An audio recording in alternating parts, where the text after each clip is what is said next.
weekend. That does include the featured race today as Kuramada will try to stretch out and go the 1.25 miles on the turf in the featured 8th race. He's the morning line favorite under Jose Ortiz, but meets a competitive group this afternoon. This weekend, however, the Brown Barn will send out Nabokov, entered in tomorrow's Grade 3 Dwyer. He'll go right into the deep end off the back of a maiden win and try to take on the more seasoned Charge It. Live racing for you today beneath the Twin Spires at Churchill Downs. Hot and sultry, that's how it feels outside, but that's your favorite in the 8th race at Churchill this afternoon.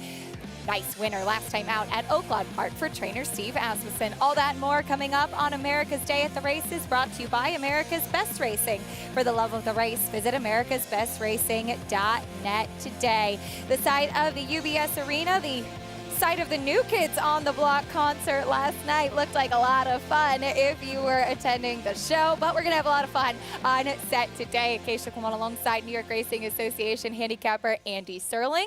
I know you were front and center at the concert last night. Is there any truth to the rumor that Maggie was escorted out after just going to surf at the show That might have been Anthony. You got to could have been Anthony for sure. Well, that's a given, but we'll have to check with Maggie when she comes on. But I didn't make it. Oh, that's too bad. There'll always be another opportunity. No, Thank God. Yes, absolutely. Today's featured race at Belmont, 1.25 miles on the turf. These are always fun races to handicap on the inner turf. In fact, will be in race number 8 today as we take a look at the field, Andy. And Kuramada, for leading trainer Chad Brown, finished 3rd last time out. This will be the furthest distance that he's ever navigated this 5-year-old horse by Australia. I mean, there's a part of you that says if Chad Brown really thought he was a horse that wanted more distance, he would have tried him in longer races, but his record is so spotty that I don't know how many chances he would have really had, right? They're not really running them at Tampa. They were not really running him a lot at Aqueduct. So it's possible he's wanted more distance, and the way he runs and his pedigree suggests it shouldn't be a problem. My problem with him is it's Chad Brown. Sources always get overbet, except yesterday's 8th race where he somehow paid 5-1, and which was a fair price. I'm not saying he should have been 5-2, but I don't think it was overbet. And I thought this was a pretty deep competitive field, and I don't want to just default. I picked him second to a Chad Brown horse at a short price because Chad's winning every race in sight, because there's a lot more going on in this race. It's a really interesting race for sure. 2-1 on Kuramada. Baltus yesterday, as Andy mentioned, did win the feature going 1 3/8 on the inner turf. We'll see if Kuramada can win 1.25 miles on the inner turf in here today. But some interesting horses. Brad Cox has a couple as well in that race, so looking forward to the feature later on today. I agree. I thought it was open to a lot of horses. That was the last race that I was able to put together picks for. A fun card today. A lot of interesting stuff going on. We'll see how it plays out. A couple of nice 2-year-old races today as well. We'll get to those in a moment, but here's a look at what is to come on today's program. Today's races, as always, presented by our friends at Claiborne Farm. We have races 1 through 9 at beautiful Belmont Park. We're fast and firm in Elmont, New York. Fast main track at Churchill Downs for closing weekend, races 1 through 11 today beneath the Twin Spires, including that featured allowance in the 8th on the main track. You can join Naira Bets today and play all of the action on our program, plus a whole lot more, while earning up to a $200 deposit match bonus. Sign up, get started using promo code MATCH200, and you could earn up to a $200 deposit match right after your first deposit. Bet any track, anywhere, anytime. And you could join now at NairaBets.com for your $200 deposit match. We want you to have your account ready to roll because there's plenty of live racing action to come. That does include a maiden claiming race in the opener. We'll talk more about race 1 at beautiful Belmont Park after this break on America's Day at the Races.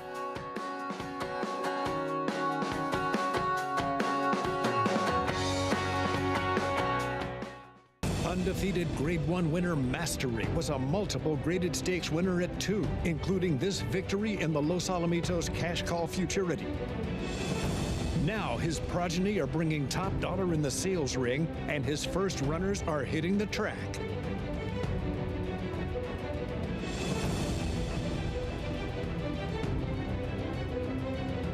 Mastery, standing at Claiborne Farm.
I think at a yearling, you're looking for pretty much an athlete.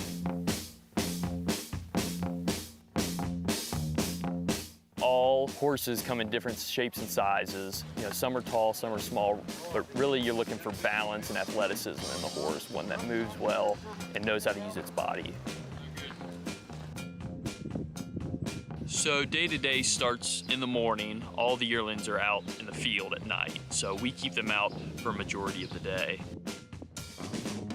We'll come in the morning, get all the stalls ready, and we'll bring them up right about 7, 8 o'clock in the morning. And they'll stay in the stall for about 5 hours. They'll get a meal first thing when they come in. If they have any blacksmith or vet work that needs to get done, it'll get done at that time. The horses get groomed and bathed at that time, and importantly, they get to rest because they're out in the field fighting and getting that competitive edge.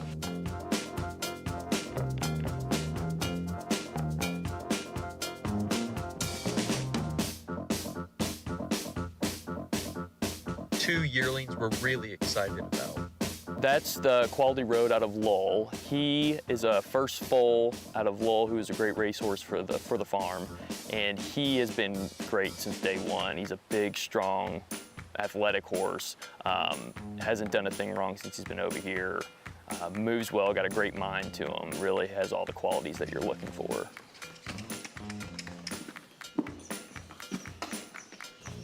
So he's a Warfront out of a mare named Queen Nefertiti. He's a really nice horse, real well balanced, got a good mind to him, very easy moving, and has everything that you're looking for in a horse at this age.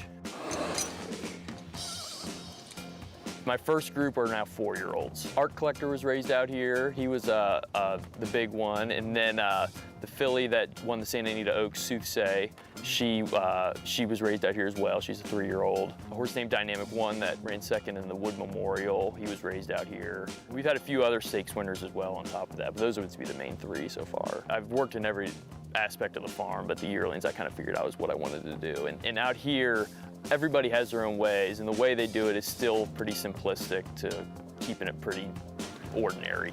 Outside as much as they can, let the horses be horses. I do. And our program, as always, brought to you in part by Claiborne Farm. 100 years of doing the usual, unusually well. If you ever find yourself in Kentucky and haven't had the opportunity to check out Claiborne Farm, do a tour, it really is a special experience. Oh, I couldn't agree more. Going to any of the farms is great, yes, being in Lexington, but Claiborne's the one I've been to the most, the first one I went to, and to me it's like a museum of history and racing. Truly, so much has happened there. Call to post for the opener at Churchill Downs, which will be the site of our first live race on the program. It's a maiden claiming race going a mile on the main track. We'll meet the field starting with the 1, Jakachi. Yeah, Jakachi, it feels like one of the horses to beat despite the mediocre form. Kenny McPeak has sensational numbers, particularly at Churchill with maiden special and maiden claimer drop downs, but not necessarily off layoffs. Hasn't run since January. Here's the 2, Shaolin.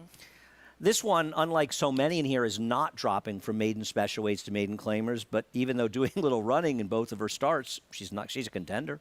Out dancing, drop in class for this one as well. I like the fact the horse is going from 2 turns to 1 turn. Another drop down for the Aspen Barn, who has lousy numbers in the maiden special and maiden claimer drop down. Big price. Here's the 4, Start Class. This one looks overmatched. 33-1 on the board right now, as that board does reflect that as well. Here's the 5, McMansion. This one of the ones that was in maiden claiming races, but I don't think you want to discount any of the form of horses that are running buyers close to 50 in this race. I like that name. By Palace out of Home's the best, McMansion. Here's the 6, Wilmore. Yeah, Wilmore looks like, along with the 4, one of the 2 long shots in this race. Number 7, Blue Oyster to wrap up the field. Blue Oyster tries the dirt for the first time, but and I'm sure you know, because I know you looked up the pedigree, there's plenty of dirt pedigree here. What do you do in these circumstances? It used to be, because I'm an old-timer unlike you, back before you were born at the racetrack, if people ran horses in the turf 1 or 2 times or 3 times, it was because they had shown them they can't run the dirt. But now with so many more turf opportunities, it's not always the case. I think you have to take it on a case-by-case basis with the barn in particular, because we pointed this out yesterday with the Todd Pletcher firster, that his numbers reflect that when they start on the turf, particularly as 3-year-olds, it means that they haven't really shown much in the mornings. Yeah. So in that case, I think it's a negative. But I do think that in general, turf racing has become so much more lucrative in this country than it previously was. It's always been really strong as far as the program in Europe, but we have more turf opportunities here. And I think a lot of owners are just as happy to have a talented turf horse to look forward to as they are a dirt horse. And I think sometimes trainers just want to get a race into them. For sure. And Belmont does that a lot. Yeah, you know, you'll see it, and I'm laughing, and you'll laugh in a second because I won a bet from your husband based on this the other day. If you're a trainer, Christophe Clement, a guy who runs a lot of turf, Chad Brown and stuff, I think if you have a horse in your barn, you think the horse is really good, even if the horse has a lot of turf pedigree and the horse works okay on the dirt in the morning, you want to try the dirt once or twice before you say, okay, I tried, I'm not winning the Derby with this horse, now we can go back to the surface that he was bred for. I think there's also the point, too, that turf tends to be a kinder surface. So if you have a horse that maybe has some little nagging soundness questions or maybe just some issues, or a horse that maybe doesn't keep itself as well from race to race, turf is a kinder surface for those types of horses. And so you'll often see trainers take that route for those reasons as well. Also, when we go to Saratoga, we're going to immediately start running mile and 16 turf races, and it's going to be early July. Right now, 6 furlongs is the farther we're going, and dirt 5.5 on dirt. We'll run some 7s later in the meet up there. We don't start running the mile and 16 till September, October, and I think some trainers just want to go a little bit longer. For sure. Maybe having some opportunities that they may not have otherwise. Back at Belmont Park, taking a look at horses in the paddock for the opener here in New York. We're going a mile on the main track, a maiden claiming for $20,000. This is fillies and mares, 3-year-olds and upward. 4 to 5 right now on You Can't Handle This. What do you make of this price, Andy? I picked him third. I won't be shocked if he wires the field. I don't think you want to take a big stand on or against anybody in here, but I'm completely befuddled as to what makes this horse an odds-on favorite in this race based on his performances. I thought Roz was actually the horse to beat, a horse that should have been placed first in the DQ last time and 2 back, ran very well against the bias. And I actually took a shot with Too Sweet to Be Sour, the number 4. First time in a maiden claiming race on the dirt, and first time on a dry dirt track since running into Nostalgia in a race that got a low figure, but was a much better one than that figure suggests. So I like Too Sweet to Be Sour in the first race, but I don't. What about, do you see anything about the one that suggests this horse should be a heavy favorite? It's puzzling, right? There is the speed aspect of it, as you mentioned, but yeah, I mean, especially at this level, it's tough to really trust anybody. Because I know Rob Atras, who started off with You Can't Handle This, maybe doesn't have the best first time out numbers, but this horse took a lot of money on debut, was a distant third after missing the break. That was going 7. And now she's dropping back down. She's stretching out. Just hasn't done much in the last couple. I'm actually so glad you brought that up because that's actually the reason I didn't like this horse. Because while she took a lot of money in her debut, she didn't really. It was just an awful, awful field. I don't think you were back yet. No, you were still in Florida. And there was a favorite. I'm not sure if the favorite won the race or not, but this was the only. It might have been actually a second-place finisher. My Delicious was the favorite, right? Who finally did break her maiden one day. Right, but I remember thinking, well, if the Rob Atras can run it all anymore, it's going to be 3 to 5 in here. And even though it was 7 to 5, it was kind of one of those dead 7 to 5s. And that was one of the reasons I didn't like her. Now, to be fair, she probably is the speed, and she hasn't run horribly, relatively speaking, for Rudy. But it just seems like even money now is just way too low. We'll get back to Belmont in a moment. Horses approaching the starting gate for race 1 at Churchill Downs. The number 5, McMansion, currently 2 to 1. A couple horses 2 to 1 right now. The 3 out dancing, taking attention as well. Expand, Andy, on what you mentioned with Steve Asmussen with drop-down runners, as he's run a lot of horses at Churchill Downs. This drop in class, maybe not the most proficient move as one might expect. No, it's really, I think with a barn, it's really a saying, we give up. Yeah. You're waving the white flag. They're just 2 for 19, maiden special, maiden claim in the dirt at Churchill Downs. I like to look specific tracks because Steve has so many starters. Some tracks are going to do better. With a 55% ROI, 12 for 68 overall, whereas Ken McPeak has this outstanding record where he's almost 30% with a 451 ROI at Churchill Downs. The intention with the McPeak barn seems to be much more than the Asmussen barn. We'll see who gets the win, first win of their career in the opener at Churchill Downs. Here's Travis Stone with the call. And they're off. Pretty even beginning. Jakachi down toward the rail. Outdancing is there. So too Wilmore. Blue Oyster from the far outside races up as well. Outdancing and Blue Oyster head-to-head as they race up the chute and come for the main track. So these two knocking heads early on. McMansion comes away, racing in third. Wilmore on the outside now fourth. Jakachi down toward the rail is fifth. Shaolin's on the move from sixth, and Start Class to trailer in seventh. Down the backstretch run. Blue Oyster going head-to-head with Outdancing, and they're opening quarter together in 22 and 4. McMansion is hovering to their outside, just off the pace in third, 4 furlongs to go. First half, 45 and 4. The pace is sharp. They're on the far turn. Outdancing, Blue Oyster head-to-head for the lead with 3 furlongs to go. McMansion 2 lengths back in third now. And another 2 back to Shaolin, who comes on to grab fourth. Jakachi down inside fifth, racing for the top of the stretch. Outdancing, Blue Oyster head-to-head off the turn together. Blue Oyster's short lead. Outdancing is there. McMansion trying to run them down late. Shaolin switched outside for the final furlong. At the 8th pole, Outdancing and Blue Oyster desperately trying to hold. McMansion surging, and here comes Shaolin. Shaolin closing down the center to win it.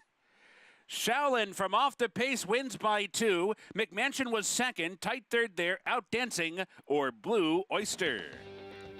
Shaolin from off of it. You see right there, she's plugging in. She's kind of putting her head up a little bit. Not the easiest horse to ride, Andy, but when Jimmy Graham was able to straighten her out, she ran down the tired ones up front. No, I agree. She's the kind of horse, if you bet, you're getting frustrated watching the stretch. You're thinking, no, this horse is her own worst enemy. She finally gets it done. It's interesting, an upstart who had been losing ground going shorter in other races was able to gain ground, but maybe it's just a case of finding the right field. She found her friends, so to speak, today, did Shaolin, for trainer Rusty Arnold, who has been having a spectacular Churchill Downs meet. Rusty had some nice 2-year-old winners as well. This one, a drop-down claiming runner. Yeah, and there's actually a runner today that originally been with Rusty running here in our 5th race. It's now in the George Weaver barn, but had been shipped here from Churchill Downs by Rusty Arnold to run the turf. Ran and the race got rained off, but I thought that horse was interesting later. Back at Belmont Park, here's a look into the paddock. The number 7, Roz, who was 8-5 in the morning line, 3-1 right now. You mentioned last time out, arguably could have been placed first that day. It was Roz, filly by FedBiz, as she will look to get the official win this afternoon for trainer Michelle Nevin. We'll talk more about Roz's chances, her last out race, and the rest of the field. Friday opener from Belmont after this.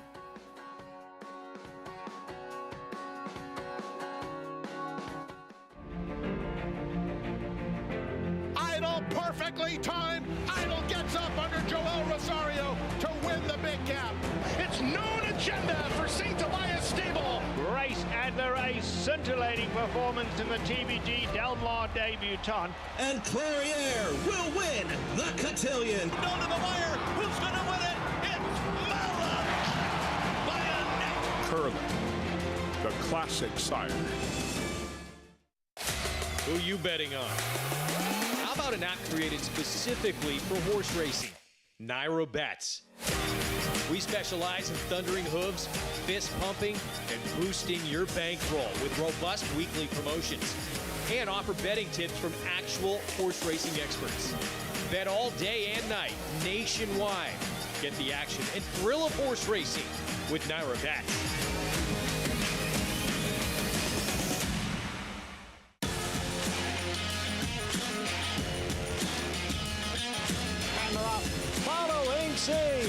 Pouring it on here in the stretch. Impressive to win the Grade 2 Mossberg. Following C. Smile Happy has kicked it into high gear. And Smile Happy with a powerful performance wins by 2.5. Eclipse champion Run Happy, standing at Claiborne Farm. It's America's original sport, and no one covers it better than America'sBestRacing.net. From the sport to the lifestyle, the best races, horses, and destination venues, cocktails, gambling, fashion, and more. America'sBestRacing.net is A sport for you. Live it, love it, bet it.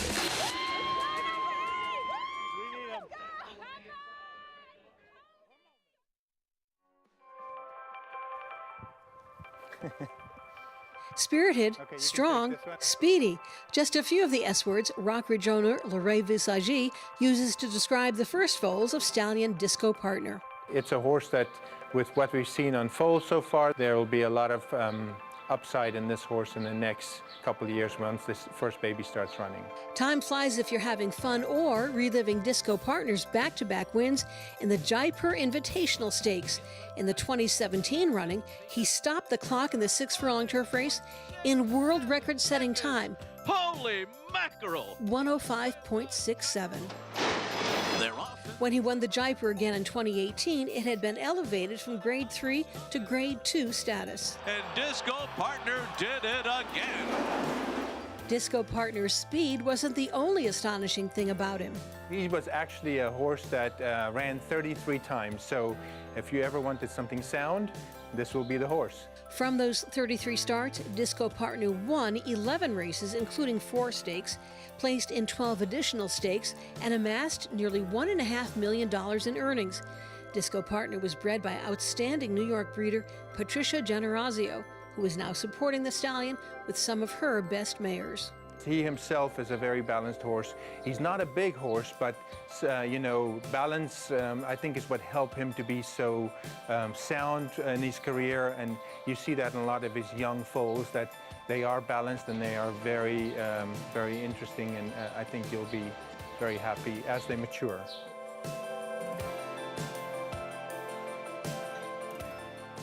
And as always, you can check out nybreds.com for more information on the New York Thoroughbred Breeding and Development Fund. Very excited to see the progeny of Disco Partner when they hit the track next year. Such a fast New York bred he was. Campaigned by the Generazios as well. Those iconic colors. Such a cool horse, I agree. Here's the horses in the field for race 1 at Belmont Park, 7-5 now on You Can't Handle This. We talked a little bit about before the break, Andy, and maybe some of the reasons why she can win this, but why she's potentially a bad bet at such a short price. Yeah, now to be fair, she is drifting up, and I have to imagine, and I think you'd probably agree, that by post time, you would think that Roz would be favorite in here. I mean, I guess they're just banking on her wiring the field. I guess. I'll be honest. A lot of people I know whose opinions I respect like this horse. So I picked her third. I'm not saying she can't win. I just am not really sure she's that good. And maybe part of it is I'm a little bit biased because of that debut race where she really ran so badly for Rob in that weak field. But maybe she's improved from there. Maybe she can wire. But I don't know why you're supposed to be so confident she wants a mile. She's 7-5 right now as we see Dylan Davis. Talked about him a bit yesterday. He'll be aboard the horse that you have some interest in, Too Sweet to Be Sour. Picked up another win on yesterday's card as he is still leading jockey, while Irad Ortiz serving a suspension from those days he got over at Royal Ascot, and Dylan trying to extend his lead over the last couple weeks at Belmont. It's interesting with Dylan. A lot of times if a rider like this was winning like this and done so well during the winter, but it's his first sort of outside of the winter meets potential riding title, they start getting overbet. They're not overbetting Dylan. No. So if you like Dylan, you're still getting a price. It's just he's not going to be the name that Irad Ortiz is. And Manny Franco, I think, a good example of that as well. Yeah. No, they're not going to. They're a little under the radar. Listen, they're on the radar because of who they're riding against, not because of the riders that they are. And in some ways, it's kind of good because if you're a fan of them and you like their riding, you're getting at least fair prices on your horse. It's hard. Irad Ortiz, I remember Joel Rosario at different times getting overbet. Luis Saez a bit late in Saratoga, and understandably so. But it's really horse racing, and they're all such good riders. We are certainly lucky here in New York to have such a talented jockey colony. Dylan Davis, currently the leading rider with just 2 weeks left of this Belmont meet. Speaking of Luis Saez, though, he'll be aboard your current favorite down at the inside. You Can't Handle This. See, You Can't Handle This, and I'm thinking of, is it Hammer? Wasn't that You Can't? Wasn't that? Yeah. One of those great, when Hammer was here with Light was some of the greatest moments in my life at Belmont Park. Here is the number 2, Lord, Hear My Prayer. This horse is going to have to say a prayer to be competitive here because the races on turf and dirt just are uncompetitive. Back to the main track today, just 10-1 on the board. Here is the biggest price on the board. Up next, the number 3, That's Just Lovely. It doesn't seem to be competitive or loses ground going shorter. It just seems like a tough ask. stretching out in distance today as well. Here's the number 4, Too Sweet to Be Sour, blinkers off. It's been a long time since this horse has been in a race. Really, there's never been a race she had a chance in. She's finally dropping on the dirt to the proper level. We'll see if she can run it all anymore for Jamie Bagley, assistant to Mark Casse. Blinkers on for the 5, Dance for Bourbon. Yeah, I mean, I didn't see anything from this horse in the first 2 starts and was easily beaten by Roz last time she ran in the dirt. Jose Lascano going to stay aboard. Here's Ice Cream Sunday, the other one for Rudy Rodriguez. I just hasn't done a lot of running. I think in this race, you can't say the horse is impossible, but where has she ever lifted a hoof in some slow races? And Roz to the outside for Michelle Nevin. I have to imagine that she'll be favored by post time. She should be, and I don't know if we've shown that. I don't think we've shown the replay yet, but she, when we show it, I think if you show the replay of her last race to 50 people that had no stake in it, and you said who finished first, who finished second, I think that as many as 48 of them would be surprised the horse that finished first wasn't taken down. We'll get back to Roz in a moment. Just want to remind everybody you can follow along and get all of the stats on the horses, trainers, and jockeys in today's races with free Equibase past performances. They've got you covered. Visit NYRA.com/TV schedule to download your free past performances for all of the races on today's show. As we welcome in the 3rd member of our team trackside here with us, champion jockey Richard Migliori. Race 1 coming up here. Richie, what do you make of it? A very competitive, lower level maiden claimers here. The one you can't handle is Stretching Out. She looks quick. She looks fast. I question the mile distance. I asked trainer Rudy Rodriguez about the stretch out. He's not sure if she really wants a mile, but he said Luis Saez felt very strongly after riding her last time that she can maintain. She's a little bit one-paced. It was Luis' suggestion to stretch her out to the mile. I have my reservations looking at her from a physical perspective. The 3-horse, that's just lovely. Noteworthy is that it's the rider's very first professional race. John Paredes was a little bit nervous. You could tell coming out of the paddock, spoke with him, told him, just relax. You've done this in the mornings. It's a little bit different, but just breathe, relax, and obviously a young man starting off his career. The 4, Too Sweet to Be Sour, I think they named that one after Andy, I would imagine. I'm just not convinced that she really looked the part in the paddock. A little bit of a light frame filly, really was not impressing me very much. The horse that really impressed me from a physical perspective is the 6, Ice Cream Sunday. Big, strong filly. I loved what I saw from her, and in a race where I just think whoever might be good on the day at a big price, 8-1, that's who I'm landing on. Ice Cream Sunday, like the outside draw, like Manny Franco getting aboard, strong finishing rider. And the 7, Roz, is probably your most likely winner. She's 9-5 now. Should have won last time. Should have been put up by DQ. It was bothered by Elegant Lauban. The stewards allowed that result to stand. She's probably the most likely winner, but I landed on the 6, Ice Cream Sunday, because I thought she was standout physically.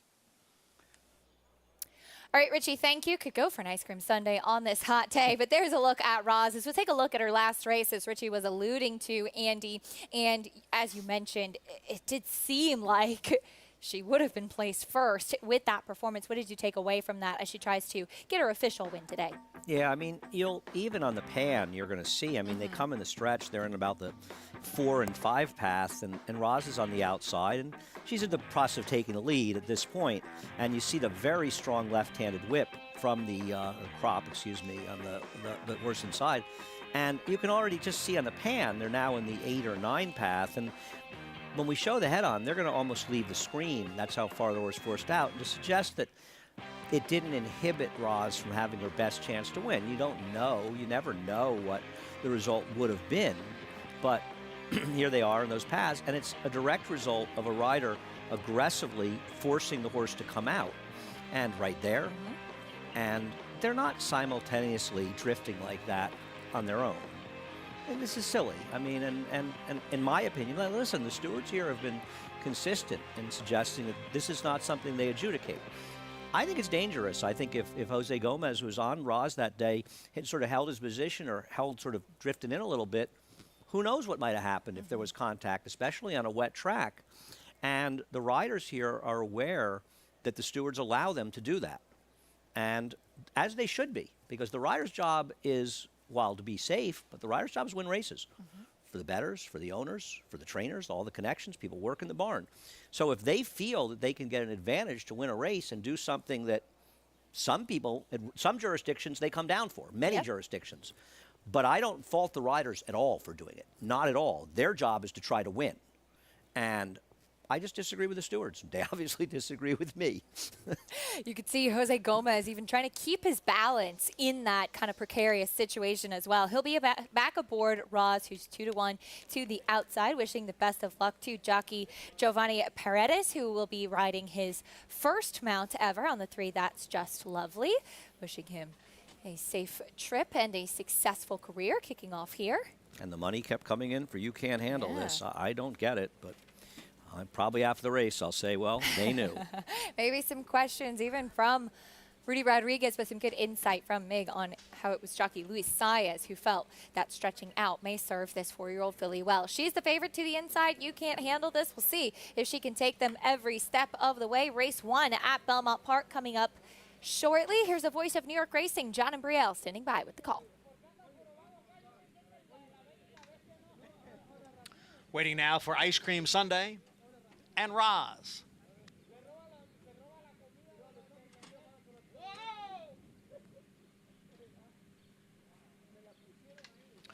There in the gate. And they're off. Roz away well from the extreme outside. Dance for Bourbon now moving up. You Can't Handle This down at the rail. 3 of them across. Too Sweet to Be Sour sits just behind in 4th. Lord Hear My Prayer next in 5th. And at the back, That's Just Lovely and Ice Cream Sunday. You Can't Handle This has come through on the inside to grab the lead from Roz. You Can't Handle This on the inside leads here by a half length. Roz is on the outside in 2nd. And then it's the duo of Too Sweet to Be Sour. And alongside is Dance for Bourbon. The quarter went in 23 seconds. It's 3.5 lengths. Back to Lord Hear My Prayer, who's racing in 5th. And then comes Ice Cream Sunday, and down at the rail, That's Just Lovely. It's still You Can't Handle This with a narrow lead over Roz as they go around the far turn. Opening half mile in 46 and 2/5 seconds. You Can't Handle This leads here by a neck. Roz is on the outside in 2nd. Too Sweet to Be Sour just in behind those front 2 in 3rd. Dance for Bourbon has now tailed off, and then Lord Hear My Prayer. They are coming for the quarter pole. You Can't Handle This on the inside, and Roz on the outside. Nothing between them. At the top of the stretch, You Can't Handle This now gets clear from Roz. You Can't Handle This spurts clear here in the stretch. And Too Sweet to Be Sour has now moved into 2nd. Roz has dropped back to 3rd. You Can't Handle This trying to handle Too Sweet to Be Sour in the final 16th. You Can't Handle This has the lead in front 2.5 lengths. Too Sweet to Be Sour is 2nd. You Can't Handle This. And Luis Saez, the even money favorite, is the winner of the opener. Too Sweet to Be Sour was 2nd. Big break back to Lord Hear My Prayer in 3rd. Luis Saez thought that You Can't Handle This could take them every step of the way, and he was certainly right, as maybe she wasn't the fastest out of the gate, but she went pretty quick on the front end for this level of horse, Andy. Yeah, she did. I'm amazed. I mean, when you and I were watching, and the 4 got a perfect trip, and she ran fine to be 2nd, and a good bet at 9-1. The 2nd best. I mean, this horse cut a very, very fast pace. You saw what the pace did to Roz. It completely and totally eliminated Roz from here. These horses finished a city block ahead of the rest of the field. I'd like to bet the 4 horses like the 4 at 9-1 every time, and you'll get rich at the racetrack doing it. But in this particular case, she had no excuse. She was merely 2nd best behind a horse that everybody, but I guess you and I knew, could not lose. Even money. Wow. Short price on that filly by Awesome again. Wired the field. It was a nice call, though, on the 4, Too Sweet to Be Sour, as Dylan Davis waited as the 7 Roz, who pressed the favorite, was stopping, fading from off of it, and will finish out of the top 3. Too Sweet to Be Sour checked in 2nd, but it was 1-4-2 and a photo for 4th. Number 1, You Can't Handle This with the win under Luis Saez. We'll bring you prices and reactions after this break. Stay with us for a whole lot more live racing after this.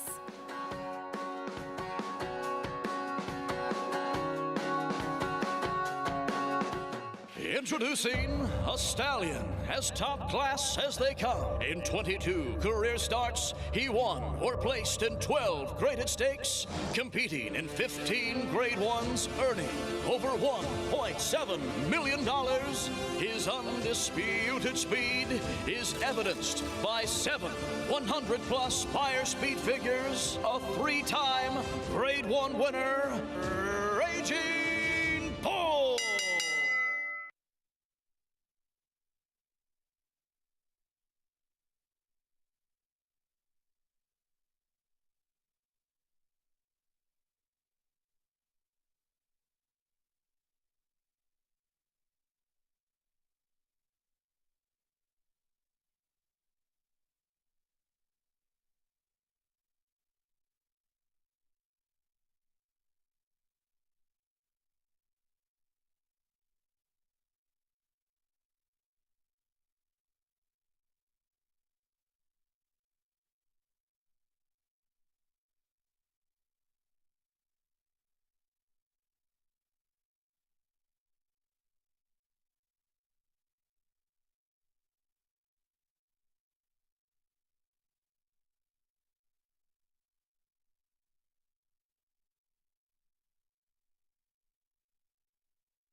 We're back on America's Day at the Races. Glad to have you with us as we have races 1 down at both Churchill and Belmont Park. Here in New York, it was You Can't Handle This who took them every step of the way under jockey Louis Saez, and she ran to her short odds, Andy.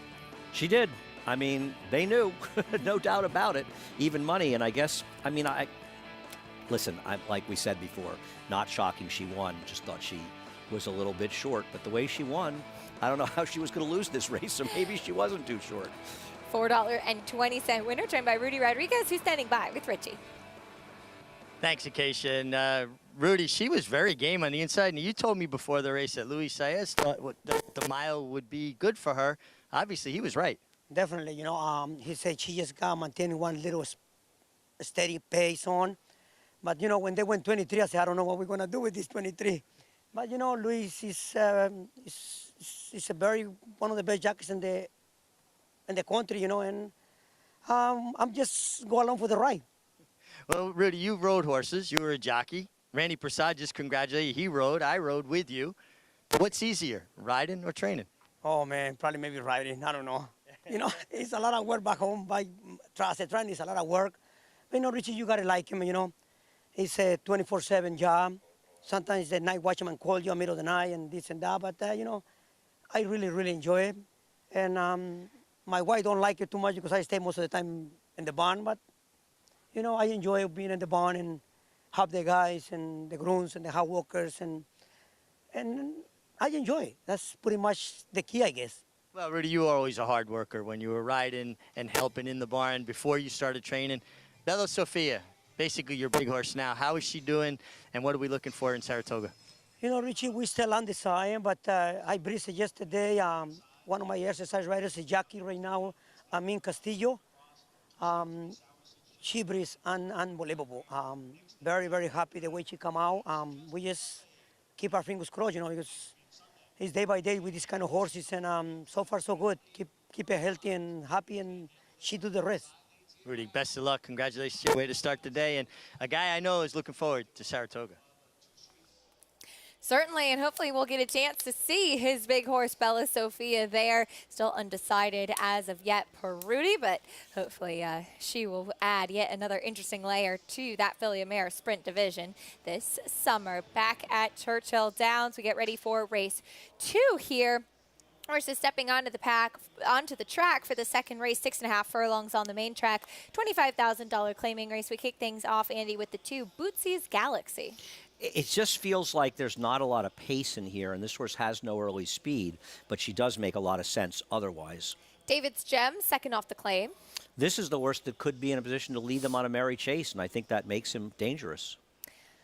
9-2 right now on that one. Here's the 4, Mo's Mojo, second off the layoff. You better refine that mojo he had back in December, the end of 2021, because his relatively recent efforts are not good.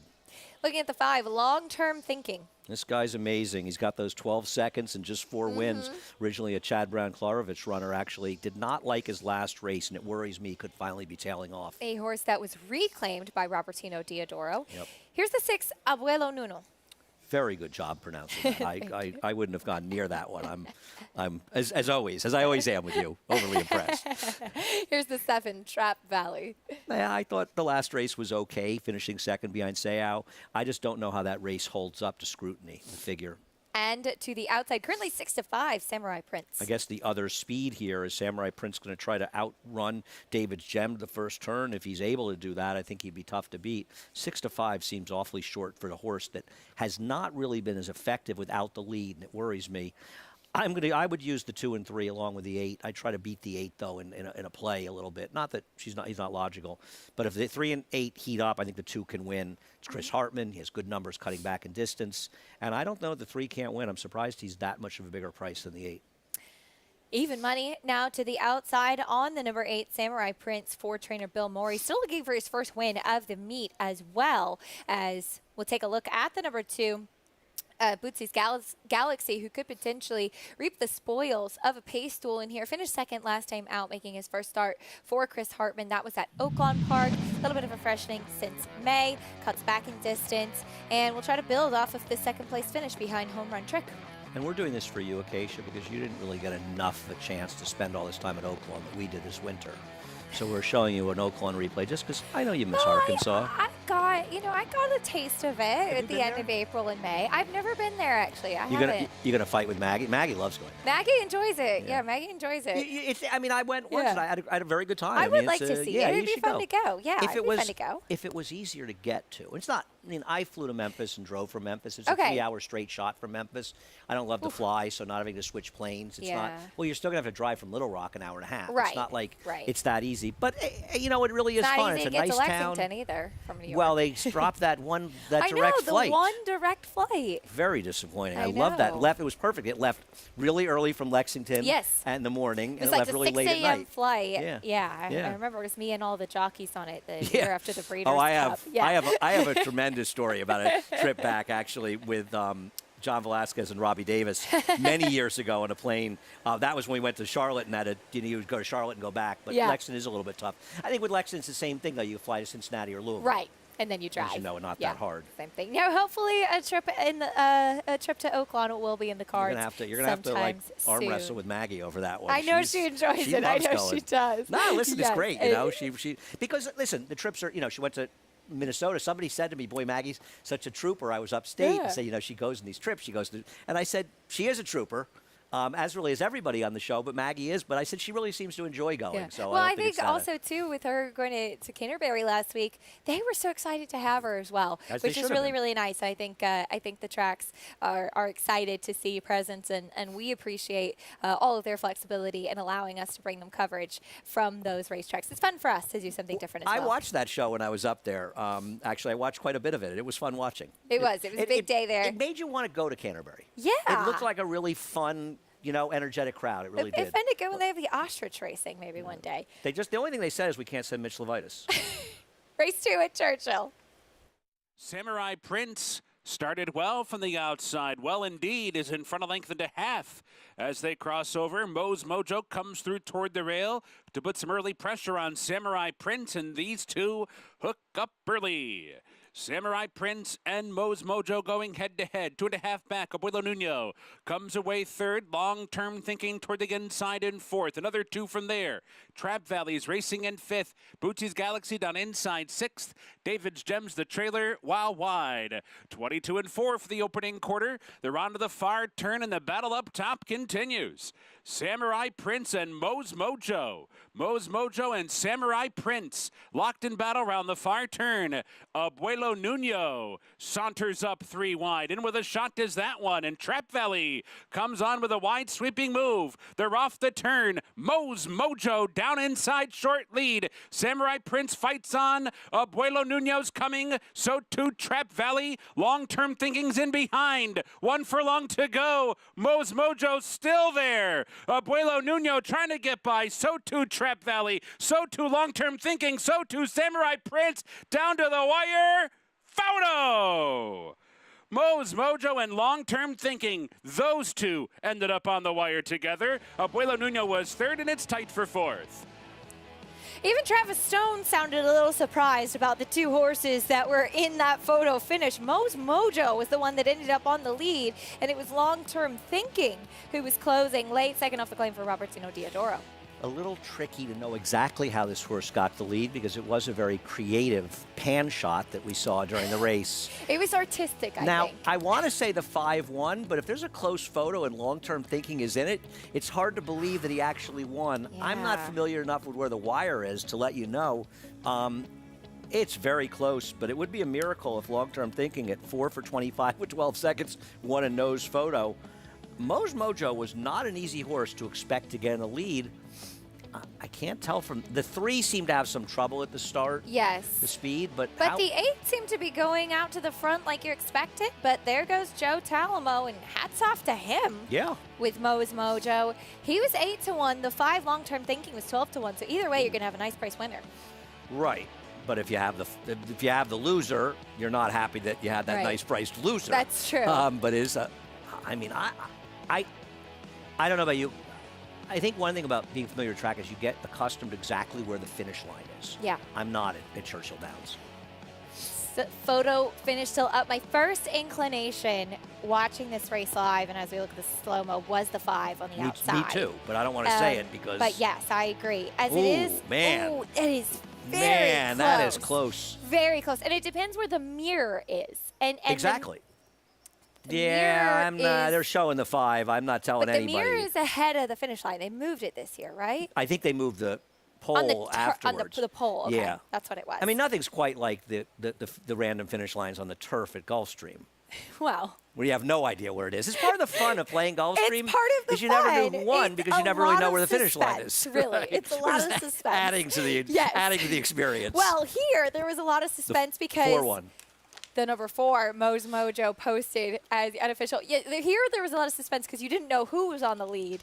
Because it felt like Mitch Levitis was at Churchill. There was a lovely shot of the flag. But the 4, Mo's Mojo, aggressive ride by Joe Talamo, paying off as he's able to hold on. Long-term thinking, loves to finish second. Amazing, right? Yeah. 13 seconds and 26 starts. And I think, once Mitch said in our ear that the 5 long-term thinking had won, I think we knew the 4. Clearly. That's how things work around here. Mo's Mojo, Joe Talamo, who's certainly been having himself a solid Churchill Downs meet. This one second off the layoff, aggressively handled, and it pays off. It does help, too, and we've seen this quite a bit as well, that when you have a horse that finishes second who maybe doesn't have that dominant desire. Amazing. I mean, this is a horse, he's a modern-day Jacques Hu. Back at Belmont Park, there's a look at horses in the paddock. We'll talk more about Choose Happiness and the rest of the field as we'll get ready to kick off the early pick 4 from Belmont after this.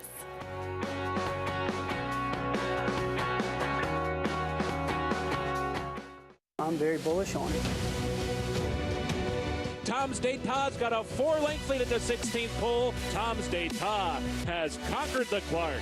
Your best horses of the last 10 or 15 years are not consistently as fast as this horse. It's total domination for Tom's Dayta. He's a beautifully balanced horse and a really good mover, and he's just full of class.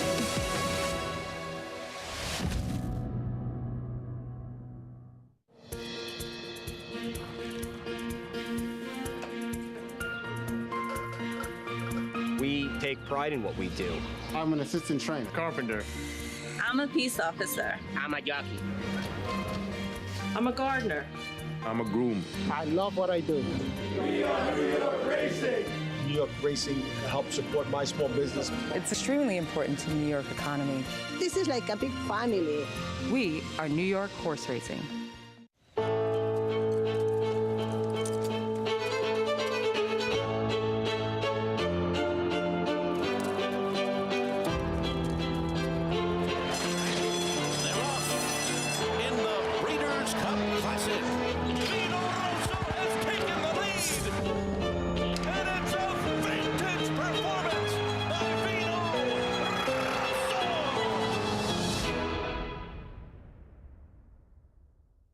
Racetrack Television Network brings you every race, from every track, on every screen, every day. With monthly packages starting as low as $5, RTN gives you great value and access to more live HD streaming and race replays than anyone. Visit RTN.tv today to sign up and watch on almost any device, including Roku and Amazon Fire. RTN has packages that start at $5 per month.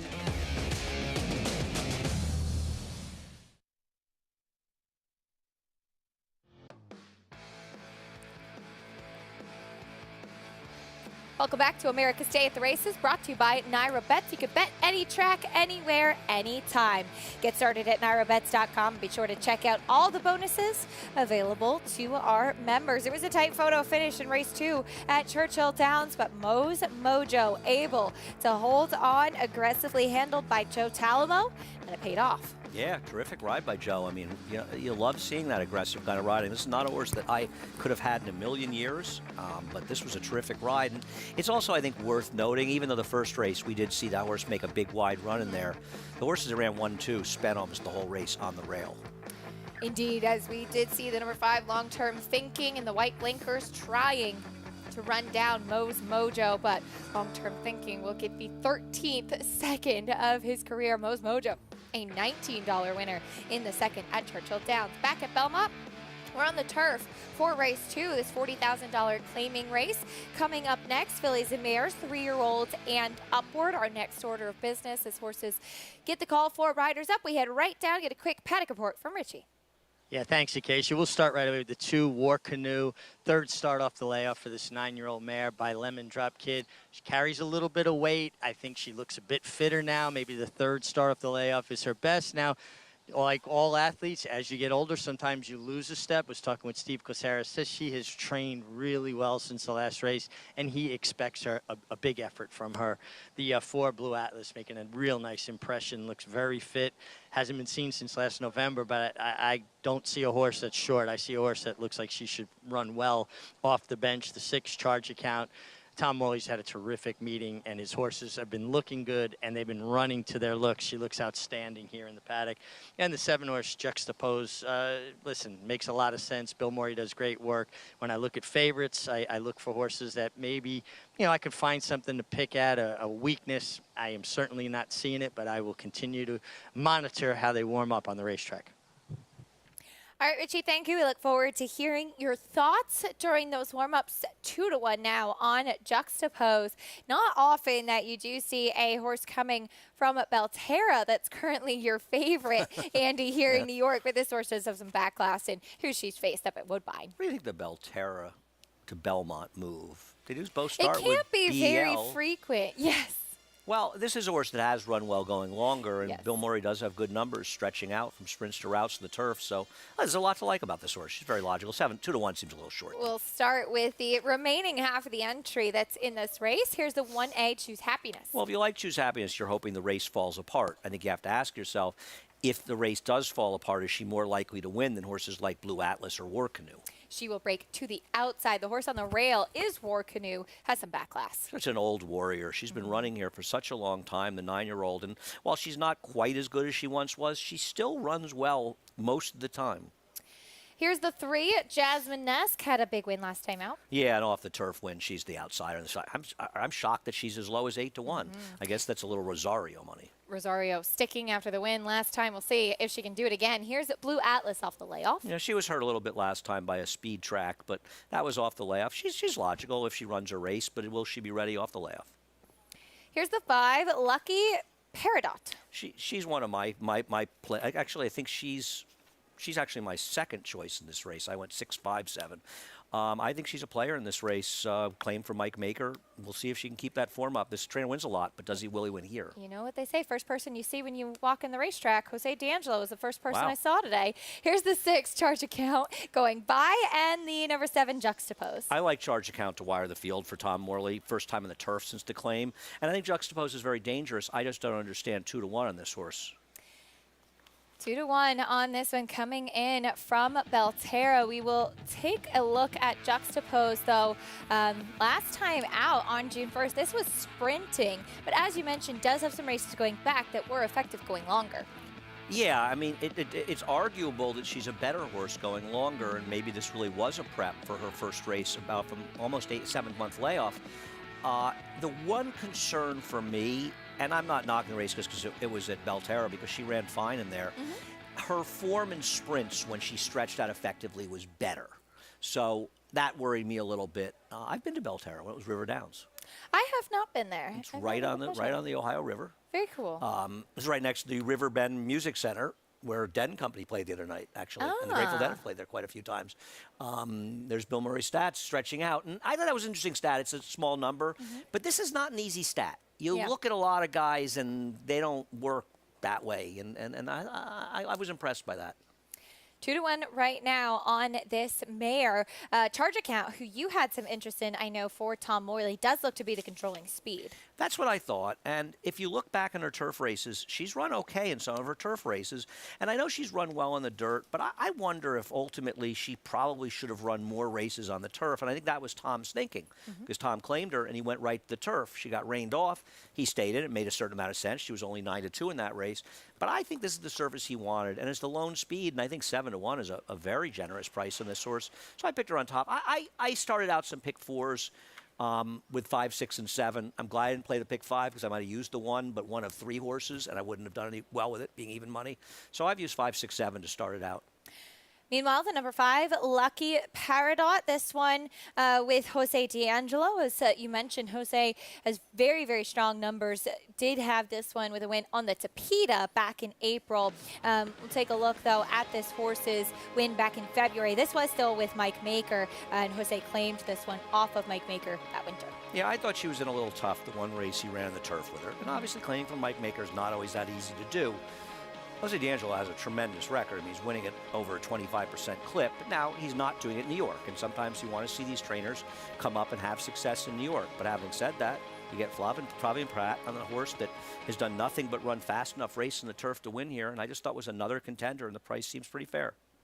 Flavien Prat will be aboard as well, as Jose did have quite a bit of success shipping horses to Turfway Park. I know certainly it's not Naira, but it was outside of Florida. Had a lot of success with his ones that he shipped up to Turfway. So we'll see if that does channel over with the 6-year-old mare, Lucky Paradot, as take a look at a couple other horses in this field. That's the 5, 9-2 right now on this one. Here's the horse that you had some interest in the 6 charge account with Javier Castellano. And we've kind of been talking about this as well, that Javier Castellano has just been riding lights out, and he has a great percentage with Tom Morley too.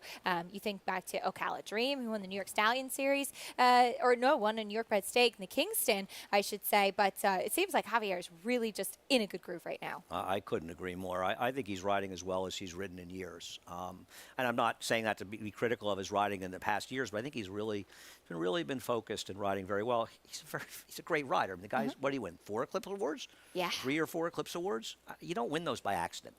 You might get lucky one year and just have a big year, and you got the right horses. You don't win 4 in a row because you're a lucky rider getting on good horses. Horses finishing up their warm-ups on track. Richie, I know that you've been watching these horses carefully. What do you see? Well, I really like the 2 War Canoe. I liked her in the paddock. I do think third off the layoff is going to be her best effort. If it's good enough still, we'll see.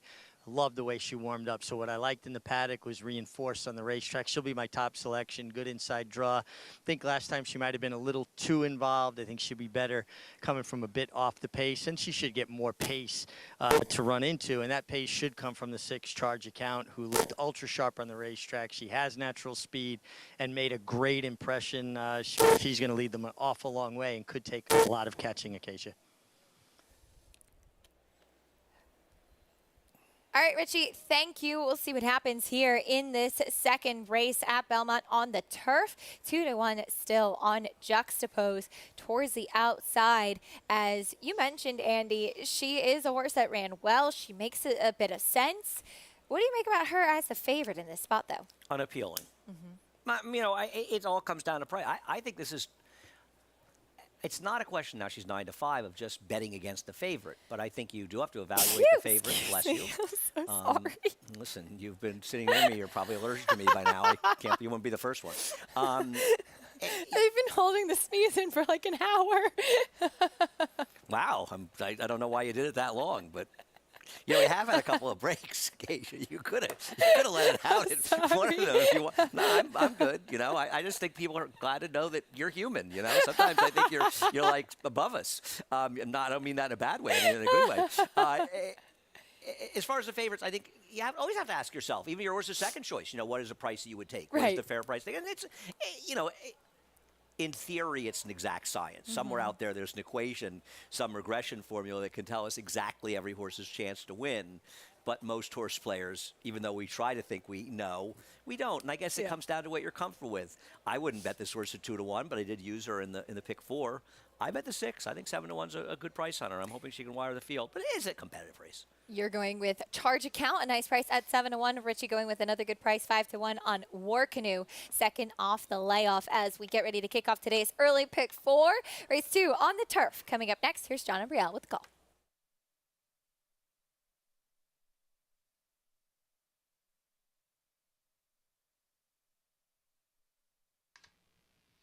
Charge Account moves in, waiting now for Juxtapose and Choose Happiness.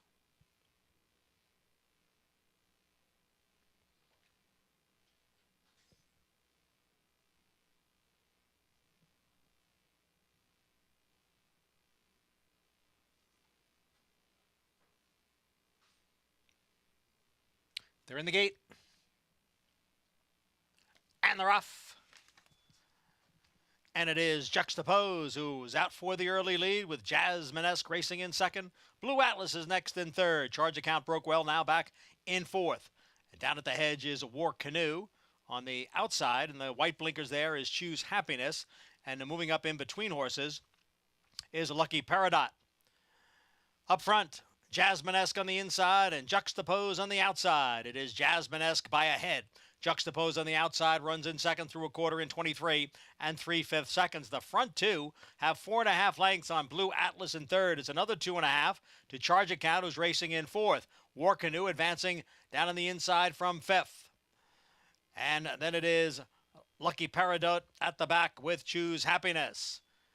Jasminesque and Juxtapose, they remain right together after a half mile and 47 seconds, and now they're midway on the turn. Blue Atlas creeping closer in third now.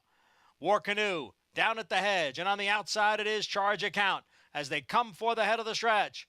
Jasminesque, Juxtapose, they're joined now on the outside by Blue Atlas. Charge Account making a move now into contention. Just in behind is War Canoe, and then Lucky Peridot as they come down for the 8th pole. Here comes Blue Atlas now to take a narrow lead. Charge Account charging up on the outside. Juxtapose down towards the rail, and Lucky Peridot out in the middle of the course. They're coming on for the finish. It is Blue Atlas with a narrow lead. Lucky Peridot, Blue Atlas won it. Blue Atlas over Lucky Peridot in race 2 here at Belmont. Blue Atlas just holding on over a late charging Lucky Peridot. Blue Atlas, though, as Horacio de Paz continues his strong meet here at Belmont. She was ready off the layoff.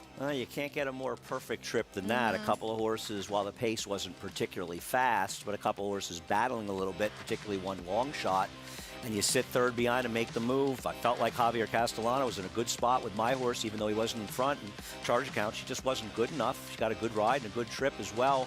But Blue Atlas gets it done. 7 fought back. It's fair that Juxtapose fought well on the inside, but I don't think the pace was that fast. So I don't think that she really, had such a tough go of it because of the pace.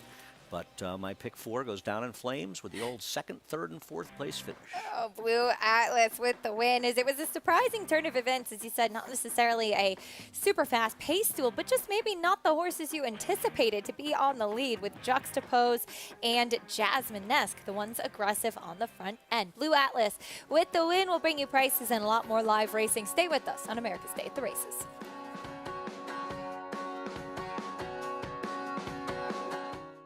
A Grade 1 winner of nearly $2 million, Silver State hails from the sire line of legendary Claiborne stallion Danzig.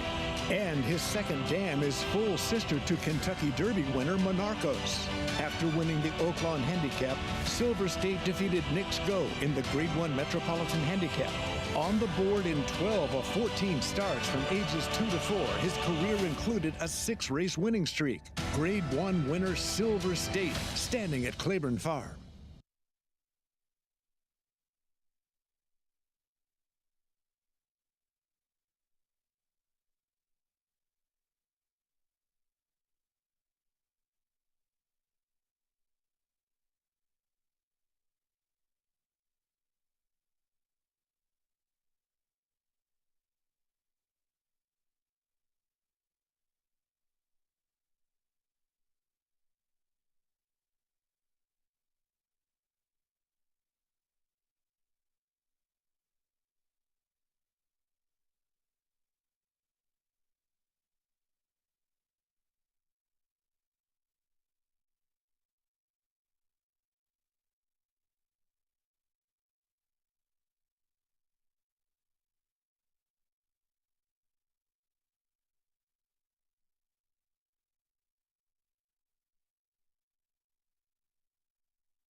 Welcome back to America's Day at the Races, as we just saw Blue Atlas ready to roll off the layoff in race 2 at Belmont Park. Source got the right kind of trip, this 7-year-old mare, and she gets the win for her first start of 2022.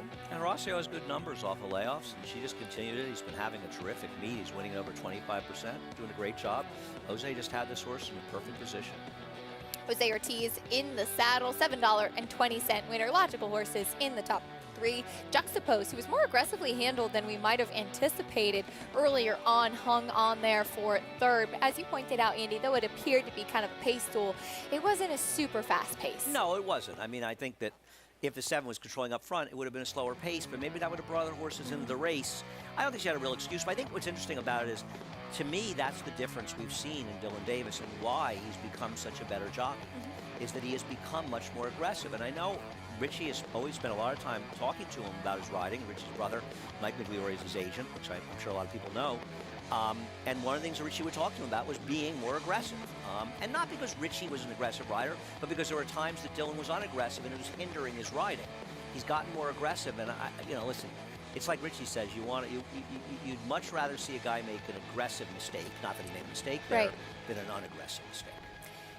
Get your position going forward, something that we always hear Richie say about jockeys taking advantage, taking nothing away from their mounts, as Dylan Davis does ride the number 3 Nordic Light in this 3rd race coming up. You saw that field at Belmont. Back at Churchill Gowns, we get ready for race number 3 up next, about 3 minutes away on the main track, a high-level maiden claiming race for $75,000, an 8-5 favorite currently on Parish Bell. First off, the claim for Mike Maker. We'll meet the rest of the field, though, starting with a Greg Foley drop-down runner, Hope and Dreams. I know this horse was extremely dangerous to wire the field. At 9-2, I'm betting.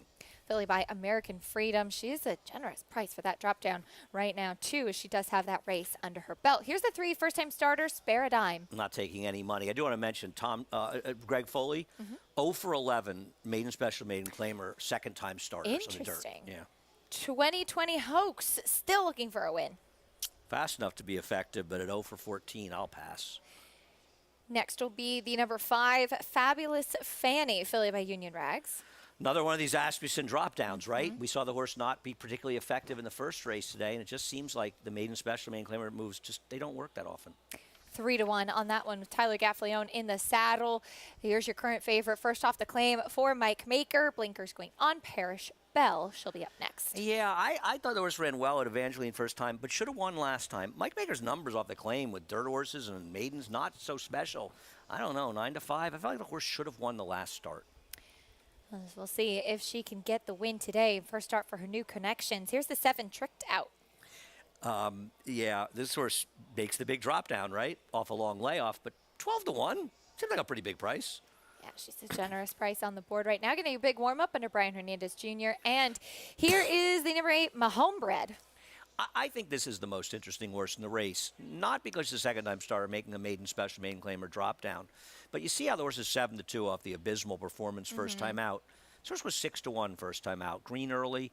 Surprising to see this horse such a short price first time out. Took a lot of money, and I thought could be interesting, dropping down to 3 to 1. This might be the really interesting horse in the race. Bring up a good point about that filly and the amount of attention that she took at the windows in her first start, particularly for maybe a horse that didn't seem to be ready to roll at first asking. So we'll see in her second start if she can make good on that attention she took at the window. 7 to 5 though on the number 6, Parish Bell, as you mentioned. We'll take a look at her race last time out. This is May 29th at Churchill when she was running for 50,000 when with Brett Calhoun. She was claimed this day, second by a neck. Once again, they add blinkers, you would think, to help her pass horses. I guess, but isn't she supposed to be home at this point? Yes. I mean, the race is over at this point.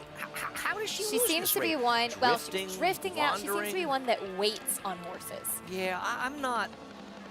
I didn't like this loss. I'm sorry. I couldn't excuse this loss. I thought she was a cinch last time, and she should have been. That bothers me. And 7 to 5, not for me. And you could see Rayla Gutierrez, who rode her that day, was kind of bringing her back towards the other foe, trying to get her to re-engage with the horse next to her. And as we kind of talked about with the horse that liked to finish second in the last race, long-term thinking, Parish Bell is kind of like a long-term thinking junior, as she has 2 close seconds on her form. And hopefully she's able to break that habit sooner rather than later. See if the blinkers help. A little early to put her in that category. I know. She's got a lot of work to do. She does. She's got a lot of work to do to be that. 13 seconds for that one. She's perfect being second in both her starts. Not obviously she can win here. Yes. 7 to 5 seems short. I like the 8 here. I think Mahomebred's going to run very, very well here. I was surprised if she isn't a big factor. Race 3 at Churchill Downs. Here's Travis Stone with the call. They're in the gate and they're off. 2020 Hoax breaks near the top. Fabulous Fanny is there. Parish Bell comes on through. Hope and Dreams from the inside, and she's on through to the front now. So Hope and Dreams has taken over the lead with a move up the rail. Parish Bell's going to have to stalk from second, and now 2020 Hoax is back into third. Fabulous Fanny advances up into fourth. Mahomebred is racing in fifth early. Spare a Dime down inside of Tricked Out there at the back, but only 4 lengths off the leader. And the leader is Hope and Dreams onto the far turn. Rockets through a quarter in 21-1. 3 furlongs from the wire. Hope and Dreams in front. Parish Bell hot on the chase in second. Fabulous Fanny comes on 3 wide third. 2020 Hoax is down inside fourth. Off the turn into the stretch. Hope and Dreams tenuous lead. Parish Bell bearing down. Fabulous Fanny is third. 2020 Hoax is still fourth. 1 furlong to go. Hope and Dreams is determined. Still in front and turning back to challenge of Parish Bell. Hope and Dreams save something left for the final furlong, and she spurts away. Winning it by 3. Hope and Dreams was first. Parish Bell second. Fabulous Fanny third. And 2020 Hoax checks in fourth. Hope and Dreams ended up taking them every step of the way, as your favorite Parish Bell will have to settle for second once again. Yeah, you live by the sword, you die by the sword. I let that trainer stat sort of talk me off, the 0 for 11, second-time starters, maiden special, maiden claimers, but she was the controlling speed. And even though it felt like the 6 was making her move, Parrish Bell, and now you're right, 3 for 3 seconds, you could see the rider in Hope and Dreams. Florence Giroux hadn't even let her run at all, and she just ran away from that horse. 2, 6, 5, 4 in the third at Churchill Downs. To bring you prices, and we'll take a look at the big graded stakes action coming up this weekend in the Nehru. Life is Good. We'll look to get a good prep leading into the Whitney.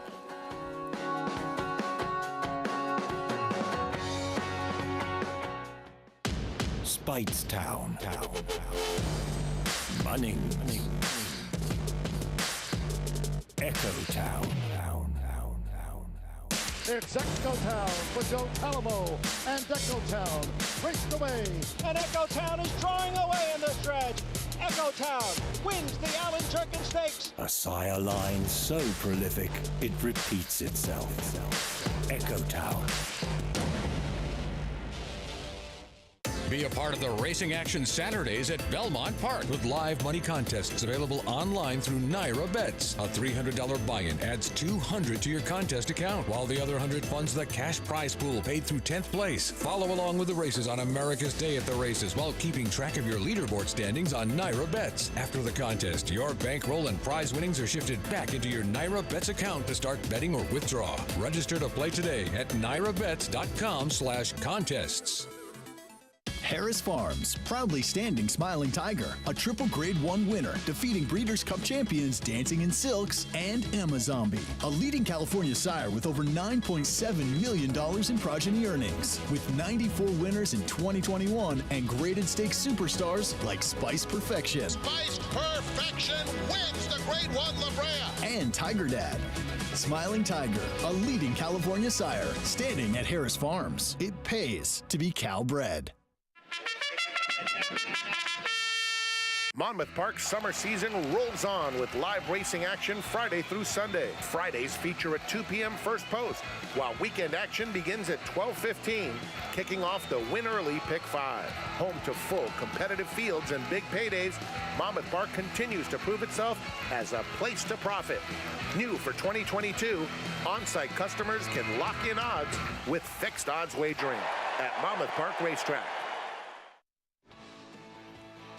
Welcome back to America's Day at the Races as we have winners down beneath the Twin Spires. The number 2, Hope and Dreams. Filly by American Freedom holding those hopes and dreams. Florence Giroux guiding her to victory as she takes them every step of the way for trainer Greg Foley, owned and bred by Brereton C. Jones. As Florence Giroux, you could see at the top of the stretch, had plenty of horse underneath of him.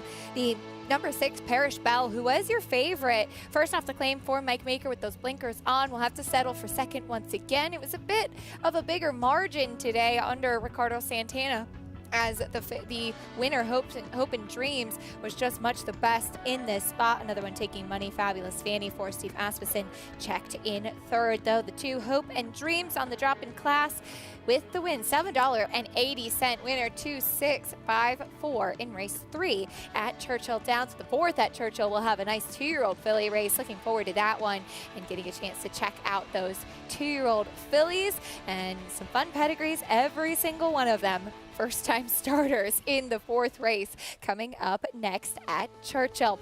Back here at Belmont Park, we have race 3 is our next order of business. It's a 1 1/16 on the main track, a maiden claiming for $50,000.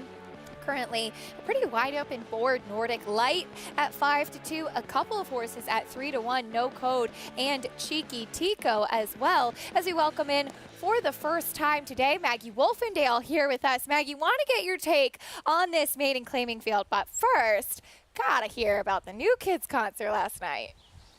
I know, okay, to be fair, I was never that big of a New Kids on the Block fan, but They won me over last night, Acacia. I mean, they're not getting any younger, and they still rocked the house for sure. They could still move, they could still sing, so I was pretty impressed. And Donnie Wahlberg, he's still got that charm and that stage presence, that's for sure. I really had a lot of fun and danced a lot, to say the least. I love that. But this race coming up here, a kind of clumsy change after the New Kids on the Block concert. But tell us what you think about this race coming up for here at Belmont Park. Well, Acacia, it's never clumsy when you're in charge, but we'll take a look at that number 3 Nordic Light, who does switch from turf to dirt in his second start and drops in class after being a big price for Christophe Clement first time out and did no running. But I wasn't in the paddock the day that he debuted, and I would have probably been against him on the turf, but he is a very good-looking son of Mastery. It's more of a dirt pedigree, albeit a little bit slow and mediocre on the bottom side, but beautiful horse, really lovely frame to him, long, scopy, just individual, and I like that. I like him switching to the dirt and the drop in class. He adds a short cut cheater blinker for this second start, but he looks ultra fit and just fits really nicely with the competition that he faces at second asking. Next, we'll move on to one that has no previous race record, and that's number 6, River of No Return, son of Speightster. The dam, she was a decent Indiana bred. She actually won some Indiana bred stakes, anywhere from 6 out to a mile and a 16th. They debuted this guy, though, going long. I don't think that's a positive sign, as the progeny of Speightster have been more proficient going shorter. He's built more like a horse that wants to run sprint distances, and not to say that he can't go this distance eventually. It's just a tall task first time out. I like what I see here. He's really nicely muscled. He looks strong for this debut. He's really well composed. He is wearing a shadow roll first time out, which is typical of some of George Weaver's horses. So it's that piece of equipment over their nose to kind of get them to drop their head a bit. But he has his wits about him. Like I said, I'm a little concerned about the distance here. Going a mile and a 16th, Acacia might be just a bit too far first time out. All right, Maggie, thank you. River of No Return, gelding by Speightster. We'll see what he has to offer in his first start. We'll talk more about this third race in a moment, but as promised, coming up this weekend, it's our America's Best Racing Race of the Week, the John A. Nehrude. We have a fun matchup in here, Andy. I always look forward to these kinds of matchups. Talented horses, Life is Good, Speaker's Corner. Life is Good, though, 1-2 down on the inside as he gets ready to make his first race back stateside after trying the Saudi Cup. Yeah. Or Dubai World Cup, To me, it's really not relevant with the distances with this horse. I'd bet him in a 2 furlong race. Maybe a mile and a quarter with other speeds in the race might be a question, but you know, his effort last year was just brilliant when he lost Jackie's Warrior off the layoff in the Alan Jerkins saying that wicked pace. He's a machine. He tired. It was a fast pace last time, and he tired a mile and a quarter, but I don't think that takes away from his legacy. And assuming there's no reason to believe that he won't come back, you know, the myth of it being hard to go over to Dubai and come back here, I don't think anybody's been paying attention to that for over 20 years. Life is Good, though. He is a little bit quirky, as we saw towards the beginning of his career. So I'm drifting there. I think he was just a little bored in the Pegasus World Cup without any company. Speaker's Corner was pretty bored on the front end, but he kept to his task in the Grade 1 Carter. We saw him well beaten last time out in the Met Mile behind Flightline, and Belmont opts to bring him back pretty quickly to try this Nehrude. You gotta love that about Belmont, that he's not going to leave him in the barn. He said, I can't leave him in the barn until the 4 go. And he obviously doesn't even want to cut him back to 6 furlongs to the Vanderbilt. The Grade 1 up there against Jackie's Warrior will take him on 7. And Speaker's Corner is absolutely terrific. Whether or not he's good enough to beat Life is Good remains to be seen. But I love that he's coming back here. And this is a very tough division, you know. You've got Flightline out there. You've got Jackie's Warrior and Speaker's Corner and Life is Good. And anytime you're running sometimes the years are just different. Last year, those Grade 1s were sort of up for grabs. You look at the Vanderbilt, you look at the 4 go. Not this year. Not at all. We've got some tough horses in that division. Really looking forward to seeing those 2 Grade 1 winners go head-to-head in the Neyrood on Saturday here at Belmont. Back here at 2 today at Belmont. We'll get ready for race number 3, as we heard Maggie's report, with the number 3 Nordic Light going 1.25 miles on the turf in his first race, and will drop in class today. Back on the dirt, and there's a look at Christophe Clement as he will give Dylan Davis a leg up, as they've had quite a bit of success together over the past year or so, too. No, they have. They've done great together. Listen, Christophe's winning with everybody, so it's, you know, I mean, I think just because Chad Brown is having this sort of otherworldly meet, you haven't paid as much attention to the Clement barn, but they're having an exceptional meet up here as well. And the 2 of them, there's 2 barns really have been juggernauts the whole meet. A couple wins yesterday. I mean, does he have 30 wins by now? 29 wins or something in the meet? I believe it's 2 wins yesterday. Yeah, so it might have been. So, I mean, most meets, they'd be winning the title. Yeah. But they're not even within hailing distance of Chad Brown. It's just been incredible, the dominance of Chad Brown, but it's not easy to get that many wins for anybody here throughout this Belmont Spring meet. And I know Christophe, a trainer that really points to Belmont Spring, and of course pointing to Saratoga as well and gearing horses up for that. But this is home base for the barn, and they like to win here and have had quite a bit of success in doing so. No, listen, in my opinion, and I know it's hard for you, he's your father-in-law at this point, but in my opinion, and he and I are very friendly, I believe he should have made the Hall of Fame this year. I mean, I can understand his first year. Sometimes people have a little trepidation. Is he a first ballot Hall of Famer? I understand that. I believe he belongs in the Hall of Fame. Hopefully he'll get in there next year. I was a little surprised he didn't get in this year. I thought he might. I'm biased, as you said, but yeah. I couldn't agree with you more. As we get ready for race number 3, 1.16 miles on the main track, this maiden claiming race for $50,000. Christophe's runner, Nordic Light, currently 5-2. Todd Pletcher has a runner in here as well with No Code, who did show improvement last time out, finishing 2nd. This is a horse, though, who just... It's kind of tough to trust, isn't he, for Todd Pletcher, not having shown much in 2 races so far? He's a big favorite in the doubles, and a lot of people I respect like this horse. I don't get him at all. I thought he was 2nd by default last time out. I'm a Pearl Jam fan, so I got it named after. I mean, maybe it comes from the honor code and no curfew, but it is a Pearl Jam album. But I don't get the love for him today, but he is a big favorite in doubles. We'll meet the field starting with the 1 North Pole. I think if you like this horse today, there's a good chance you may also believe in Santa Claus. He's a long way from home if he's looking for the North Pole. Very sharp. In a temperature index as well. Yes. Here's Zuzudini dropping back down. I mean, Zuzudini has some races that are fast to be competitive, but at 0-4-14 in this spot, I prefer others. He's 8-1 as well. As we take a look at your current tepid favorite, 5-2 on Nordic Light. He's coming up next. Dylan Davis, leading rider, will be aboard. This maiden special, this drop-down move, turf to dirt, works for the Clement barn, though a lot of them are off the turf. I was going to use him. I'm just amazed how much money he's taking right now. He probably drifts up. Well, watch that board. As co-favorite now is the number 4, No Code, making his 3rd start for Todd Pletcher. Well, listen, I mean, he's Todd Pletcher, and he's not terrible, and his last race is okay. I just preferred others in here.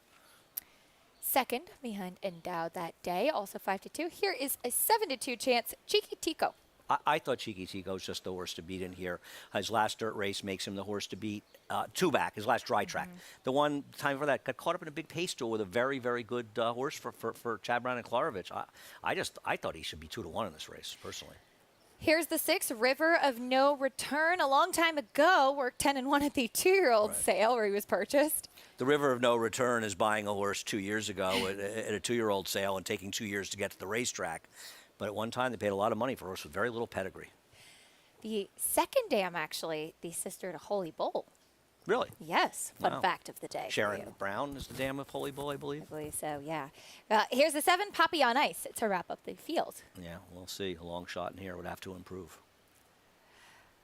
That's the field for the 3rd race here at Belmont Park. Let's go back to the 5, Cheeky Tico, who you had interest in. Last dry dirt race back in April at Aqueduct. That was going 9 furlongs as well. 70 Beyer speed figure that day. I just thought those were better horses. The horse a little against the track, being outside, and just thought that race makes this horse the horse to beat. I didn't think anything clever about this horse. I just thought a very logical horse. He's 7-2 right now. Favoritism shifting over to the number 4, No Code as of now. So we see Cheeky Tico, Manny Franco giving him a big warm-up. Manny winning the feature yesterday with Baltus, and Manny has just continued riding in top form. And his numbers riding for Chad Brown are just they're otherworldly. It's really amazing how well he's done for the Chad Brown horses. Manny looks to get the win for Orlando Noda in this third race, though. He is currently 3-1 and that Ridgeling by Fed Biz. We'll take a quick pause to welcome in our regional network. Stay with us on America's Day at the Races.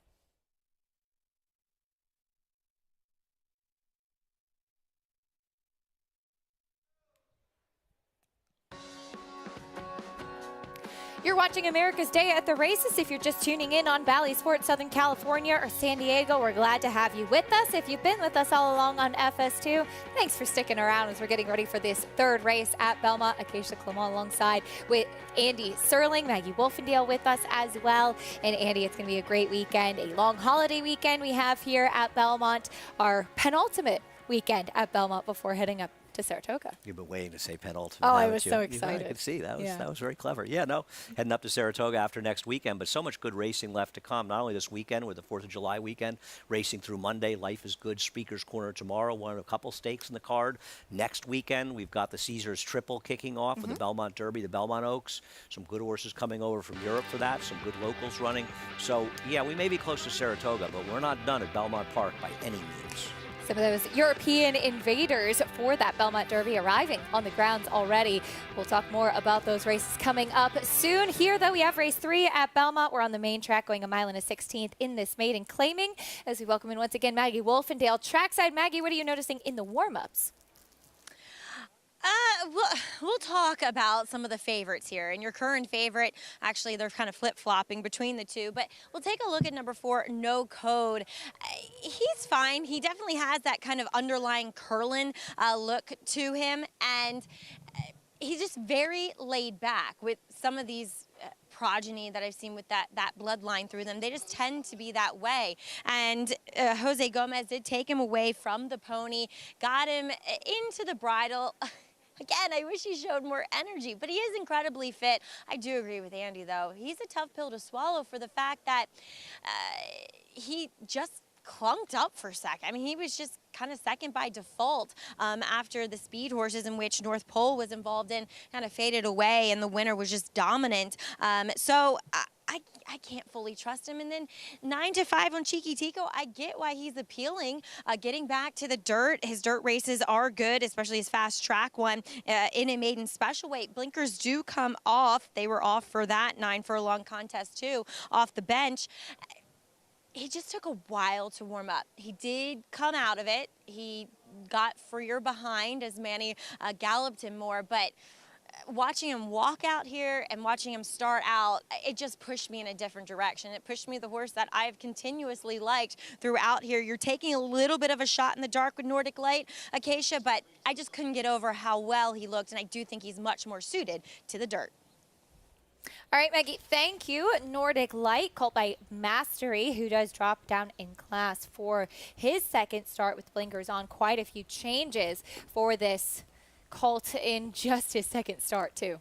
Isn't it arguable, looking at the pedigree, that it's really more of a dirt pedigree? It is. I mean, he may be just slow on both surfaces. We don't know, but I mean, you look at the pedigree and you look up the horses, there's just more dirt in the family.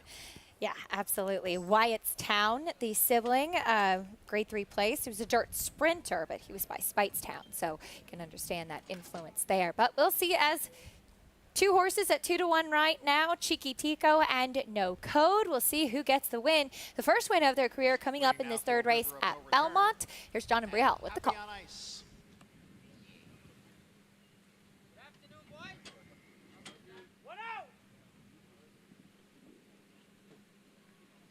Pappy on Ice moves in. All set for race 3. And they're off. No Code along with Cheeky Tico. And on the outside is River of No Return. At the rail, North Pole now moves up. River of No Return, Cheeky Tico, North Pole, 3 of them across the track for the lead. They've got 2 lengths on No Code, who's running in 4th. Zuzudini, the gray, down at the rail.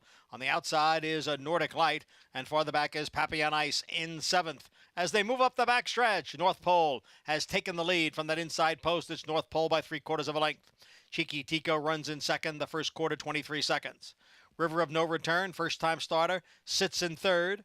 Then comes Zuzudini and No Code. They're heads apart, 4th and 5th. Nordic Light and the trailer still, Pappy on Ice.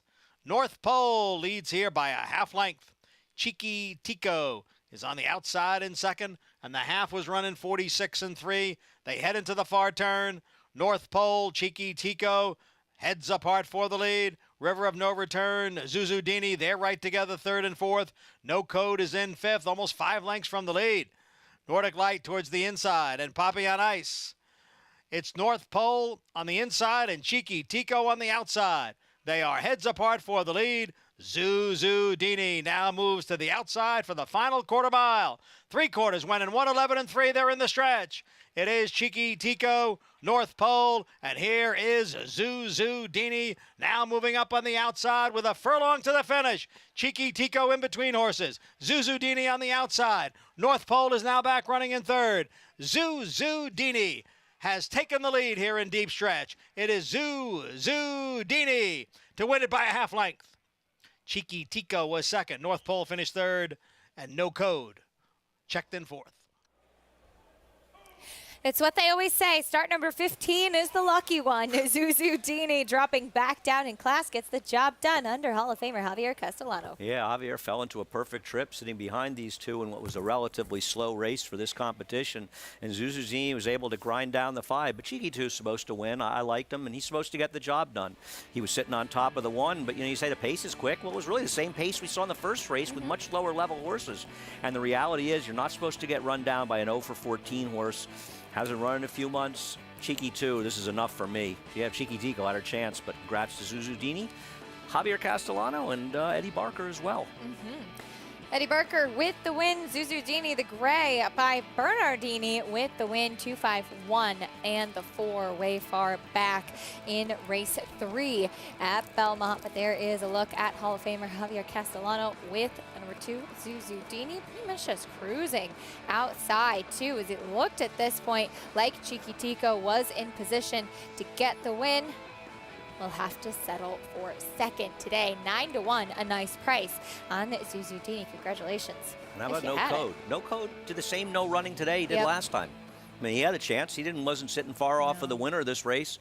He just doesn't have any. He doesn't have any acceleration. Run. Yeah. I mean, he was second last time as the field spread out and just sort of by default. But he was really no excuse. I mean, listen, no excuse for Cheeky Tico as well. Right. But at least he ran a little bit.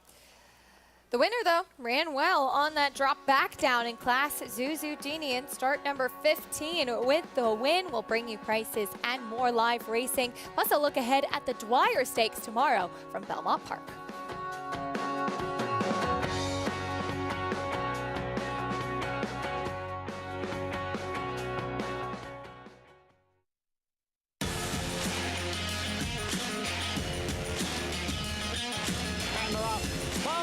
C, pouring it on here in the stretch. Impressive to win the Grade 2 Vosburg. Following C, Mile Happy has kicked it into high gear. And Mile Happy, with a powerful performance, wins by 2.5. The Club champion, Run Happy, standing at Claiborne Farm.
Welcome back to America's Day at the Races on FS2 and Bally Sports Southern California, San Diego. Our program brought to you by Naira Bets. You can bet any track, anywhere, anytime. Get started at nairabets.com. Check out all the bonuses. Live look at Coney Island.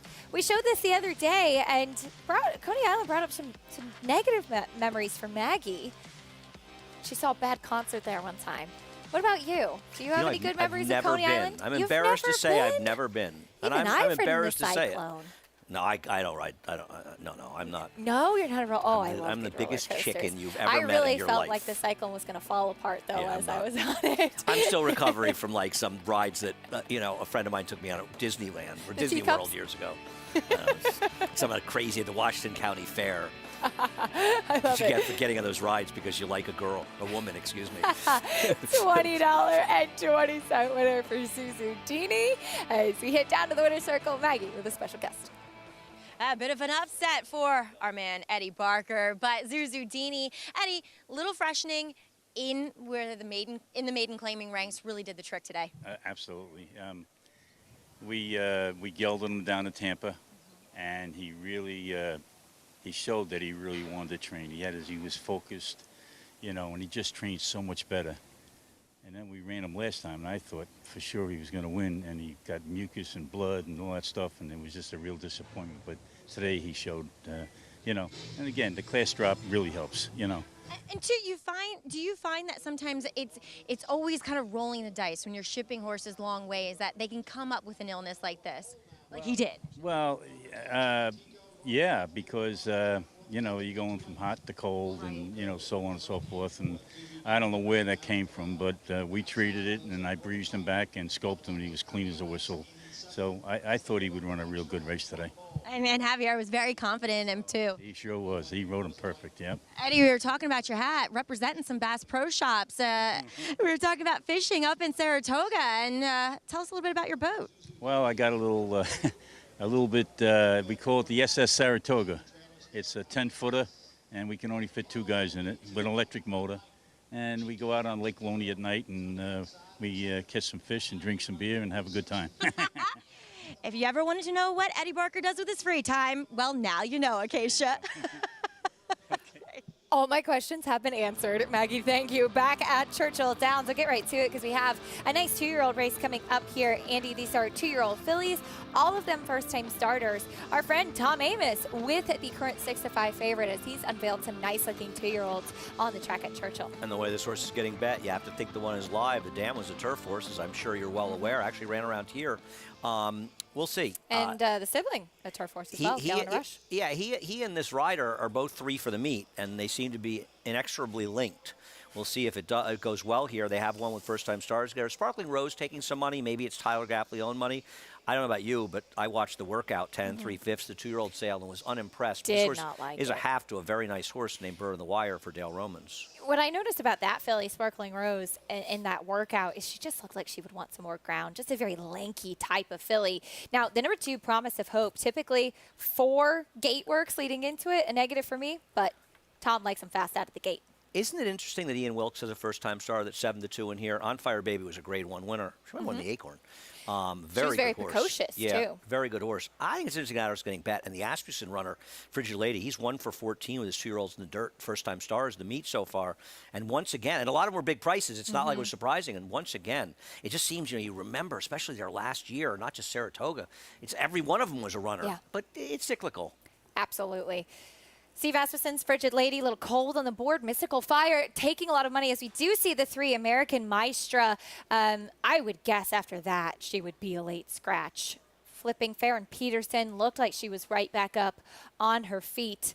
But this is a tough situation to put these young 2-year-old fillies in as the attending veterinarian will check her out, of course, with the familiar with the protocols here in New York, that would be an automatic late scratch. Not sure what they'll do at Churchill Downs. But it is a tough situation to have to examine a 2-year-old filly who acted up behind the gate, and they will back out the rest of the field, which is the right thing to do because it's very tough for these young horses to stand in the gate. Looks to me well, I won't assume anything, but the 3 American Maestra flipping behind the starting gate. They will back out the rest of the field, and we'll see how everybody seems to be handling things okay, and they are moving the numbers. They are moving that's the numbers. Right car You have call. to scratch So it will be a late scratch of American Maestra after that episode. But again, everybody else seems to be handling themselves well. You never know what you're going to get at the starting gate with the 2-year-olds. No, I agree. And it's, you know, when we talk about the gate crews and how difficult a job they have, and it pains me when I see people on Twitter criticizing the gate crew. And every one of us, by the way, is open to criticism. Every single one of us, ourselves included. But these are guys, I mean, first of all, nobody's perfect, but I don't think there's a single person criticizing that understands how difficult those jobs are. Our jobs are easy. Their jobs are very tough and very, very dangerous. And I have such respect for those guys in the gate crews, and especially in our crew.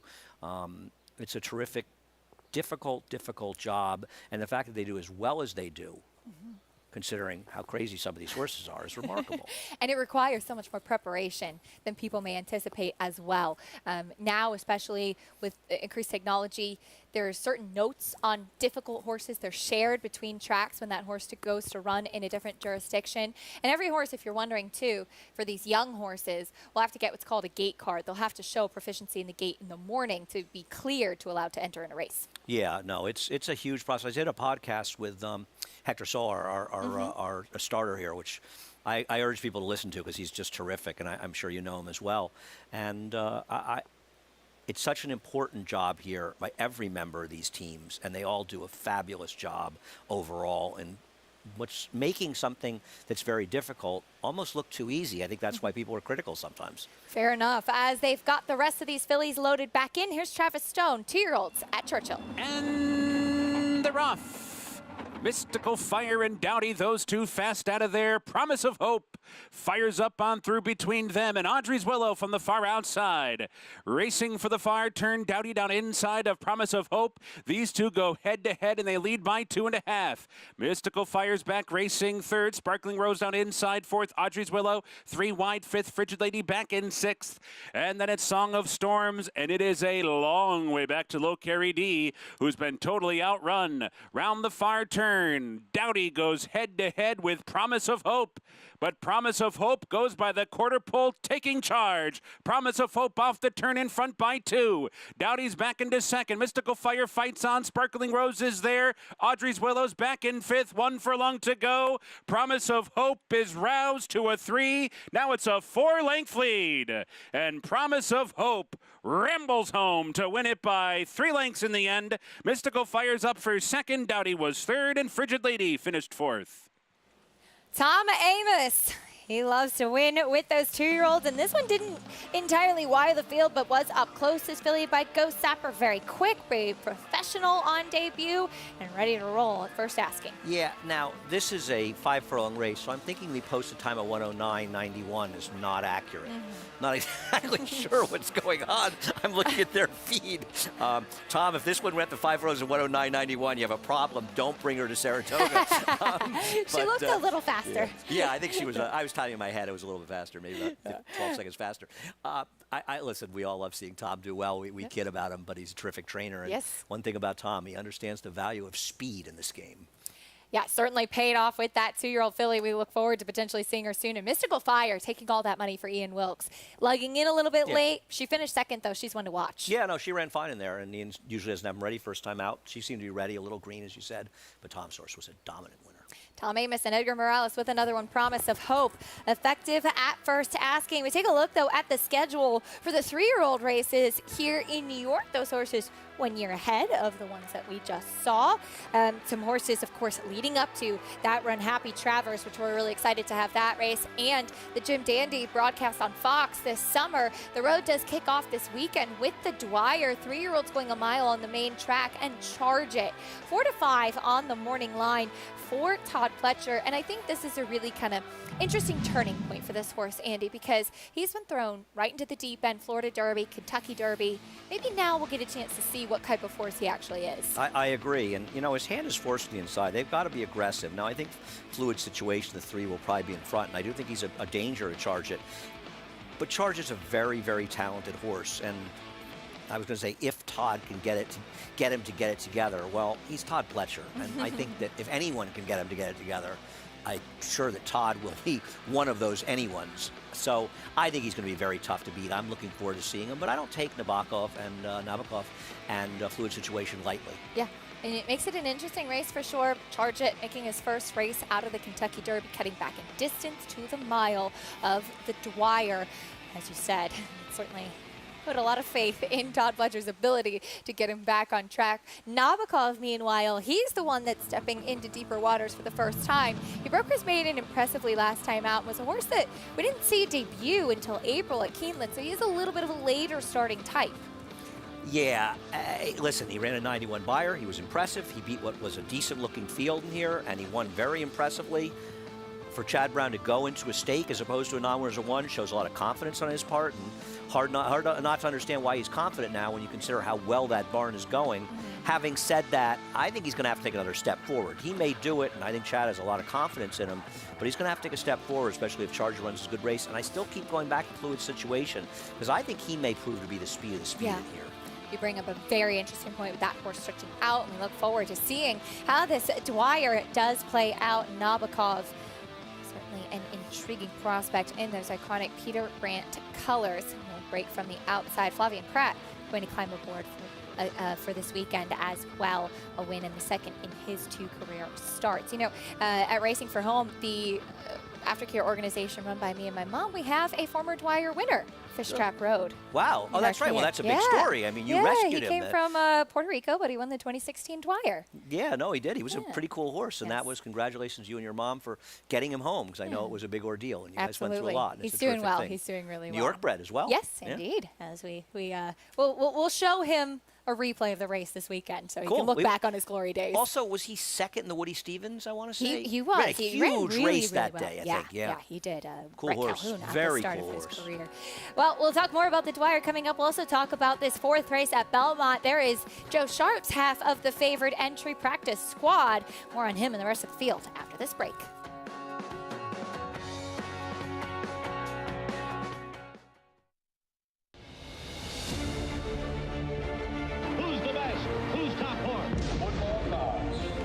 Valuable trophy in American sports. The dream lives within all of us.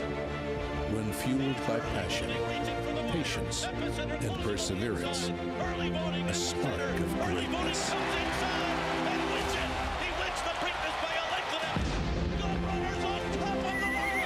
Come, dream with us at Three Chimneys. How do you become the gold standard in racing partnerships? One horse, one partner, one victory at a time. Congratulations to all our partners who have made West Point the gold standard for the last 3 decades.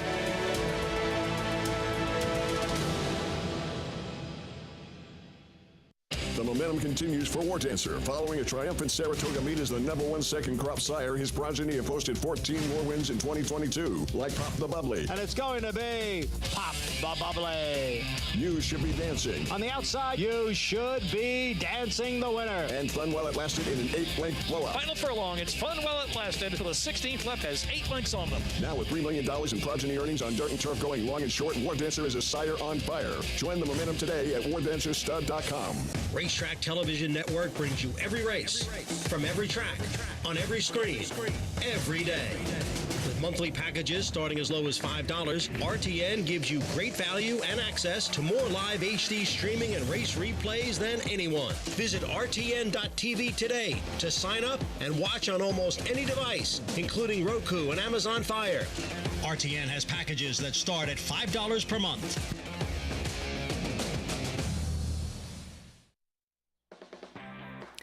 We're back on America's Day at the Races. Race 4 coming up next, a mile and a 16th on the turf. This starter allowance at Belmont, our next order of business. But first, we owe you some prices from Churchill Downs as we had 2-year-olds in the spotlight. I'm sure Tom Amos is always very happy to know that even when he's not on air with us, we're still talking about him as his Promise of Hope wins on debut. I don't see him there. No, he's probably in not the there. golf course. That's right. It's mid-afternoon. He's probably at hole 9 by now. $4.60 winner. This one ran to the money. So did Mystical Fire, that first-time starter who took a lot of money as well. Dowdy. Not a bad exact at $20 for the two favorites running 1-2 in this race. And love to know what the final time was. Obviously, the one that Churchill posted, 109.91, that would not be accurate. I have no idea what's going on. Doesn't seem it, yeah. Back here at, well, that's what's coming up with race 5 at Churchill next. That'll be the last live race that Andy and I cover together on this show. Here's a look at the board. Pretty wide open board right now. Silk Trade, 2-1 first off the claim for our friend Norm Cassie. Back at Belmont Park, we'll get onto this 4th race starter allowance as promised. On the turf, going 1 mile and a 16th. The entry, a short price. Joe Sharp and Mike Maker both send out runners for Jordan Wyckoff. Practice squad is right there on your screen. For more on the rest of this field, let's get a paddock report for Maggie. Thanks, Acacia. Let's take a look at a horse that's not a part of the favored entry, but is another Mike Maker horse, and that is number 5, Catch That Party. Does come in off the back of what was a fairly impressive win, at least visually down the lane, but boy, did he luck out. I mean, just the seas parted when they turned for home as he saved ground the entire way. Yes, I like the way he responded going back to that March effort. Now we haven't seen him, excuse me, off the claim for a bit from Mike Maker. I want to watch him warm up, to be perfectly honest. He kind of walks a bit short and left behind, just the way he kind of walks under himself, like a little bit of string halt. So that could dissipate once he gets out on the racetrack. But this is the right spot for him to come back, and he is very fit with that bit of a break in mind. Next, we'll check in with number 11. That is Nicholas James, trying the turf for the first time. There's some pedigree if you do some digging. The dam was a full 2 multiple graded stakes stakes winner, turf runner, Woodlander, who I think won the Fort Marcy here. He doesn't scream turf, though, looking at him physically. I will say, though, that this is a horse that debuted with that extension blinker on. Last time out, he took it off, and I was very intrigued to see what he'd do with it off and turning back in distance, because he does honestly look most like a dirt sprinter. But the extension blinker's back on, so we'll see. Does that correct any problems that they may have had with him in his last start, wanting to kind of lug out a bit? I like Reckless Spirit in here, Acacia, but they're heading out. I guess I'll talk a little bit more about him front side. We look forward to hearing it, Maggie. Thank you. 6-5 on the entry right now, though, as we get ready to kick off the pick 6. I don't want to discourage Maggie from talking about this race. Maggie, you can have the entire time after we're done talking about this race as much as you want. If you can fill it, have at it. Well, you don't have strong opinions? Well, I mean, you've got an entry where they both could win, so they're short prices, and only one's going to win. And the 5, if they win, and the 5 is the other horse, and maybe the 10 who's overbet at 3-1. And that pick 6 carryovers from yesterday, right? Yes, there's no carryover in here today. Practice squad went by. The 1A is next. Here's Ricochet. I think Practice Squad is the stronger half. The entry had run very well last time, but they're both live, and I could go into a long discussion. It's a terrible gamble because you're getting 6-5. They may even run 1-2, but the point is only one of them can win. And it just makes it, for me, a horrible value play. I hate entries. I wish we could get the state. We wish we could just get rid of them. Here's the 2. Front Man, big price. Yeah, he won last time, but that was a very hungry field. 12-1 on that one right now. Here's the 4, the Big Gray, who tried turf for the first time. Well, first time in a while. It's a cool name for a gray. Indeed, as he's a big price. Catch That Party coming up next. The other one for Mike Maker, 2-1 off the back of a win. I prefer this one, who had a big win and was claimed by Mike Dubb. I want to ask Mike Dubb, were you saving this one up for Saratoga to get a win up there? Or now you're in this big pitched battle with Peter Brand and Clarvin Stables for the owner's title. Maybe he wanted to fire that bullet now. As we know, Mike's a pretty competitive guy. Either way, he's a very dangerous player and my top choice. We go next all the way out to the number 10, Reckless Spirit, second off the layoff. He ran fine last time off the layoff. He's never really run well enough to beat these horses, which bothers me. And he did have kind of a good inside suck-up trip for third, but it wasn't a bad effort. But he's got a lot of ground to make up on Practice Squad. And the thing is, he was just sort of following the winner and Practice Squad on the inside. He's the 3rd likeliest winner, and because there isn't that much going on, he kind of ends up a little bit of an underlay, even with the entry at 7-5. And Nicholas James trying the turf for the first time. Oh, it'll be the speed, because he's quick. And this guy, I don't worry about a horse like this transferring his speed to the turf. Whether or not that means he'll be around at the finish, he certainly doesn't have the pedigree to do it, does he? Maggie mentioned as the dam sister to a turf winner. There's a little bit in there. Here is the number 5, Catch That Party. Hasn't raced since March. Did get the win that day. I remember this race actually because we'll take a look at it. As I apologize for laughing at my friend's pain, but my colleague Brian Nadeau had liked this horse a little bit, but didn't use him in the pick 5. Okay. And the rail parted to get this horse up to get the win that day. Now, Brian's been a friend of mine for a long time, and I like Brian a lot, but I don't want to hear stories of, and I'm not blaming you, I liked this one a little bit, but I didn't throw it in at 17 to 1. It was his long shot play of the day. But and he didn't throw it into his pick 5. Didn't. Well, No, then he should be ashamed of himself. I mean, I love Brian. He's a great guy. He is. And he knows it. I mean, he's watching. I know he's saying it. And he's right. Because, I mean, I'm sorry. If you're like 17 to 1 shots and you don't throw them into multi-race bets, there's something wrong with you. Well, this one goes from a very small outfit with not much to go sink your teeth into on the year. First off, the claim for Mike Makers. We saw that stat pop up there. You know what's interesting? The whole idea of claiming from lower percentage outfits. Mm-hmm. Intrinsically, you would think that that's something that just works. It doesn't. Yeah. It just doesn't work.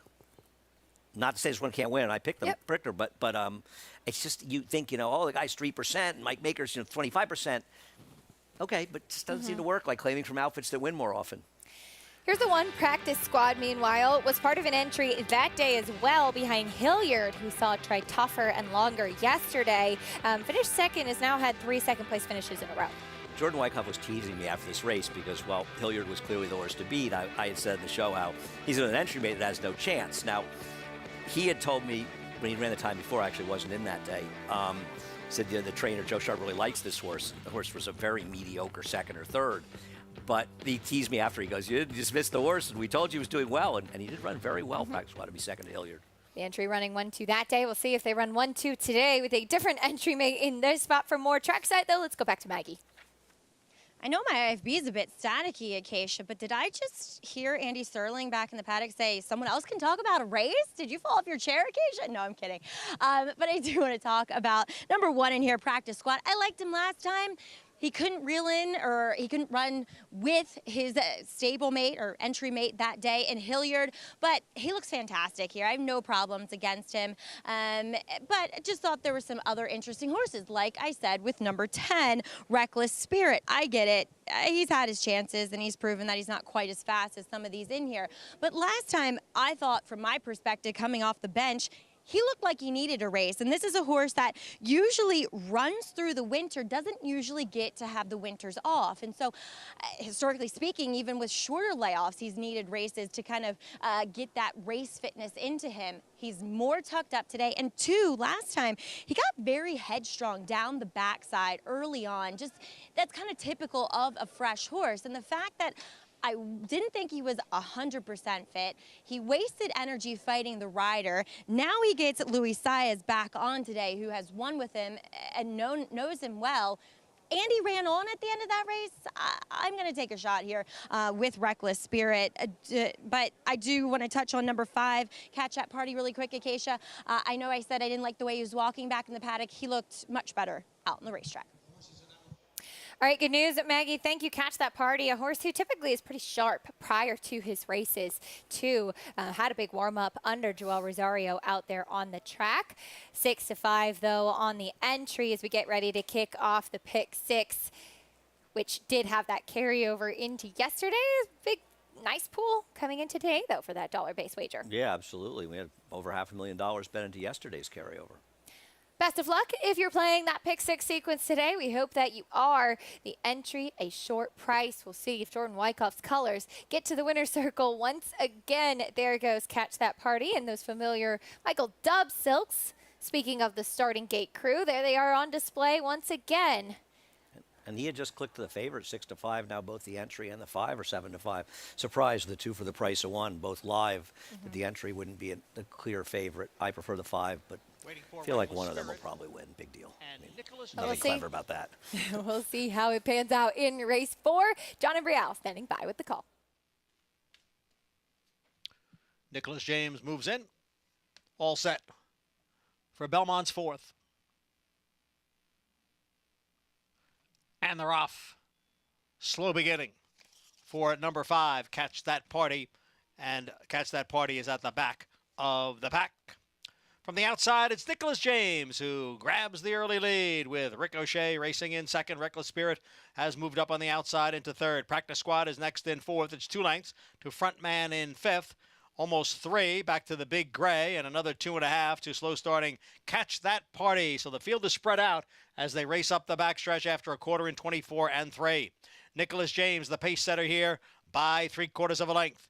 Down at the hedge is Ricochet. On the outside is Reckless Spirit. Reckless Spirit in second, just off of Nicholas James. Nicholas James the leader by 1.25 lengths.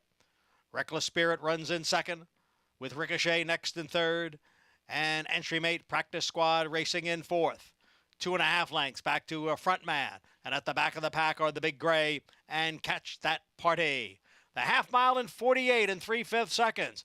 Nicholas James holding the lead here by a half length. Reckless Spirit on the outside. The entry mates are right alongside of each other. On the outside is Practice Squad. Down at the hedge is Ricochet. Then comes Frontman and Catch That Party. They're at the top of the stretch.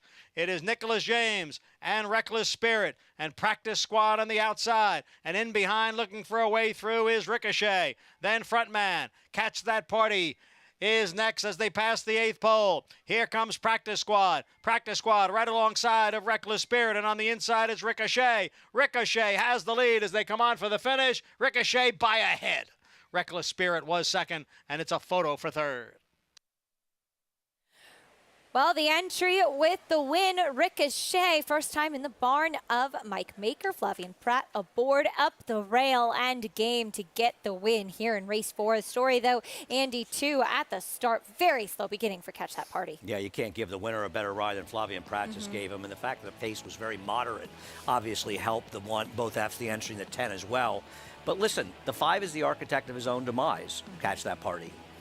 He's the reason he got left, and you can't get left in general, and you certainly can't get left in slow-paced turf races and expect to close from dead last and win.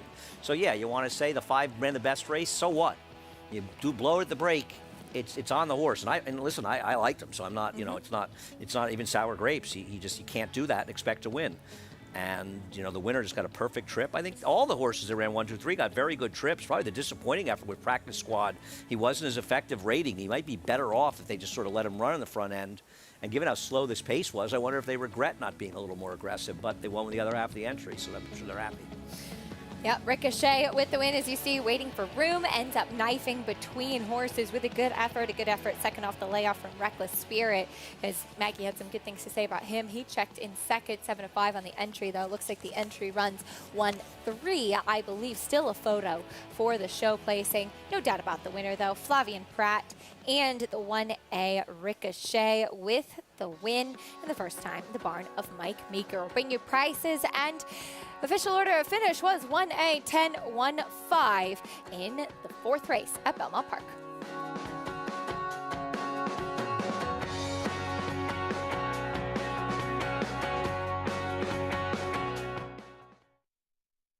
DeMarchelier offers breeders a rare opportunity as the only son of Dubois standing in Kentucky. Dubois, one of the world's most celebrated stallions, is establishing himself as a sire of sires.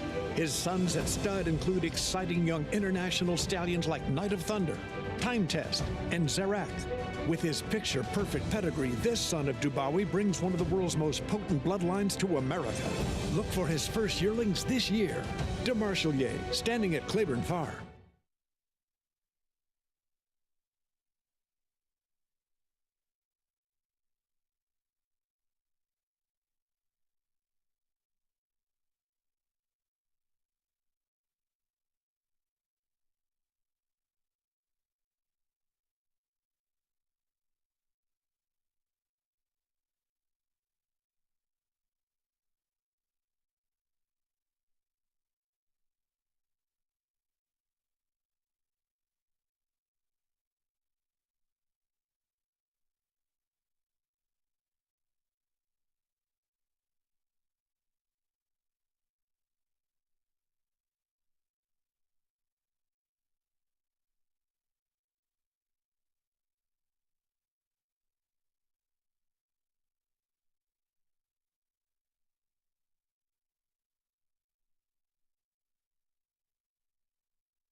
Welcome back to America's Day at the Races. Our program, as always, brought to you by Claiborne Farm. 100 years of doing the usual, unusually well. Race 4 at Belmont Park is in the books. The 1A, part of the entry, who took all of that money, Ricochet, with the win for Mike Maker and Flavian Pratt. Yeah, absolutely. Trade tried by Flavian getting it done. Reckless Spirit ran a winning race. He just finished second. And they were crawling up front, and they were finishing at the end. It's a tough loss for the 5, but you can't get left like that, especially when the pace gets that slow. $4.80 winner is Flavian Pratt, standing by with Maggie in the winner's circle.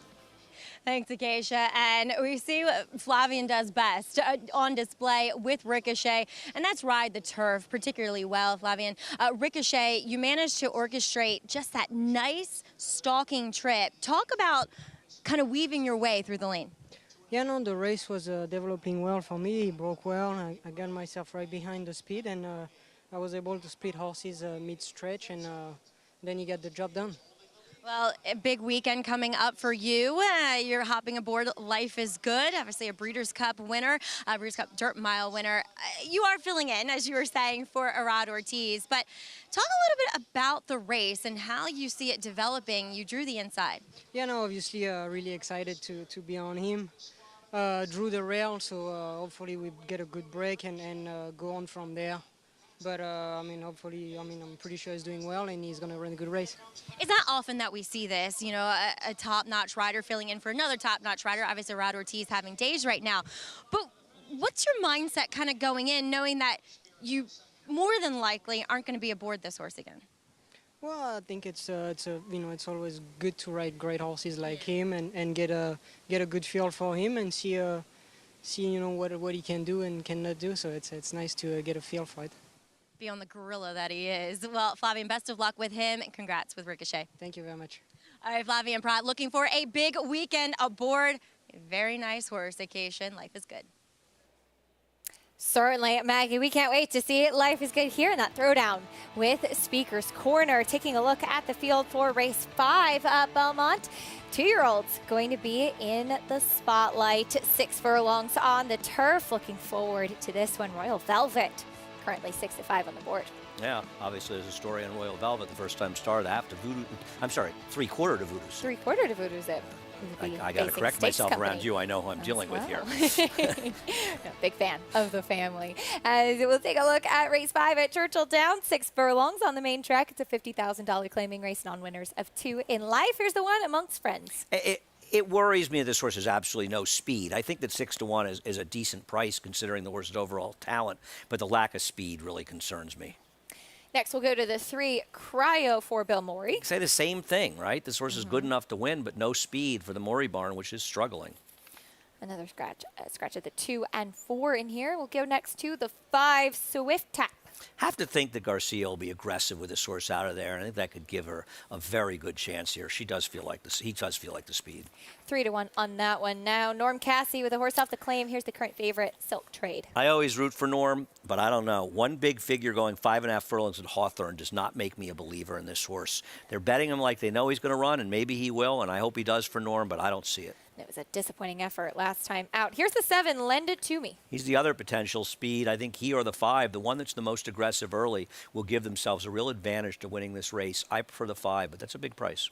And another big price. Here's the 8, Mamba 24. Okay. I don't know what to say. This horse, here's a 4th track and 4 starts. Yeah, well traveled. Yeah, first time it entered in a regular dirt race, a long shot. Only other dirt effort 2 back was at Belterra off the turf. The number 7, Lend It To Me. Meanwhile, we'll take a look at the race on May 13th. 2 starts back, open length win for $20,000 off of the layoff. Drops in after facing tougher last time out. Right, but winning a $20,000 maiden claiming and running in a $50,000 open claim or non-winners of 1 other than, it's just not going to work. Yeah. I mean, the only chance horse has if he can really outbreak the 5 and super hustle the front and able to control. If that happens, I guess it gives him a chance, but he's 6-1 for a reason. Ran away from the rest of the field 7. that day. That was for maiden at $20,000. 6-5 favorite, though, on the 6, Silk Trade.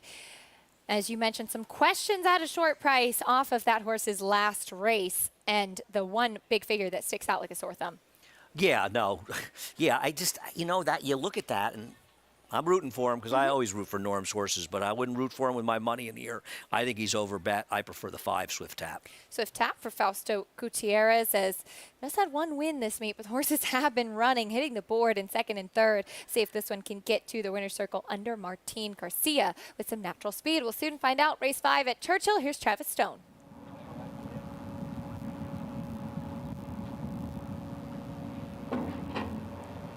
They're in the gate.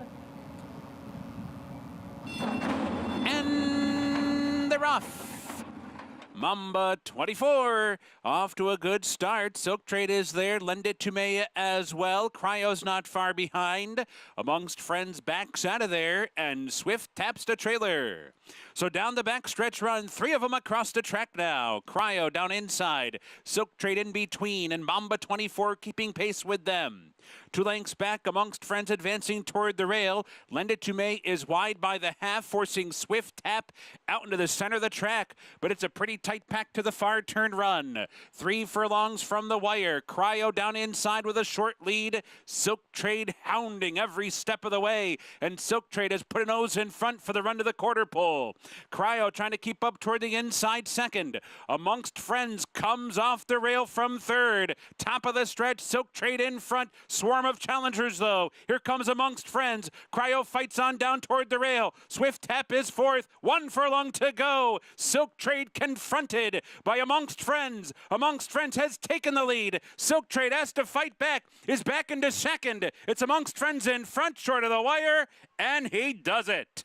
Amongst Friends works out a trip to beat Silk Trade on the money. It was tight for third there, Cryo or Swift Tap. They made it exciting in the stretch. Amongst Friends over your favorite Silk Trade. A good ride from Alex Achard with Amongst Friends, who, as you mentioned, the lack of speed a question, Andy, but he certainly was a horse with a chance. Right, but when the actual speeds, the 5 and 7, showed no interest in using their tactical advantage to their advantage, the pace was kind of tepid, and Achard did a great job of getting that good position in there and just worked out a perfect trip. I wasn't right about the 6. Silk Trade ran a winning race in here, just ended up finishing second best. I'm just surprised the pace developed in the manner that it did. Well, that'll do it for us on the set here today. Been a lot of fun as always. What are you most looking forward to tomorrow? Oh, seeing Life is Good and Speaker's Corner squaring off, but another good day of racing and all. But, I mean, you love to see really good horses, and I think that's going to be a terrific race. And I'm a huge fan of Life is Good, and I'm just looking forward to seeing him strut his stuff tomorrow. That'll be fun. Tomorrow, the Nayrod, the Dwyer will bring you some races from Churchill Downs as well on Stephen Foster Day. We hope that you'll join us. But for now, stick around. There's a lot more live racing to come today. Greg Wolf and Richard Migliori coming up on the set to take you the rest of the way. We have 2-year-olds on the turf and the start of the late pick 5 after this.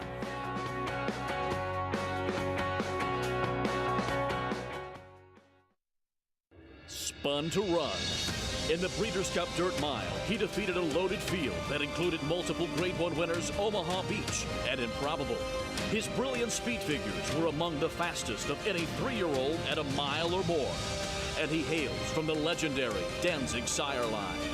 Multiple graded stakes winner, millionaire, Breeders' Cup champion, Spun to Run, standing at Gainesway. Who you betting on? How about an app created specifically for horse racing? Naira Bets. We specialize in thundering hooves, fist pumping, and boosting your bankroll with robust weekly promotions. And offer betting tips from actual horse racing experts. Bet all day and night, nationwide. Get the action and thrill of horse racing with Naira Bets. The ultimate accolade for a racehorse is to be named Horse of the Year.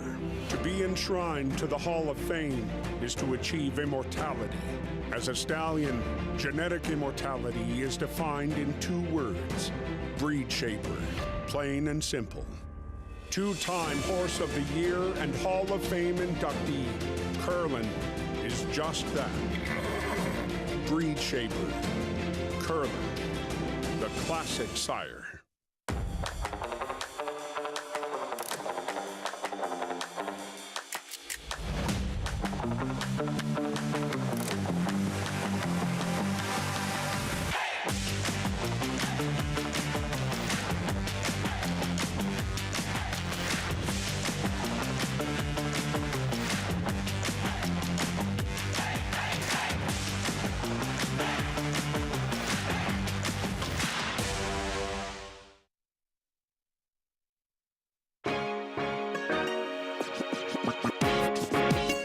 Now that you know what kind of bets are out there, let's try to figure out who to pick when you actually put those bets in.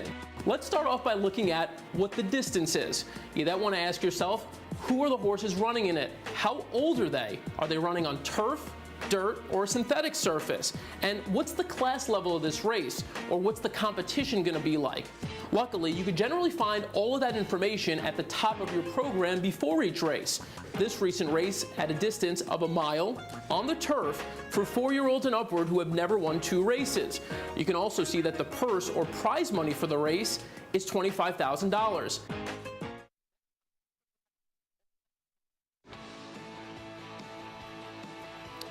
We're back, continuing live coverage from Belmont Park, Churchill Downs on America's Day at the Races. Program brought to you in part by America's Best Racing. For the love of the race, visit americasbestracing.net. Today, Greg Wolf alongside champion jockey Richard Migliori. Gorgeous day here in Elmont, New York, and we're going to see some 2-year-olds coming up in our Spendthrift 2-year-old race of the day next. Yeah, longest 2-year-old race we've run so far up to date this year in New York. It's 6 furlongs. We've gone 5 furlongs. We've gone 5.5. Starting to get to 6. And pretty soon in Saratoga, we'll see 2-year-olds running 1 mile and a 16th on the turf. It's important to keep an eye on these races. It might point out a horse or two that'll be very live in Saratoga stretching out. All right, we get our little preview look at them here coming up. There it is once again, Spendthrift 2-year-old race of the day, brought to you by their exciting freshman sire. What a start he is off to, Bolt Doro. Here's a look at the current odds. 6 furlongs inner turf and a maiden special weight Royal Velvet. Christophe Clement, son of Collected, the current favorite with Joel Rosario. Let's head downstairs to Maggie Wolfendale. We'll start off with him, Greg. You know, you're always a little bit skeptical. It's West Point. Are they taking a lot of money because of that?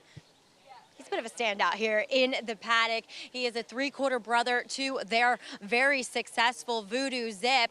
Well, I say very, it's all relative, I suppose, but he does tend to run, you know, low 90 buyer speed figures when sprinting on the turf. So that's exactly what Royal Velvet gets to do today. Really classy acting, incredibly well balanced. He ticks every box here first time out, and this is a good spot for him to begin with. And 2, he just feels and looks a bit more physically mature than some of the other competition that he's facing this time around. Next, to move on to the 10, Fantastic again, kind of dealing with relatively unknown sires, as this is actually the first foal by Fantastic to hit the racetrack. He was your Grade 1 United Nations winner several years ago for trainer Chad Brown. And the fact of the matter is, Wesley Ward has not been on his particularly hot run that he usually is with his 2-year-olds. He's been pretty cold. But I like this horse. He's really well prepared. He definitely wants the turf. Maybe eventually he wants to go further than this, but I'm okay with the 6 furlongs here at first asking.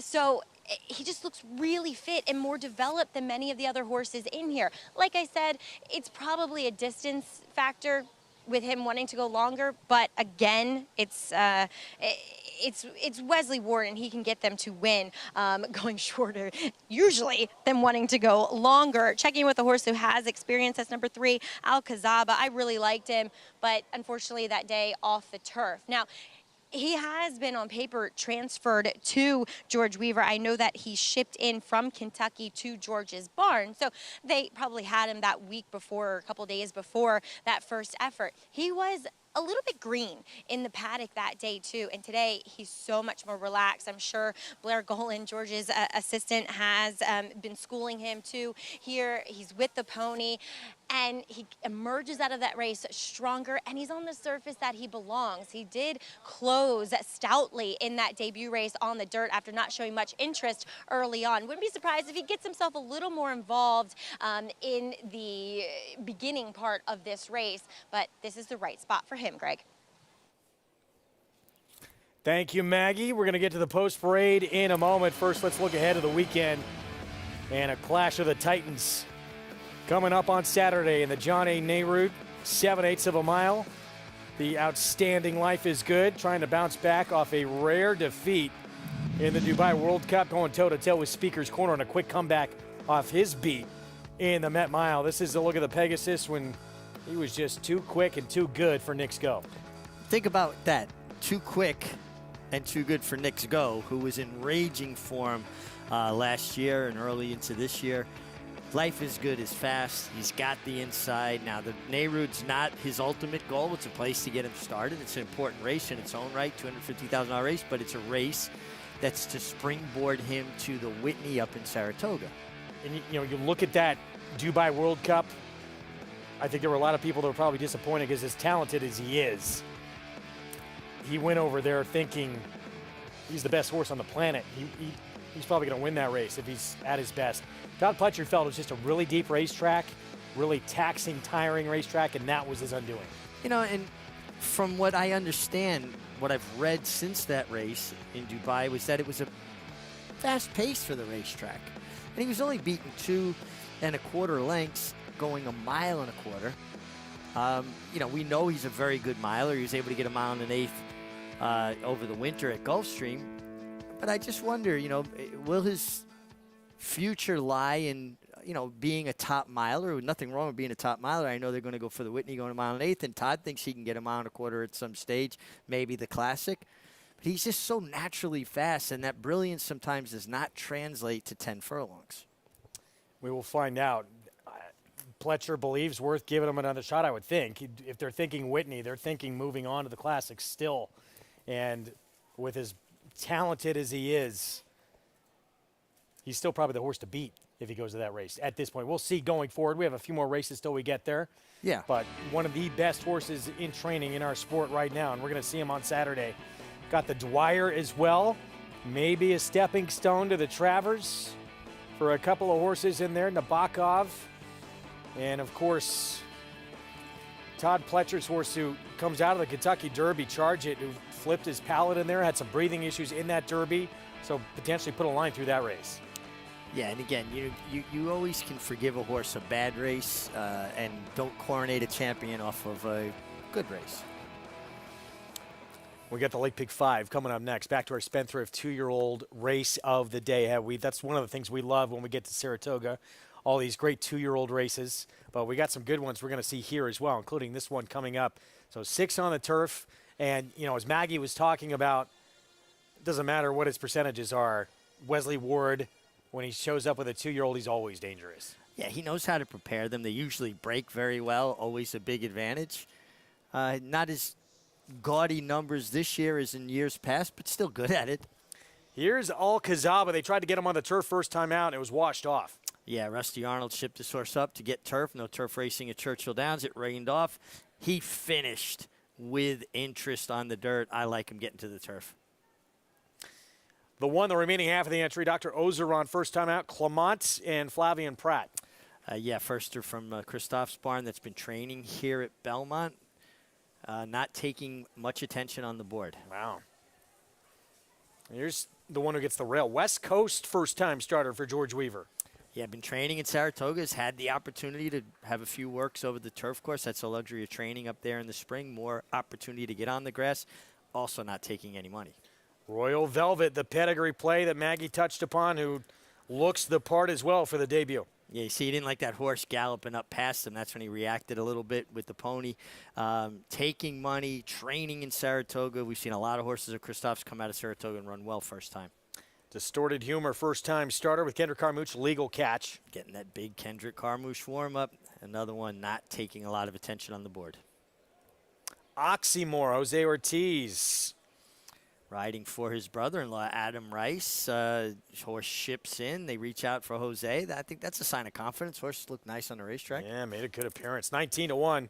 Karis Prince, Mitchell Friedman, turf debut. Also rained off that turf, that same race that Al-Kazaba came out of. Laid up close that. They didn't finish. Gets to the surface they wanted to begin with. 10-1, Deccan Prince, Luis Saez for Mike Maker. Mike Maker, always dangerous. Horse, steady diet of slow works, but very much clockwork in the spacing of those works. 13-1 next door on the son of Temple City. There he is with Javier Castellano. Yeah, making a nice impression in the warm-up. Pretty good hold to Javi there. And we've seen a lot of Temple Cities do well on the turf. That one making a decent appearance as well. And then outside Fantastic again. Here's the Wesley Ward runner for Three Chimneys Farm. I mean, this horse has got an extensive work tab. Go all the way back to March 26, and he basically has worked once a week, every week since then. That tells you you've got a horse that's doing well and hasn't had big interruptions in his training. That always is attractive to me. Late pick 5 begins in this race coming up. Over $250,000 in that pool. You can play it with Naira Bets. Get signed up, started at NairaBets.com. That's the offer. $200 deposit match sign-up bonus at NairaBets.com or on the app, and that code to use, match200 at sign-up. So it begins here. We got a wide open, unless it's the 4 here, Royal Velvet, who the public is all over. Turf race to begin it. Then another maiden race on the dirt in race 6. So these first 2 legs, going to see a lot of new faces. Yeah, the 6 is maidens, a lot of first-time starters going 6.5, but these are 3-year-old maidens. Now we got 2-year-old maidens going 6 on the turf. 4 Royal Velvet's on his toes, looks good on the racetrack. They reach out for Joel Rosario. I feel like that's a tell with the Come-Out barn. It seems like they gravitate to him when they got a live one or a horse they're thinking that's going to have a big future. And a good-looking Son of Collected here. Interesting. 7 of 5. Let's head back down to Maggie. I also like his name to boot, but yet I'm not going to pick number 4 in here, Royal Velvet. I'm going to go with the horse with experience. But let's talk about some others who are making their debuts here. And we'll begin with number 6. That is Oxymore for trainer Adam Rice. Now, Adam Rice, he is a trainer. He's obviously from the Rice family. He is the brother of Taylor Rice, Jose Ortiz's wife. So brother-in-law connection here. But the family does do very good work with their 2-year-olds. And this guy comes in incredibly fit. I honestly wish he looked a bit stronger. He's a very lean type of horse, but moving really well. Suits the conditions, fine. May want to go longer, but on the flip side, the progeny of Astern, they're very accomplished in turf sprints, and he hits at about a 15% clip with his first time starting 2-year-olds.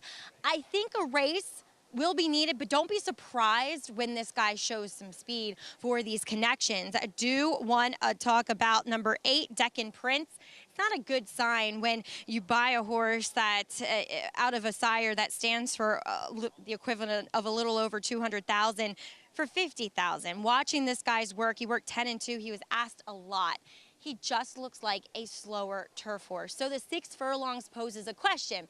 2, I just think there's some more development for this horse to be had. He's a little bit smaller, a little bit more on the backward side of things. 1, though, I want to watch with interest, kind of given the pedigree, as we'll take a look at number 9, Son of a Birch, floating up for my husband, Tom Morley, who, isn't known to win with first-time starters, but it's a kind of a funny story with this horse's name, as Tom did try to name him Basque for the region in France where, I don't know, he knows the story, but Urquia, it's an estate or something that has beautiful birch trees. So they wouldn't let him use Basque because there's a mare that's running that is spelled B-A-S-K, although he wanted B-A-S-Q-U-E. He said, well, let's see if we can get Son of a Birch. Lo and behold, they let it pass.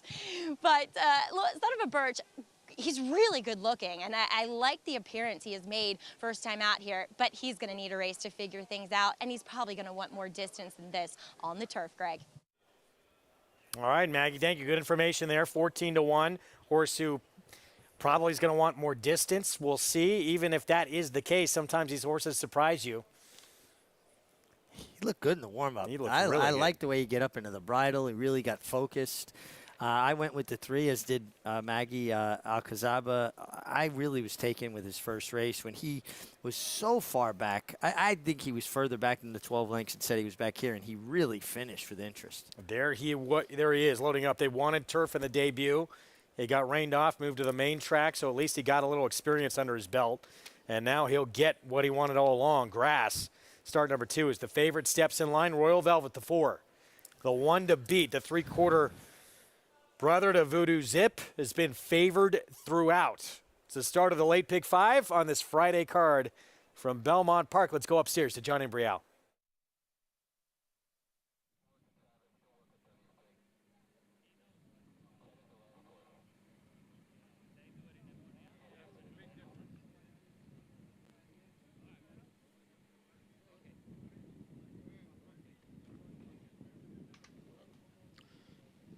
Waiting now for Oxymore and Fantastic Again. Oxymore steps in. Fantastic Again will complete the line for race 5. 2-year-olds on the inner turf at 6 furlongs. We're set.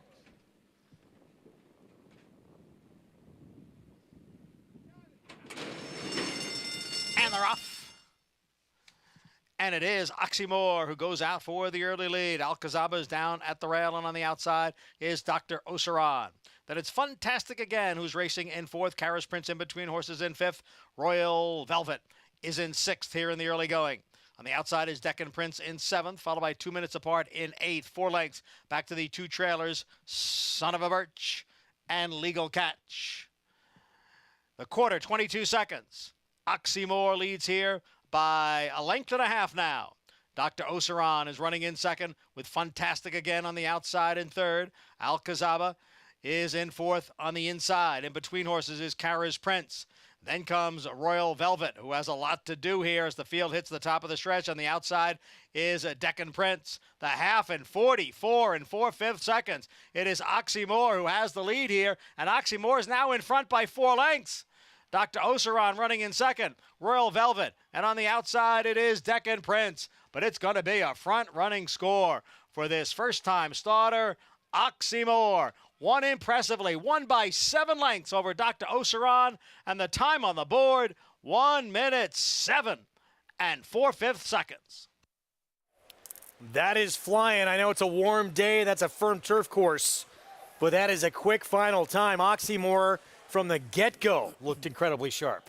For a 2-year-old to run this fast, I don't care how firm the turf course is, and put the daylight on the field that he put on this field. He exploded out of the starting gate, established the lead, and he just kept finding. And this is what Maggie was talking about, the Rice family, starting going back to Wayne Rice. They've just done an amazing job over the years with their 2-year-olds and how well prepared they are. And this guy knew his lessons well. The stern Australian bred horse that throws fast horses on the turf. And this horse was well meant. Reached out to his brother-in-law. I think that was a tell, huh?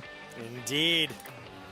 And Jose Ortiz didn't have to be much more than a pilot. It secured that quick break out in front early, but this horse was ready to roll today. And when you win by this kind of margin, we say it a lot on the program, but when you win by open lengths in a sprint on the turf, that's impressive. Hard to put this kind of separation. It just speaks to how much ability he has. I don't know that I've ever seen a 2-year-old run that fast on any surface the first time out. 11-1 over 9-1 over 15-1 here in the 5th at Belmont. Upset double-digit odds to start the late pick 5. We're going to take a timeout. When we come back, we'll talk more about that showdown between Life is Good and Speaker's Corner trying to rebound after a disappointing Met Mile when he had to deal with Flightline. We'll be back.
We're back on America's Day of the Races, program brought to you where you can play it all. Go to Naira Bets, download the app, and bet any track, anywhere, anytime. This is a 2-year-old to keep an eye on going forward. Oxymore, ultra impressive, 107-4 in the debut, 6 furlongs on the turf. That's just rolling again. I don't know that I've ever seen a 2-year-old first-time starter ever run quite that fast. And it's a pretty happy Taylor Ortiz, formerly Taylor Rice, with Jose Ortiz and her children, and Oxymore for her brother, a 24.60. And our Spendthrift 2-year-old race of the day, and it lives up to the billing with a big-time performance from a son of Astern here. And I think no question, many can't wait to see this horse upstate next time out. That was impressive. And, usually we're used to seeing the Wesley Ward horses bust out of the starting gate like that. Well, the Rice family has always been very good at preparing horses to run like that first time out. Kind of a little precursor of what we have to look forward to, all these great 2-year-old races we're going to get when we get to Saratoga this summer. You know, I used to save all my programs from Saratoga going back to the late 70s. And you'd go back through programs and one baby race, you go, oh, wow, that horse won the Kentucky Derby the following year. That horse was 2-year-old champion. Oh, this horse as a 4-year-old was turf champion. It's amazing the kind of horses get unveiled there. Crowded winner's circle with that performance. Smiles all around with that run from Oxymore. And how about an 11-1 start to the pick 5 as well?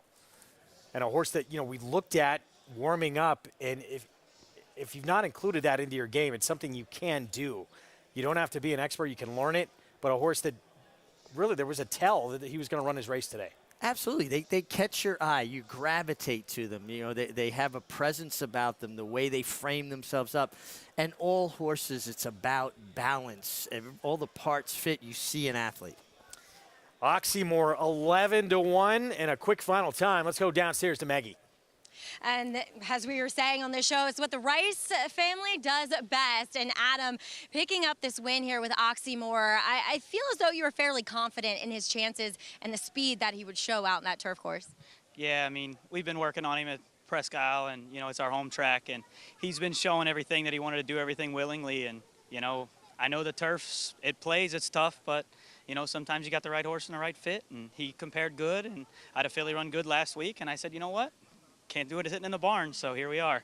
It was a long drive, but it was worth it. You ship him yourself, don't you? Yes, ma'am.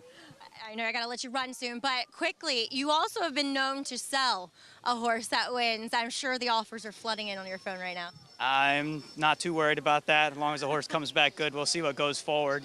These guys, they like horses, and I like making them. So, and I'm proud to say that, and he's one of them. And real quick, Astern. I've seen his progeny and the few crops that he's had.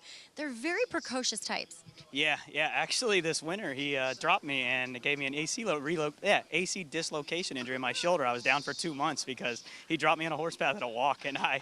Unbeknownst to many, when I got dropped on the ground and I'm sitting there going, ugh, in pain, I said, man, this horse is strong. That's going to work well. And here we are. So I believe it was a little worth it, annoying, but worth it.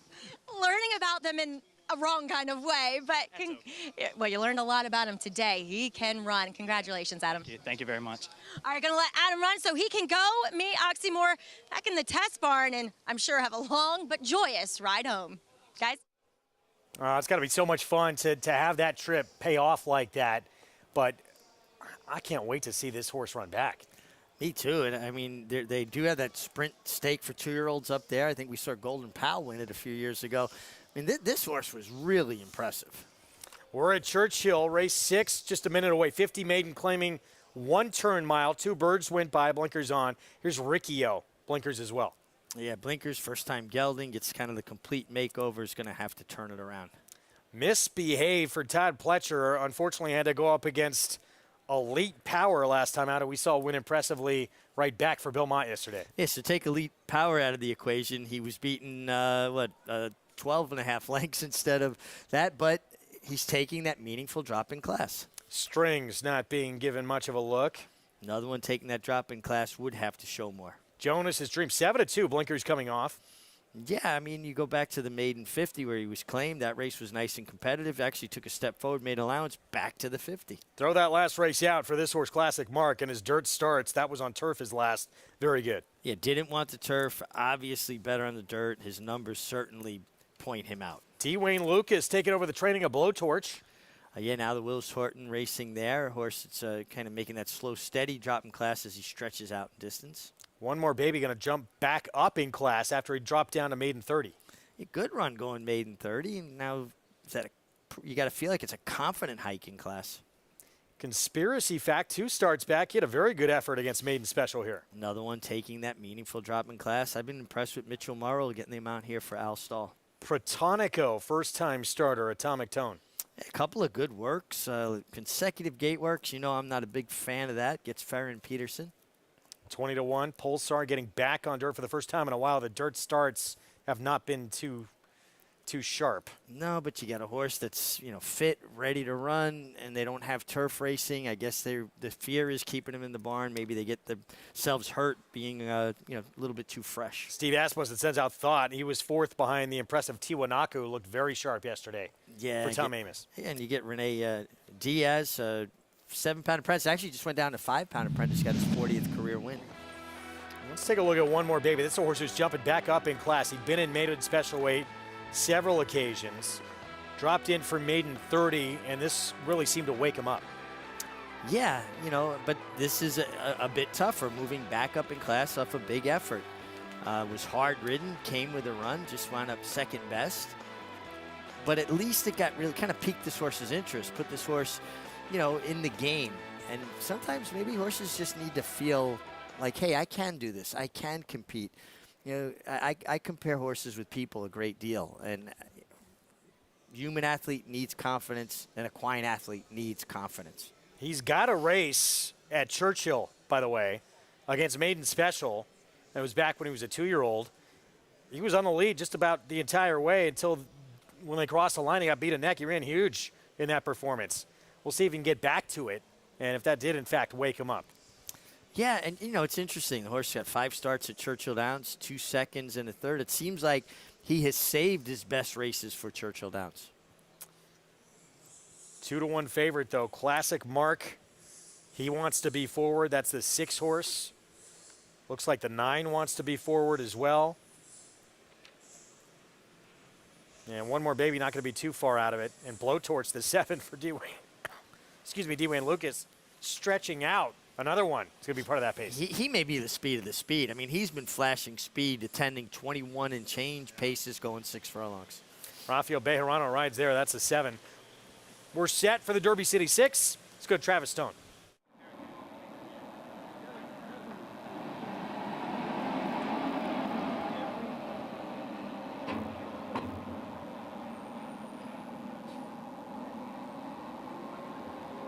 And they are in the gate.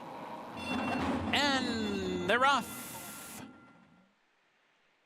Toward the inside, Strings breaks out alertly. Jonas's Dream is there. Blowtorch not far behind. And Thought is sent on from the far outside.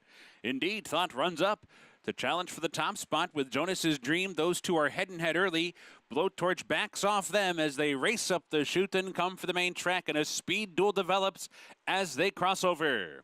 Thought on the outside of Jonas's Dream. They've gone clear by 3. Pulsar comes on to be 3rd. Blowtorch settles in toward the rail 4th. Classic Mark is 5th. Strings is 6th. 2 Birds on the inside advancing. 7th Conspiracy Fact in the clear, while 8th. Ricchio's in 9th. Atomic Tone 10th by 3. One More Baby's back in 11th, and Misbehaves the trailer and is down inside for the run to the far turn. And the opening quarter, solid indeed. 22-1 to a swift half and 45-1.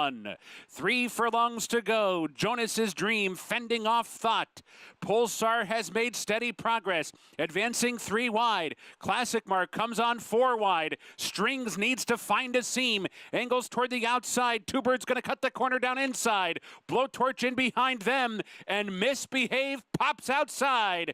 Down to the final furlong. Jonas's Dream comes away with a 2-length lead, but Misbehaved is rolling from the back, and so too Blowtorch. 16th to go, and Misbehaved has gone from last to first to win it. Misbehaved by 3 lengths on the wire. Blowtorch was second. Jonas's Dream was third, and Two Birds fourth. Connection's been waiting for this performance for a while. $875,000, son of Into Mischief, for Hall of Famer Todd Pletcher. From last to first. Got a very fast pace to run at. The 5-horse Jonah's Dream set the pace, got very leg weary. See him jump back to his left lead inside the 16th pole.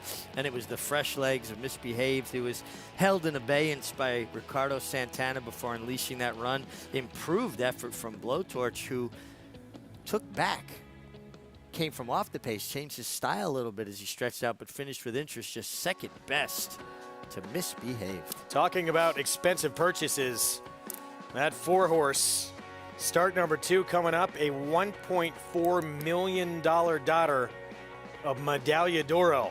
Looking to break her maiden here in start number 2 coming up as we kick off the late pick 4.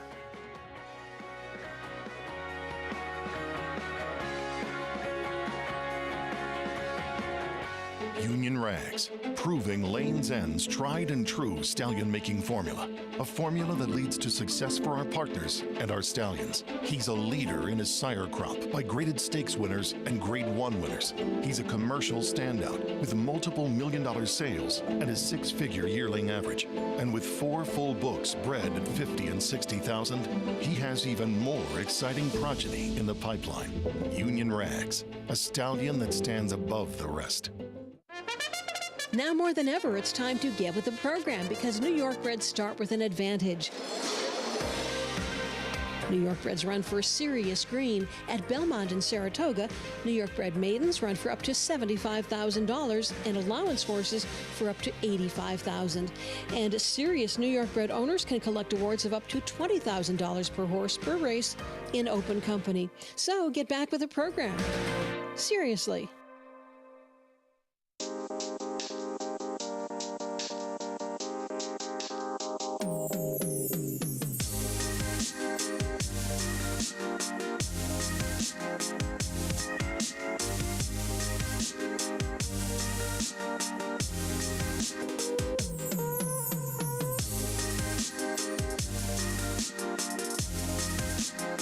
Stay fabulous. Resorts World. Racetrack Television Network brings you every race, from every track, on every screen, every day.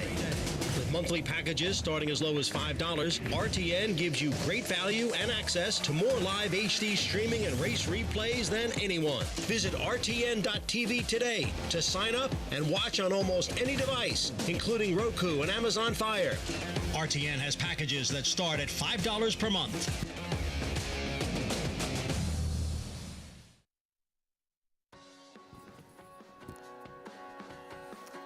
We're back in America's Day at the Races on FS2, Bally Sports Southern California and San Diego. Good to have you with us as we get set for the Pick 4 coming up on this Friday card here in New York.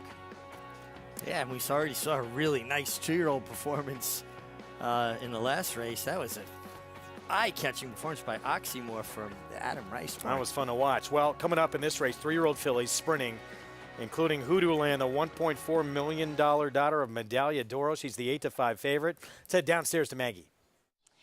She is, Greg, and she, I suppose, has every right to be the favorite. I liked her first time out with a lovely physical and pedigree, but I remember talking to Shug McGahee first time out, and he said at the 6 she'd probably want to go further than this. Well, I thought further than this meant a mile, not just a half a furlong more. So I'm a little bit confused by coming back at a sprint distance. And plus, there's some good-looking first-time starters in here. And we'll begin down on the rail with one of 2 Chad Brown horses, Emmy Lou. And sometimes people do take it as a negative when Chad Brown's horses are prepared at Monmouth. But I feel as though he does prepare a lot of unraced horses down there.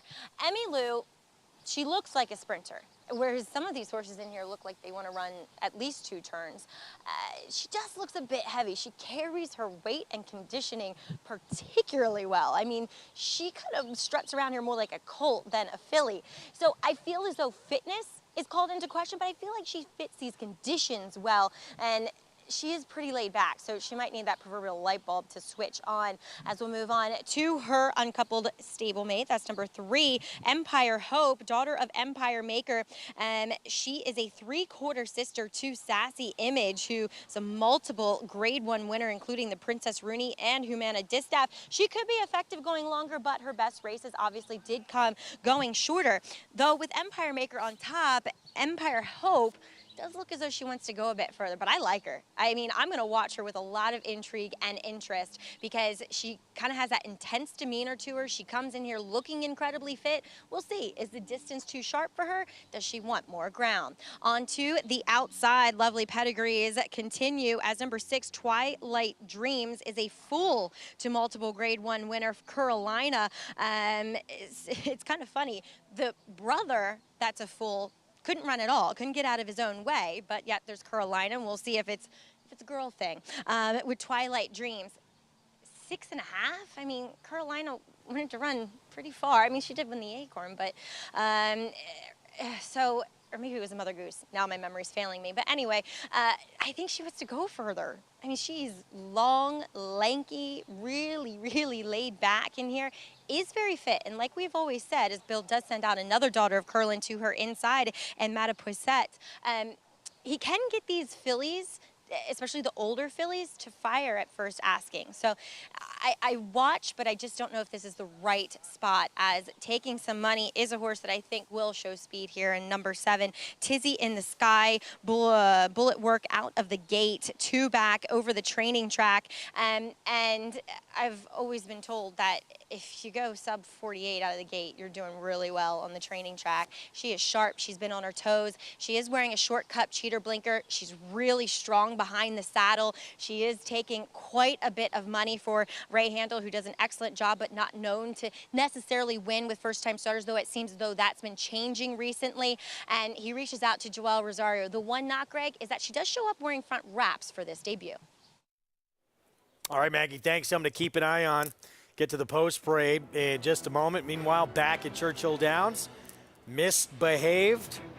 2-race experiment with the blinkers ended today, and the son of Into Mischief makes a bid from last to first. Impressive here to get the win. Yeah, after showing big speed last time with Ricard Santana, they completely changed his horse's style, took the blinkers off. He settled much better, and here he comes with the final run down the center of the track under a hard-riding Ricardo Santana Jr., who timed it perfectly. Still seems a little green, doesn't he? He's out there by himself, jump back to his left lead. You know, the horses lose their focus when they don't have horses to run with.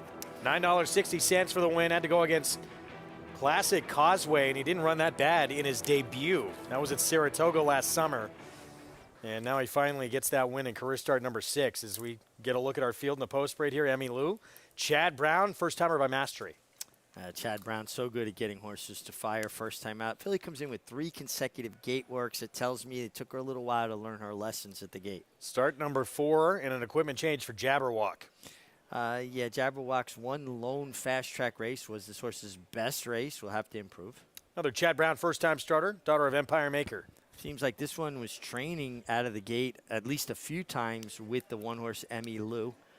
Maybe was a little bit faster than her 3 works back, excuse me. Hoodoo Land went by. The $1.4 million daughter of Medaglia d'Oro, second in her debut. She had a bit of a compromise beginning, and here's the 5, Mattapoisette. Yeah, and $775,000 Curlin yearling purchase. Nice steady works up in Saratoga for Belmont. Here's the foal to Carolina, the Acorn and Coaching Club American Oaks winner. Another one that was been training up in Saratoga before shipping down here. Belmont quietly does good work up there, almost anonymously, this Hall of Famer. And this is significant money for Tizzy in the Sky. Ray Handel, first-time starter, daughter of Sky Kingdom, with a couple of flashy drills showing up, including a gate drill bullet back on June 13th. Yeah, some snappy works. May 20th was the bullet work, and comes back 47-2 with the bullet work. Another good work off the pole last time. Those are good workouts. 2-1. Pay attention to the board with his first-time starter. No question, the pick 4 starts here. Close to $180,000 in that pool. I'll remind you, registration now open for the Stars and Stripes Challenge prize pool seeded. with $5,000. You can play the contest online with Naira Bets. Go to naira.com/contests to register to play today. Good luck to everybody getting involved. All right, so back to this very expensive filly. And it's not necessarily, just like in other sports, highest payrolls don't always win the championship. But it shows that you're built the right way and you have a nice pedigree. Yeah, and the fact of the matter is she's trained by a Hall of Famer in Shug McGahee that allows horses to kind of build into their best. He doesn't crank them up to win first time. Not that he doesn't win with first-time starters. It's if they win, it's because they're just that talented. She ran on with interest, was second best, but didn't have the best of beginnings, took kickback, came running. I think something certainly to build on. That was at Aqueduct, 6 furlongs back in April. So about 3 months off, just under that for start number 2. Shug McGahee being patient with a filly that they have high expectations for. As we take a look at Empire Hope, one of a couple for Chad Brown. Both of his fillies been training at Monmouth. And just the other day, we saw Chad Brown win with a runner who'd been training at Monmouth. I wouldn't let that put you off. Chad Brown having another dominant meet here. And his percentage at 32% has actually come down to what he had done at Aqueduct. Yeah, I guess he's in a if bit you of, can believe it. He's in a bit of a slump at It's unreal. 32%. Yeah, I wouldn't read too much into the fact that some of his horses train at Monmouth. There's only so many stalls you can have at Belmont, at Saratoga. They move them around. They're still in his system. I find it interesting. If you look at the 1 Emmy Lou and the 3 Empire Hope, June 10th, they both worked out of the gate. Empire Hope worked a bit faster. Emmy Lou comes back and works out of the gate again, where Empire Hope works off the pole. And then they both work again out of the gate on June 24th, and they basically were heads up. Same time. Yeah, and I think that speaks to Emmy Lou probably needed that gate work in between to kind of catch up, that she probably was a little bit slow and needed more lessons. And now she gets the rail. We'll see if that gate drill pays dividends here coming up. Let's get back to Maggie for more. Yeah, you don't often see that, do you, with Chad Brown runners? 3 gate drills in a row leading into a race. I'm going to opt for the other Chad Brown horse in here, guys. I'm not going to be surprised when the 4 or 7 wins, but I just liked her overall appearance, her overall aura. I like the warm-up that we saw from Flavien Prat aboard. Whoa, Richie going with the long shot. I like it. Matapoisette. But let's take a look at number 4, Hoodooland. Again, like I mentioned in the paddock, I'm confused. I'm confused by this entry. Maybe it's because she's missed some time. We haven't seen her since that debut race, and he just kind of wanted to pick up where he left off instead of just stretching out off the 2-month layoff, 2.5-month layoff. I don't know. I don't get it. I really think she wants to run longer than this, and she certainly wasn't flattered by the fact that the 3rd place finisher, albeit was further back to her World Traveler, came back and won, but only won with a 64 buyer. I don't know. I'm not, like I said, I just think she wants to go further than this. As number 7, Tizzy in the Sky, she was a little obstreperous to get onto the track. We saw Ray Handel on her head, but I love the fact that she settled in nicely. The volume of money that she is taking on the board speaks volumes, and I think she's going to have speed in here, Greg. I think she might be playing the catch me if you can game. We will find out. Again, we say it all the time, especially with first-time starters. Pay attention to that tote board, and this is significant money with the 7, Tizzy in the Sky. And I went completely against something that I preach, and I went with a long shot first-time starter that's not taking any money, but did catch my eye in the warm-up. And I like the fact that she had her 2 gate works. Okay, learned the lessons, put it to bed, came back with 2 kind of maintenance moves, shipped down, got 1 work over the training track, got a chance to get a little bit acclimated or accustomed to the surroundings here. And, the fact that she brought $775,000 as a yearling leads me to believe that, obviously she was well put together, and I'm taking a bit of a swing. Usually they're not taking money. It's because they haven't been impressive in the mornings. Well, there she is. So 15-1. She is, yes, being ignored on the board. It is the other Mott who is taking more money right next door, Twilight Dreams, the full to Carolina. As we're set for the pick 4, we'll see if Hoodoo Land can get it done here and start number 2 for Shug McGahee from post 4. Let's go upstairs. John Embrial, the call.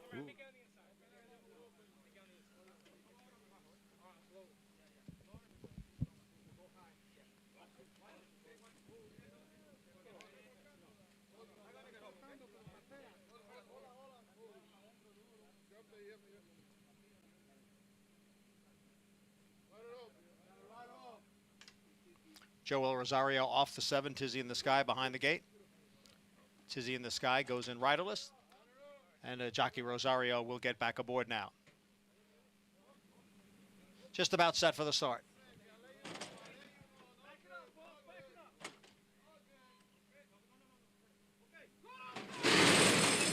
And they're off.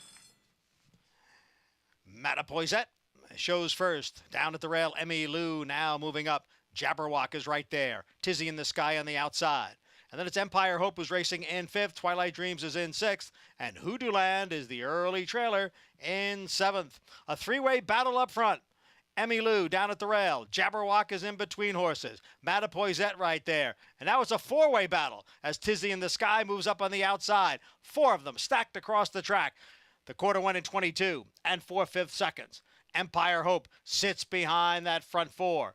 Right alongside is Twilight Dreams, and trailing the field is Hoodoo Land.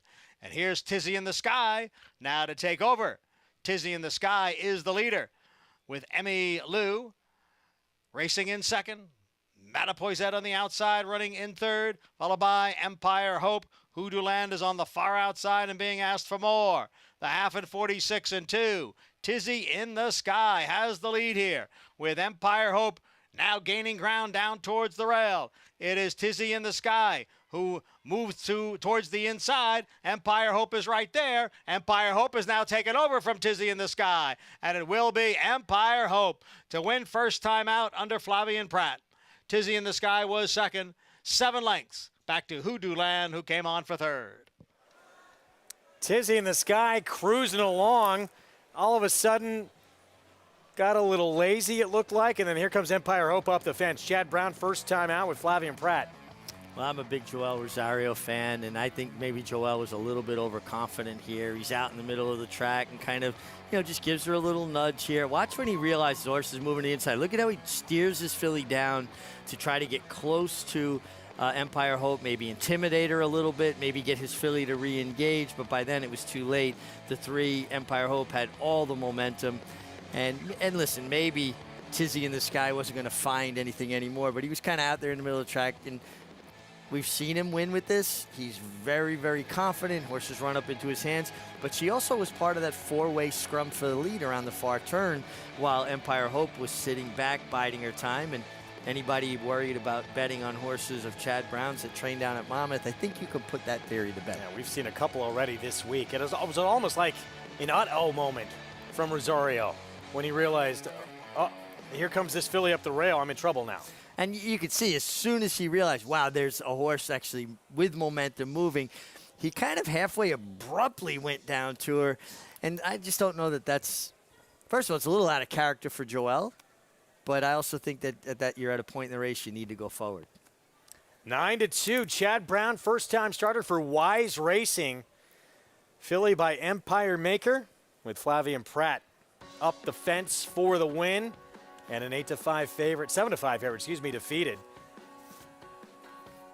As we'll head back to Churchill Downs when we return. Late pick 5. Coming up next, we'll kick things off under the Twin Spires with a maiden special weight for 2-year-old fillies.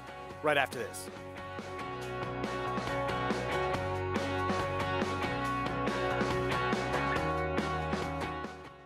It's difficult to get a sire that can upgrade your mares like this stallion can. This horse does produce runners, very talented runners, 3-year-old runners, Derby contending runners. This horse is priced where anybody can afford to breed to him, and if you're trying to improve your mare, he's a horse that's shown he can do it. There is no younger AP Indy that moves his mares up like he does.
We're back on America's Day at the Races program, brought to you in part by Hillendale at Alapa.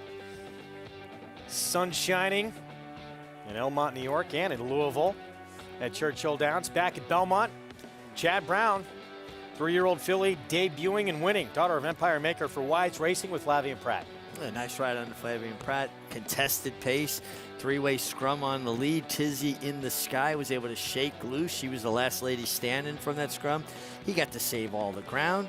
He angled out around 2 tiring rivals. Now there's got basically enough space to drive 2 Mack trucks through on the inside. She comes rallying. Joel realizes he's got a challenge coming to his inside. Maneuvered his filly kind of abruptly down to the left, and the other filly had more momentum and a little bit fresher legs. She was held off the pace as Tizzy in the Sky naturally took Joel Rosario there. At Empire Hope, very professional on debut, to pay $11.60. 3-7-4, Hoodoo Land, the favorite, upset. As we take a look at this late pick 5, how about this for a start? 11-1, now 9-2. 2 legs in. And 2 first-time starters. Tough to come up with horses that, didn't have proven form and having a little bit of insight. Not so hard to come up with a Chad Brown first-year winning, but Adam Rice had one very well prepared in Oxymore. 2-year-old fillies here in this race to kick off the late pick 5 at Churchill. Maiden special weight, 5 furlongs. Here is a Daughter of Noble Mission for Michael Tomlinson. I wonder if this one may be a little bit more turf meant. No turf racing there, but it's an inside post, needs to break alertly. Some quick drills for the City of Light filly, the 2. Yeah, and Joe Sharp knows how to get a horse ready. 2 horses back-to-back coming in off Gateworks. Holiday Decision, how about the 59-3 off of our one big effort to be third first time. Tom Amos had another 2-year-old winner earlier on in the card. He's going to send out second-time starter Holiday Decision. And here's the 4 Baby Got Backspin. Yeah, first-time starter for Rusty Arnold, a guy who kind of builds horse in a career, taking some money at 8-1. Look at that bullet gate drill for Steve Asmussen's Sugar Mama's Cakery at Lone Star. Trainer that does not work his horses fast. 46-3, must have done it the right way. Diamond District for Ian Wilkes, daughter of Street Boss. Another trainer, kind of builds a horse into a career, develops them, doesn't necessarily crank them to win first time. Carpe Diem debuter for John Ennis, Marsan. A nice steady work tab for this horse, not taking any money. Run Happy Filly debuting here for Greg Foley. Yeah, another one comes in off consecutive gate works. Usually I feel like that's cramming a little bit, trying to get your lessons in. Mark Cassidy with a $500,000 daughter, a tap at Personal Pursuit debuting. Yeah, a couple of snappy gate work 3 back, and comes in off a nice, easy maintenance move, taking money. Don Von Hemel with a collected debut, Collected Glory. I like this horse's work tab. Nice, consistent works. Nice spacing between the works. And Divine Grace Relu Gutierrez, 10-1 outside. I showed improved speed in the second start. Probably will show some speed again today, particularly from the outside, going 5 furlongs, short run to that far turn. Got to get your position going forward. Pick 5 starts here. Ton of inexperience in this 2-year-old filly race to kick it off. Coming up this weekend, of course, Stephen Foster Saturday at Churchill Downs on their closing weekend of the meet, and that's part of the cross-country Pick 5. That will be the anchor leg of this sequence that includes 3 racetracks, Belmont, Delaware, and Churchill Downs. Kicks off with that John Nayrud, Life is Good in Speaker's Corner, and ends with some of the best older horses in the country in the Grade 2 Stephen Foster. Nice addition to the Stephen Foster. There's a little something for everybody. Horses improving, horses with proven form. Good field. Olympiad, I was so excited when this horse ran last summer at Saratoga. He got upstaged by his stablemate Baby Yoda, and everyone thought that horse would turn out to be the star. Well, it turned out to be Olympiad, who has now reeled off 4 in a row, including 3 graded stakes wins. Yeah, Olympiad was very, very game here. He was crowded a bit by Happy Saver. He showed a lot of grit and determination to win his 4th consecutive start around 2 turns. He's undefeated around 2 turns. Nice record for him, 9 wins, 9 starts, 6 wins, a second and a third. And that's come at 3 different racetracks as well. 3 different racetracks. I think they finally found what he really wanted to do. He ran good against Baby Yoda that day. He rallied, got a big figure. But I think this is what he always wanted to do, and that was stretch out. 1 for 1 at Churchill. showed grit, determination when he was in a bit tight along the inside and drew away late at the end. Major player. Try and cement his status as one of the top older horses in the country. Meanwhile, Caddo River, he was prominent on last year's Triple Crown Trail, didn't make it to the Kentucky Derby, and he's been a bit of a project coming back now as a 4-year-old for Brad Cox, but he seems to have righted this ship. He's won 3 in a row. Yeah, a horse that just could be difficult at times. Wanted to get headstrong. Was he a front runner? Did they want to rate? Sometimes he had his own ideas about that. And it seems like now he's matured a bit. He's settled down more. He doesn't need the lead, but he'll be forward. Ricardo Santana seems like he's just got a really good rapport with this horse. Sometimes it's just a matter of not getting into a fight with one. You pick a fight with a 1,000-pound animal. Let me know how that works out for you. We'll see if he can get the 1 1/8 as well. It was last year, he was a different horse. He was a horse who was on the lead, and he was all out to get that lead in the Arkansas Derby. Seems like he could settle a little bit more now. I don't even mind if he's on the lead, as long as he's not pulling. Last year, even when he would hit the front, he wasn't a horse that his ears would go up and he would settle. He'd kind of stay in the bridle and do too much. Now that he's waiting on his rider's cues a little more, he's a little bit more settled. You'll see his ears kind of come up. He's not always so intense. I think he's saving some energy. And I was going to say no one's talking about him, but I think it's just we're not talking about him. I'm looking for a much better performance from American Revolution. Absolutely. I mean, look what he put together last year, culminating with a Grade 1 in the Cigar Mile. The New York bred came back, 1 1/8, tough distance in the Blame. And, this could apply to Life is Good. These are prep races for bigger goals. I mean, yes, you would want to win these races. They're important in their own right. But would you rather win the Blame or the Stephen Foster? Maybe the Blame, just set him up well for the Stephen Foster. And I like the fact that he gets Louis Saez back. They just seem to have a real good rapport, a nice affinity for each other. Louis really fits him from a physical perspective. Sometimes you get taller jockeys on smaller horses or smaller jockeys on taller horses, and it's just a mismatch physically. They look like they absolutely, like two puzzle pieces, they fit. Meanwhile, back to this 7th race to kick off this late pick 5. There's the favorite. $500,000 daughter of Tappet, the 9-horse, who is the 2-to-1 choice. Mark Cassie's Personal Pursuit for Tracy Farmer. We know those Silks had a lot of success over the years. Tyler Gaffleone, the meet's leading rider, will be aboard. Tracy Farmer, just a terrific owner, put so much into the game. I'm fortunate to ride some really good horses. Hidden Lake for him in partnership with Robert Clay. Probably more ground, what this horse wants. Probably, but the fact that she's taking this kind of money, makes you feel like she's certainly shown enough in the mornings to make her tough here. 6 rearing up there. That's Diamond District, first-time starter for Ian Wilkes. But it looks like Julien Leperoux able to stay aboard. You get young horses waiting for their turn in line. There's a lot of nervous energy. The atmosphere is different than it is in the morning time. And as a rider, you just got to be on your toes, be aware. There are times when you got to stay with the ship, and there's times when you got to, you got to know when to get off. If a horse is going to do something. Now to 7. Well, and horses feed on each other's energy. They start setting each other off. Can be a domino effect, especially with these babies. Well, think about you have a young son. You drop him off daycare or kindergarten, and they go see some other kid upset and starting to, get worried about something or missing mom and not want to leave mom. And the next thing you know, another one's crying about it. He got bit on the arm the other day. That was not a happy papa. We got to talk to Hannibal there. No question. 9 moves in line, Personal Pursuit.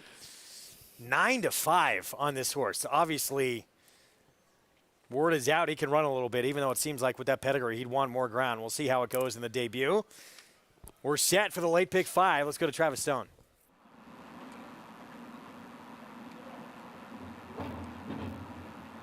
They're in the gate. And they're off. Holiday Decision broke sharply. Roja Ligera was off last, about 15 lengths behind the field. It's Holiday Decision, fastest out of there. Heading for the far turn in front by 2. Personal Pursuit comes on to grab second. Divine Grace 3 wide third. BB got backspin toward the rail 4th. Somebody's Problem right there in the thick of it. While 5th. Mersand back 6th. Melania comes away 7th and toward the rail. Collected Glory is now 8th. Sugar Mama's Cakery is on the move from 9th. Diamond District is back in 10th. And Rohali Heda has caught up to the pack and is trying to save ground for the run to the top of the stretch. They are off the turn. Holiday Decision has swept up for a narrow lead. Somebody's Problem fights on. Baby Got Backspin is back into 3rd. Sugar Mama's Cakery trying to come on late with Personal Pursuit. Final 16th coming. Holiday Decision has come away with a 2.5 length lead. And it will be Holiday Decision under the wire. Length and a half in the end. Baby Got Backspin was 2nd. Somebody's Problem was 3rd. And Melania was 4th. Tom Amos again with a 2-year-old. He's got a couple pointed to stakes coming up. He had Promise of Hope debut and win earlier on today's card. Now Holiday Decision wins second time out. Yeah, ran well first time, took money that day. Come back off a very fast bullet drill, 59-3. Showed good speed, didn't corner very well into the turn, and then Ryder was able to get him straightened out, and she kicked on again. This is a nice performance. I hope we see her in Saratoga. And Tom inching towards a big milestone. He's been doing so good with his 2-year-olds. I sent him a nice text earlier. I said, wow, you're the best trainer of 2-year-olds in the country right now. His response, thanks. Just brush me off. Wow. Well, you know, when they big time like that. Yeah, well, that's a nice thing I say about him. We're going to take a timeout. We'll be back. Got a New York bred who has looked very good. St. Selby in against Open Company. He's looking to win for the 4th time in 6 career outings coming up.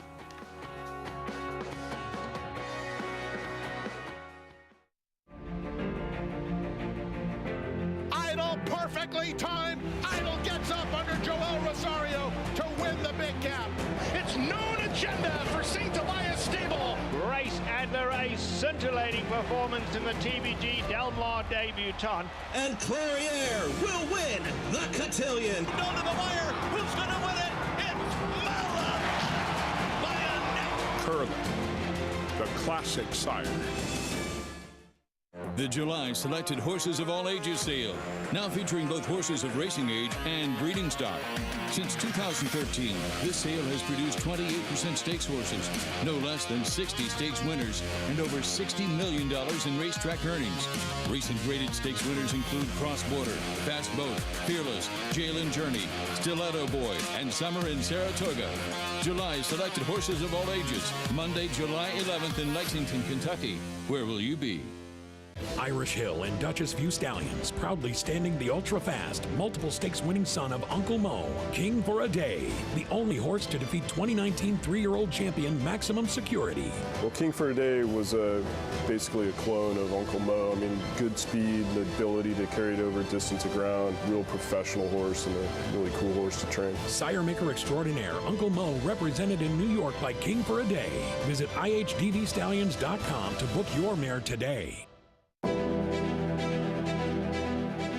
You don't have to be a multi-millionaire to get into this game. You can have a few $1,000s and have fun with it. But with the bonds, you're actually going to win. I've had the opportunity to win multiple races. In fact, this year I won 2 times in one day, which is almost unheard of to be able to do.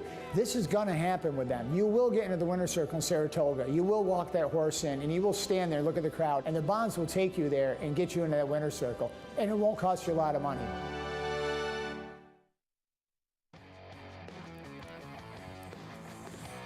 You're watching America's Day of the Races on FS2, regional networks out in Southern California. Good to have you with us. Program brought to you in part by legendary Claiborne Farm. 100 years of doing the usual unusually well. As we get set for the 7th of Belmont coming up, first allowance condition, and that is Unikey. Tried to go long last start in a stakes race against Ethereal Road for D. Wayne Lucas, who'd looked so good at Oaklawn on the Triple Crown Trail. And now that didn't work out, so cutting back in distance to sprinting. Let's head downstairs to Maggie. Greg, I think it's fair to say we can put a line through Unikey's last race at Pimlico. Looking at him even, you can tell he does not want to go that far, and it was against much tougher company than what he presumably faces here today. going back to that last effort, or two-back effort, I should say, at Keeneland going the 7, I'm not so sold on the lug out comment line.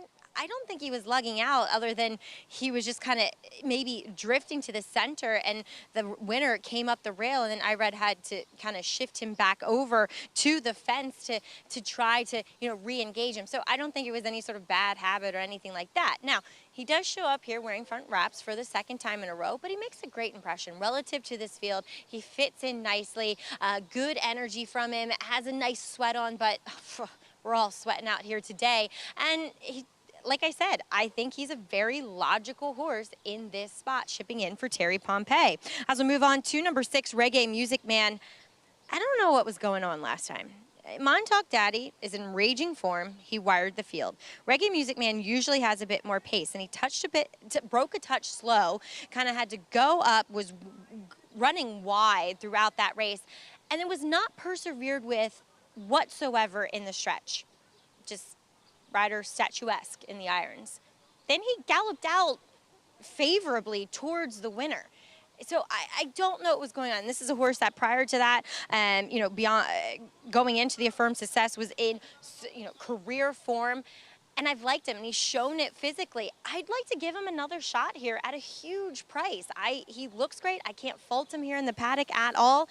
I don't know what was going on. He will pick up apprentice rider Jose Gomez here, and Jose is very familiar with him, having won on him twice before. Number 7, Don't Wait Up, intrigues me a bit.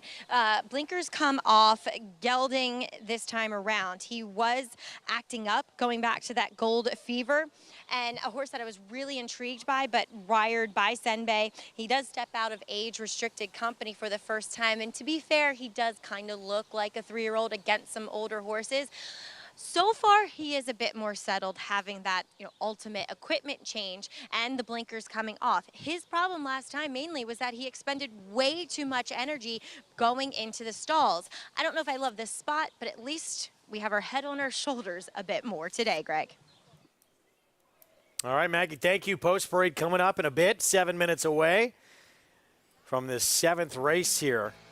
The entry Holden is the favorite, but I believe St. Selby, looking at the multi-race wager, is probably going to become your favorite at post time. I want to remind everybody, get involved. $300 buy-in, cash, and seat prizes. With about an hour left to register for that Belmont Saturday contest, go to naira.com/contests to get signed up and involved, and good luck to everybody playing. So we're going to kick things off in just a moment here in this post parade with the entry. And Ryan's Cat, who we should see first, for Gustavo Rodriguez. This horse was actually a stakes winner. It was a minor stake. It was at Aqueduct last year, Peeping Tom, but this horse was putting up 197 Beyer speed figures in back-to-back races, but does not seem to be that horse anymore. No, and they put blinkers on, I guess trying to, you know, give him a little bit of a wake-up call. You know that he has those races. It's just been a while. There he is. He's going to break from post 5. He's got Joel Rosario. And when he was successful and at the top of his game, he was forward in those races. The last couple of starts, he's been nowhere near the lead. No, and again, maybe that's the addition of blinkers, just trying to tap into that ability that he's had in the past, that he just seems like his form has tailed off a little bit. Stablemate, American Gentleman, Jose Lizcano. American Gentleman's got speed, but he also has the ability to stalk. In a race loaded with speed in the outside post, that could help him a great deal. Unikey, 7-2 right now, cutting back in distance.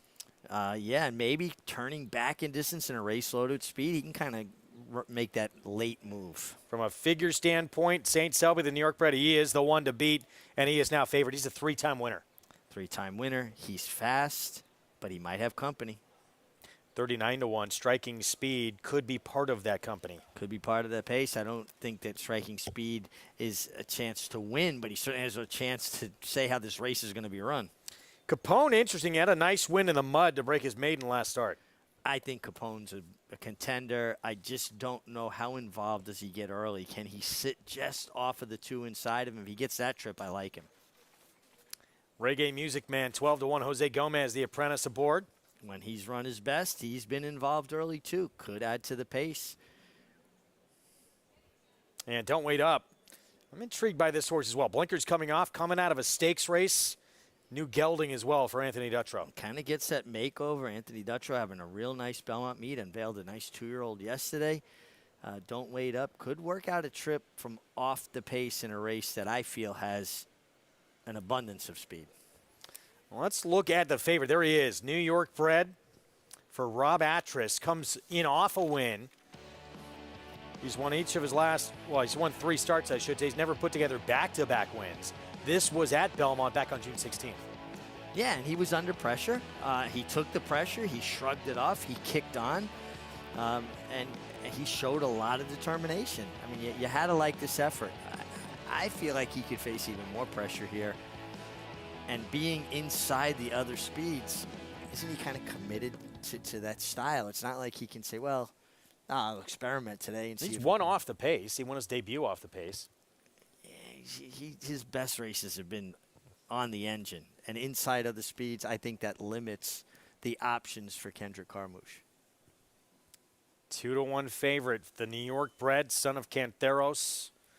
Meanwhile, Uniki getting back to sprinting. And the last time we saw him sprinting was at Keeneland, going 7/8 of a mile. He had the lead in the stretch, and he barely got beat against Condemn. Yeah, and you can see here, Irad Ortiz kind of looked around, asked him to run. He started to drift a little bit. Not dramatically, just a little bit.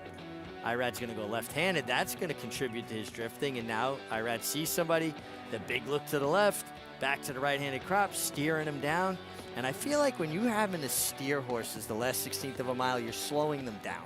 That was a little bit like what we just saw with Joel Rosario, wasn't it? Not as pronounced, but similar. Think about it. You're 100 yards from the line. If you're not going in one direction, that's forward, and you're off your line, going to the left or going to the right, in essence, and you're correcting your horse, you're putting the bit up there, aren't, in essence, you slowing them down? Giving up ground. Someone who's going straight. My humble opinion, I only rode 4,450 winners in North America. I don't believe in that. I think you get to a certain point. Yes, if you want to have your horse engage, you slightly drift so your horse feels a challenge. Horses are herd animals. They will meet a challenge if they're brave. But this abrupt changing of lanes, I think, diminishes your chances to win. 2 minutes to post coming up. Let's go back to Maggie. Shortest distance between 2 points is a straight line. Right, guys? As I do like Uniki here, hopefully keeping a straight line. I think he found himself on the lead 2 back at Keeneland because nobody else wanted it. I mean, it was a fairly moderate opening quarter, obviously going the 7/8. I don't think he's on the front end here, and I think he might be better with a target as his maiden breaking performance would suggest. Like the way he's warming up, as we'll take a look at number 1, Ryan's Cat in here for Gustavo Rodriguez. And these are connections that aren't shy about being aggressive. So the fact that, keep in mind, they only claimed this horse for $20,000 over nearly a year and a half ago. They keep at these allowance conditions and protecting him. My biggest problem with him is that he has seemed to have lost any early speed that he once possessed. The blinkers do go on here, and he gets just a hefty cheater blinker.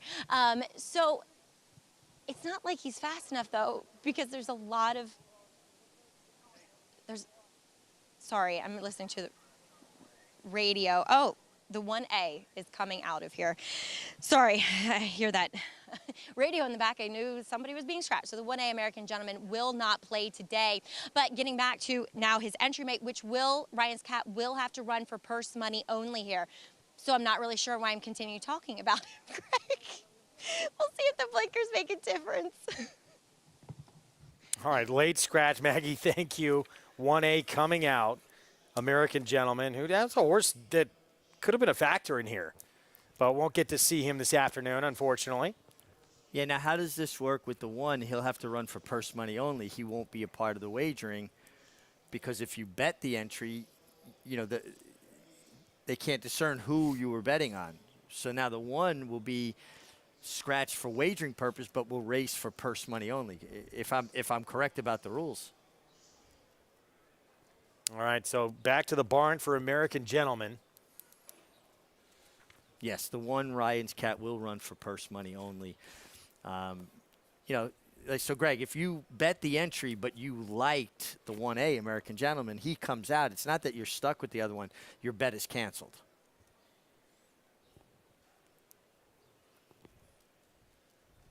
Not going to say anything.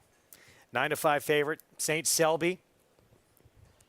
Kendrick Carmouche, Rob Atras still your favorite. No break from post 2.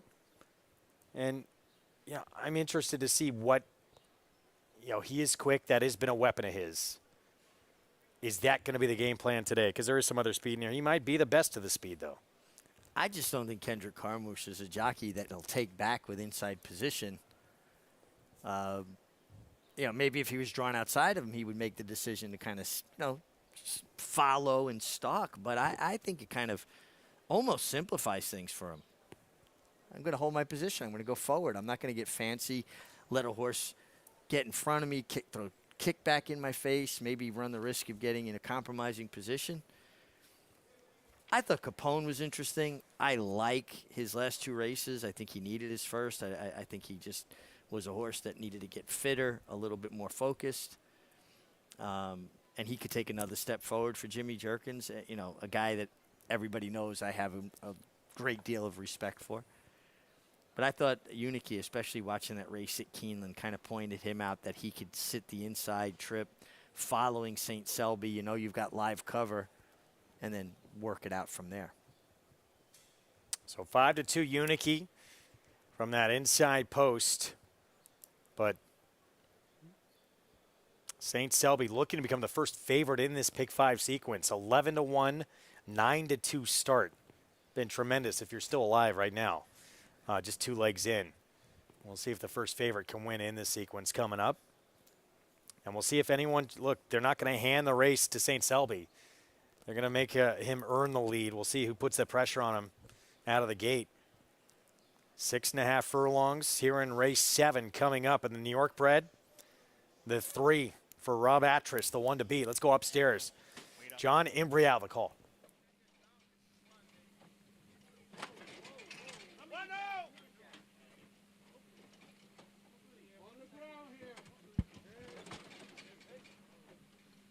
Set for the 7th.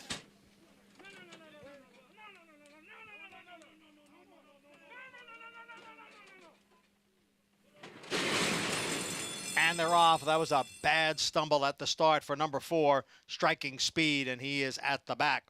St. Selby goes out for the early lead. Reggae Music Man running in second. Far outside is Don't Wait Up. And Capone is up with the front runners. And then comes Ryan's Cat, who's running for purse money only. Break of 3. Back to Unique. And after that awkward beginning, Striking Speed. It is St. Selby, the leader here by a half length through a quarter in 22 and 2/5 seconds. The favorite St. Selby with a head in front of Reggae Music Man. Then it's a break of 2 to Capone in third. Don't Wait Up is in fourth. Now 5 lengths from the lead. Ryan's Cat is followed by Striking Speed, and the trailer now is Unique. The leader is St. Selby coming for the quarter pole. The half mile in 45 seconds. St. Selby on top. Reggae Music Man in second. Then comes Capone on the outside. Ryan's Cat, who's running for purse only. St. Selby with a commanding lead here in the stretch. It is St. Selby in front by better than a half dozen lengths. Ryan's Cat has moved into second, but no catching St. Selby. A much the best winner here. St. Selby and Kendrick Carmouche. We'll go back to Reggae Music Man to complete the exacta. Capone completes the try, and Don't Wait Up will round out the superfecta. New York bred St. Selby, too good for this group. Adds a 4th win in 6 career starts. Does so as a 7-5 favorite. No, went right to the lead, took no prisoners, set legitimate fractions, was much the best. Unique just did not show up, did not run well. St. Selby in raging form and just kicks away at will. The 1, Ryan's Cat, will get up for second. That's for purse money only, not wagering purposes. You'll have to go back to the 3rd place finisher, Reggae Music Man, to round out your exacta. But St. Selby, man, what form he's in for Rob Atras. Keep an eye on the start, number 4. As bad a stumble as you're ever going to see, Greg. Watch this. He was off. What an effort. Heeman Harkey able to stay on there. Wow, he was off that horse's back, and the horse's neck and head kind of put him back in the saddle, but athletic prowess, and you want to talk about gripping with your calves, trying to stay on. I mean, his head disappears here. Look at his nose is in the dirt, and look at him get back up. His left foot was out of the stirrup. You know what kind of leg strength you have to keep yourself in the middle of the horse and put yourself back? I mean, incredible athletic prowess from Heeman Harkey and striking speed to not go all the way down as hard as he stumbled. His nose touched the dirt. It's almost as dramatic as Preakness with Fleet Alex. Fleet Alex when Jeremy Rose. Scrappy T came out. Yeah. Abruptly, he clipped his heels. But then he picked himself up and took off running and won the Preakness like it was amazing. Amazing athletic prowess. Well, that was pretty incredible to watch right there as well. St. Selby, way too good for this group. Pretty sharp time, too, 1:16.1 for the 6.5 furlongs. And a favorite finally in this pick 5 sequence with the win. We're going to get to Churchill Downs when we come back. 1 Turn Mile is next. Entry level allowance. We'll be back with a post parade right after this.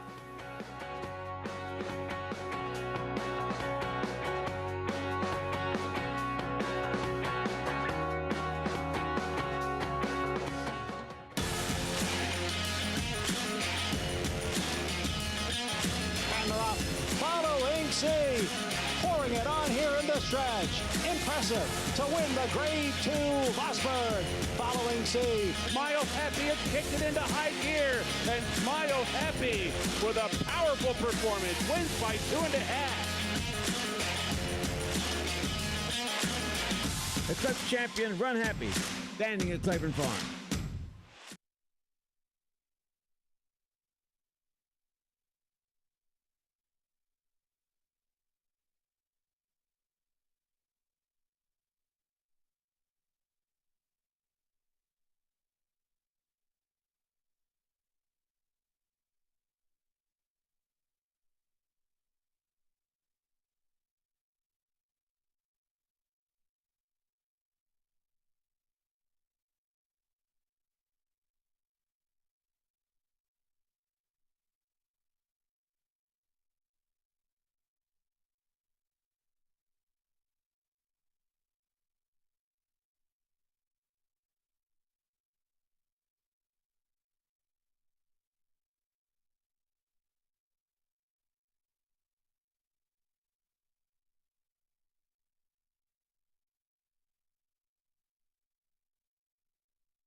We're back on America's Day of the Races program, brought to you in part by Naira Bets, where you can play it all. Go to nairabets.com, download the app, bet any track, anywhere, anytime, including the rest of this Belmont meet and all summer long at Saratoga, where we'll have live coverage.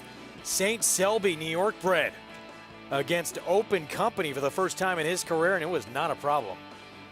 Yeah, he was very impressive. He's in raging form right now. Was able to make the lead. Didn't get handed to him, set legitimate fractions, and just kept finding.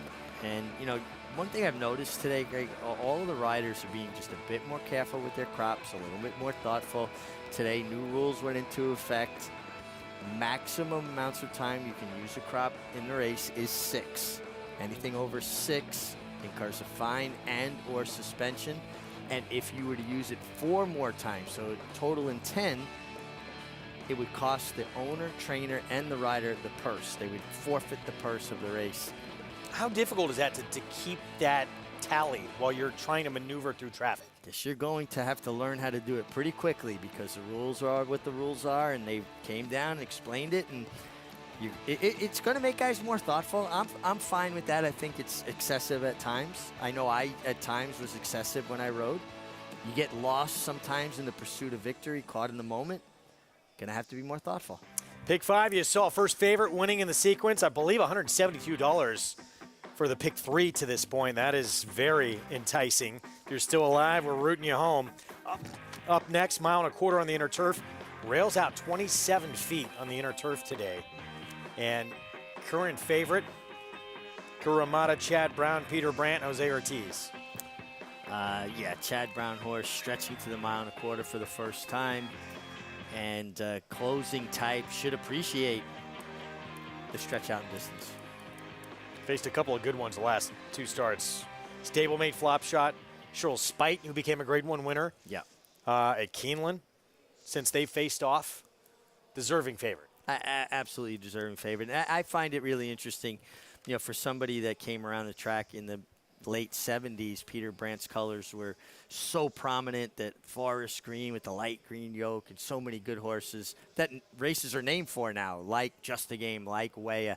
And to see his reemergence as just such a major force in racing and how many good horses.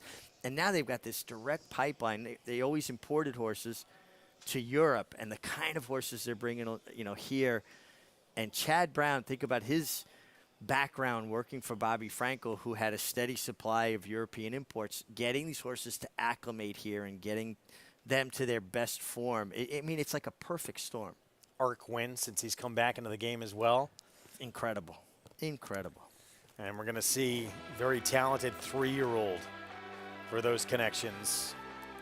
And the Dwyer tomorrow as well. Can Nabokov take that next step in the Dwyer for Chad Brown and Peter Brandt? We go to Churchill Downs, 8th race next. 1 turn mile in this first allowance condition. Here's a horse who's had 2 sprints and now the stretch out. You like to see that with that foundation, and Steve Asmussen sends this one out. Yeah, big win back in January. The daughter of Speitster out of a Medaglia d'Oro mare, so that speaks well for the distance. This horse caught all our eyes first time out. Ian Wilkes doesn't win first out a lot, won at 38-1, but then did not back it up in start number 2. Well, was that just a function of just getting an incredibly fast pace to run into, and when the race kind of fell apart, this horse was the one closing? Sunny Isle Beach, 3 for 25.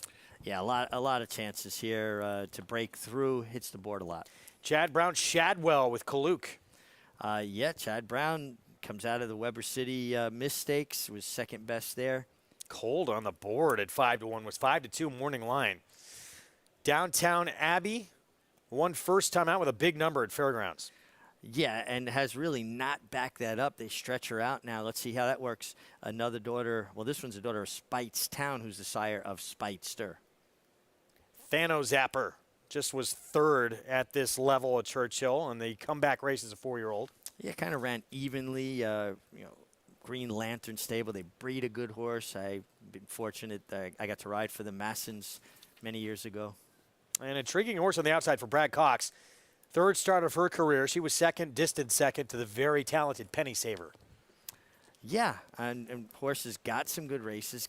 Gets a good outside draw. Don't underestimate what an advantage it is in these elongated 1-turn races to be drawn towards the outside. You get to get into the race comfortably. You're not under pressure. You're probably not going to take any body contact. You're going to allow your horse to get into a good rhythm. Hot and Sultry, look, she looks formidable, especially up that maiden win, but she also gets post 1. And she could face a lot of pressure on the stretch out for the first time. Face pressure on the lead? Well, she's fast. There's no doubt she's going to be on the lead. What's the 5 Downtown Abbey do? She's coming out of sprint. She didn't show that speed last time, but she has speed. We'll see. Hot and Sultry. 3-5 is a little ridiculous. Maybe she's that good. I think she's alone in front, but We don't know if she could go the mile. She's been off since January. Well, there are questions, no doubt. And that Oaklawn form for a lot of these horses has not necessarily translated to Churchill Downs. Biggest question to me is the mile, first time. Especially with post 1. She's committed. She has to go forward. Tyler Gaffleone will be aboard. Set for the 8th and the stretch out from the rail for Hot and Sultry. Can she take them gate to wire? Let's go to Travis Stone. They're in the gate and they're off. Kaluk off near the back of the pack. Good beginning for Hot and Sultry. Street Gem is there. Sunny Isle Beach. Thanos Zapper comes up from the outside. Downtown Abbey between them, but it's Hot and Sultry who steps out to lead as they advance up the chute. Kaluk is coming on. Downtown Abbey is there as well as they cross over. So it's Hot and Sultry out there setting the pace. Kaluk has come on to be second. Thanos Zapper right on the pace on the outside, while third. Downtown Abbey in between and up close fourth. Golden Sights heads over to the inside to track the pace from fifth, 3 lengths off the lead. Street Gem is second to last early, and the trailer is Sunny Isle Beach. Hot and Sultry, the heavy favorite, goes to that first quarter in 23 seconds flat, but then picked it up to a 45 2/2 and steps out to lead by 2. So it's Hot and Sultry heading round the far turn, 3 furlongs from the wire. Downtown Abbey moves into second now. Golden Sight is working out a trip, saving ground third toward the rail. Thanos Zapper's fourth. Sunny Isle Beach comes alive with a wide run. Street Jam comes alive with an inside run. Meanwhile, Kaluk has dropped back to trail. Heading for the 8th pole. Hot and Sultry still there. And spurts away 2.5. Downtown Abbey full out still second. Street Jam comes off the rail. Golden Sights toward the inside. Final 16th. Hot and Sultry trying to see it out. Downtown Abbey trying to surge late. Here's the wire. Hot and Sultry got it. Going gate to wire over Downtown Abbey, Street Jam, and Golden Sights. In front, start to finish. Downtown Abbey took a run at her late, but Hot and Sultry finds that wire in time, handles this mile distance. You gotta give her high marks for how determined she was. And she obviously got a little bit tired, but she kept reaching down. You find out more about what a horse is made of when they've got to reach down and go to a place where it doesn't come as easy to them. And Joanne and Alex Leblong had a lot of good horses over the years, and this is just another one. Think Telling, the Big Beast, Wicked Whisper. I mean, they've had good horses consistently, and Hot and Sultry looks like another one. Chad Brown got the one to beat coming up back here in our feature at Belmont. Coramata off since mid-April. Looking to win for the 3rd time here in the States. Jose Ortiz will ride. We'll have the post parade next. Grade 1 winner and track record setter Lee. Like their sire, his runners have excelled on both dirt and turf, including these standout performers.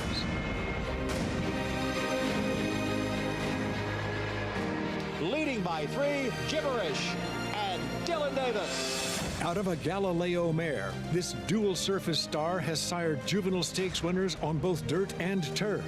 Lee, standing at Claiborne Farm. Who you betting on? How about an app created specifically for horse racing? Naira Bets.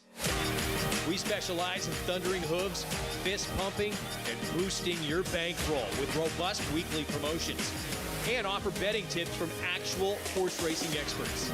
Bet all day and night, nationwide. Get the action and thrill of horse racing with Naira Bets.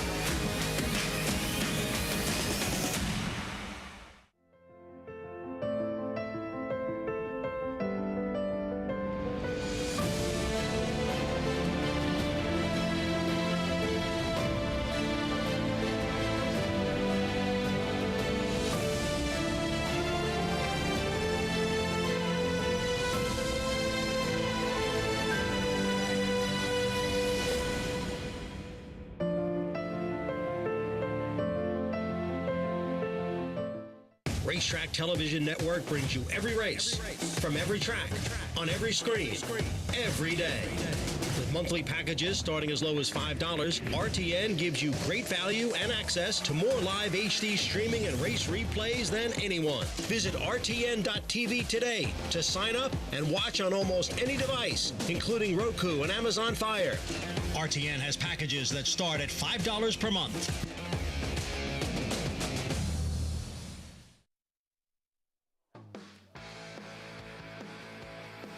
We're back on America's Day of the Races, program brought to you by America's Best Racing. For the love of the race, visit americasbestracing.net today. Got the 8th, the feature, coming up next here in New York. 1.25 miles over the inner turf and allowance optional claiming field. And there is the favorite, 5-year-old son of Australia, Coramata for Chad Brown and Oder Peter Brandt, 9-5. Stretching to the 1.25 miles the first time. Here he is going 1 16 miles over at Aqueduct. And he certainly finishes with a lot of interest. He's got a pedigree that says 1.25 miles should be. Looks like he wants a little bit of a habit of wanting to lug in a little. He's on the wrong lead or the inside lead. And leveling off now and finishing, still running on the wrong lead and finished best of all. He'll get more ground than he has ever had this afternoon. We'll see if that pays off. Let's head downstairs to Maggie. We'll take a look at Coramata, who arguably does come out of a fairly productive race as well, finishing 3rd and finishing behind him 2 next time out stake winners, Ocala Dream, as well as Highland Chief, who won the Grade 1 Man of War in his next start. So Coramata ran well, and he looks great. If anything, I was not in the paddock that day. He's filled out really nicely now as a 5-year-old. Obviously, this is when horses kind of hit their full peak physically, their full physical potential. And I know that his sire, Australia, would suggest that more ground is better. He's not relaying that in his physical makeup. This is not a horse that screams 1.25 miles or more. Screams less. 1.1 miles would confidently be my limit in assessing him physically. But like I said, there's the pedigree there, and it's Chad Brown who is often successful with these kind of moves. But just at a short price, I'd be willing to take a peek at some others, and ones that have experience with these types of distances, both of which out of the Brad Cox barn. We'll take a look at number 1, Slicked Back, who is second off of a layoff and second time out here as a 4-year-old. Yes, he was, I like that comment, like checked while tiring at the 16th pole. It's perfect. He was attending the pace. He got fairly revved up that day prior to going in the stalls too, and he probably wouldn't have beaten that far, but he was always going to be finishing about, 5th, 6th, to be fair. So he is more tucked up.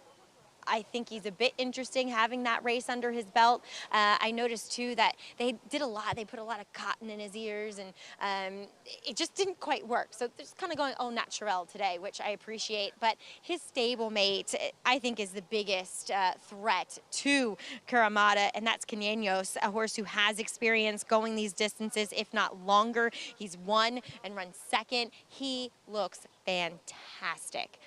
He's definitely the best looking customer here in the paddock. I know it's not a beauty contest, but Greg, he has the resume to back it up. He does. He won over 200,000 on the lawn. 3-time winner. Been in some big races. Had to tackle last summer, Gufo. Just missed hitting the board in a Grade 2. Head back to Churchill. How about this horse stretching out and handling the mile hot and sultry, and doing it off the bench as well. Yeah, hasn't been seen since January. Broke her maiden impressively. I thought this was impressive as well. She was quick from the inside post, established the position, was a little bit keen. You could see she had every right to get a little bit tired, and she started to tire slightly, but she reached down, found more. Very efficient moving daughter of Speitster. Here you could see she's a bit leg weary, but she's determined, and I think this was a lot to like out of this effort. I'm glad you brought that up too. Yes, Speitster stands for $6,500. This horse sold for $475,000. Again, talk about balance and mechanics, and a horse that kind of throws off that look. Certainly impressive daughter of Speitster, and she holds off the grandfather, Speightstown's offspring. Yeah, how the about that? 4-year-old Downtown Abbey. So on sultry impressive as we look at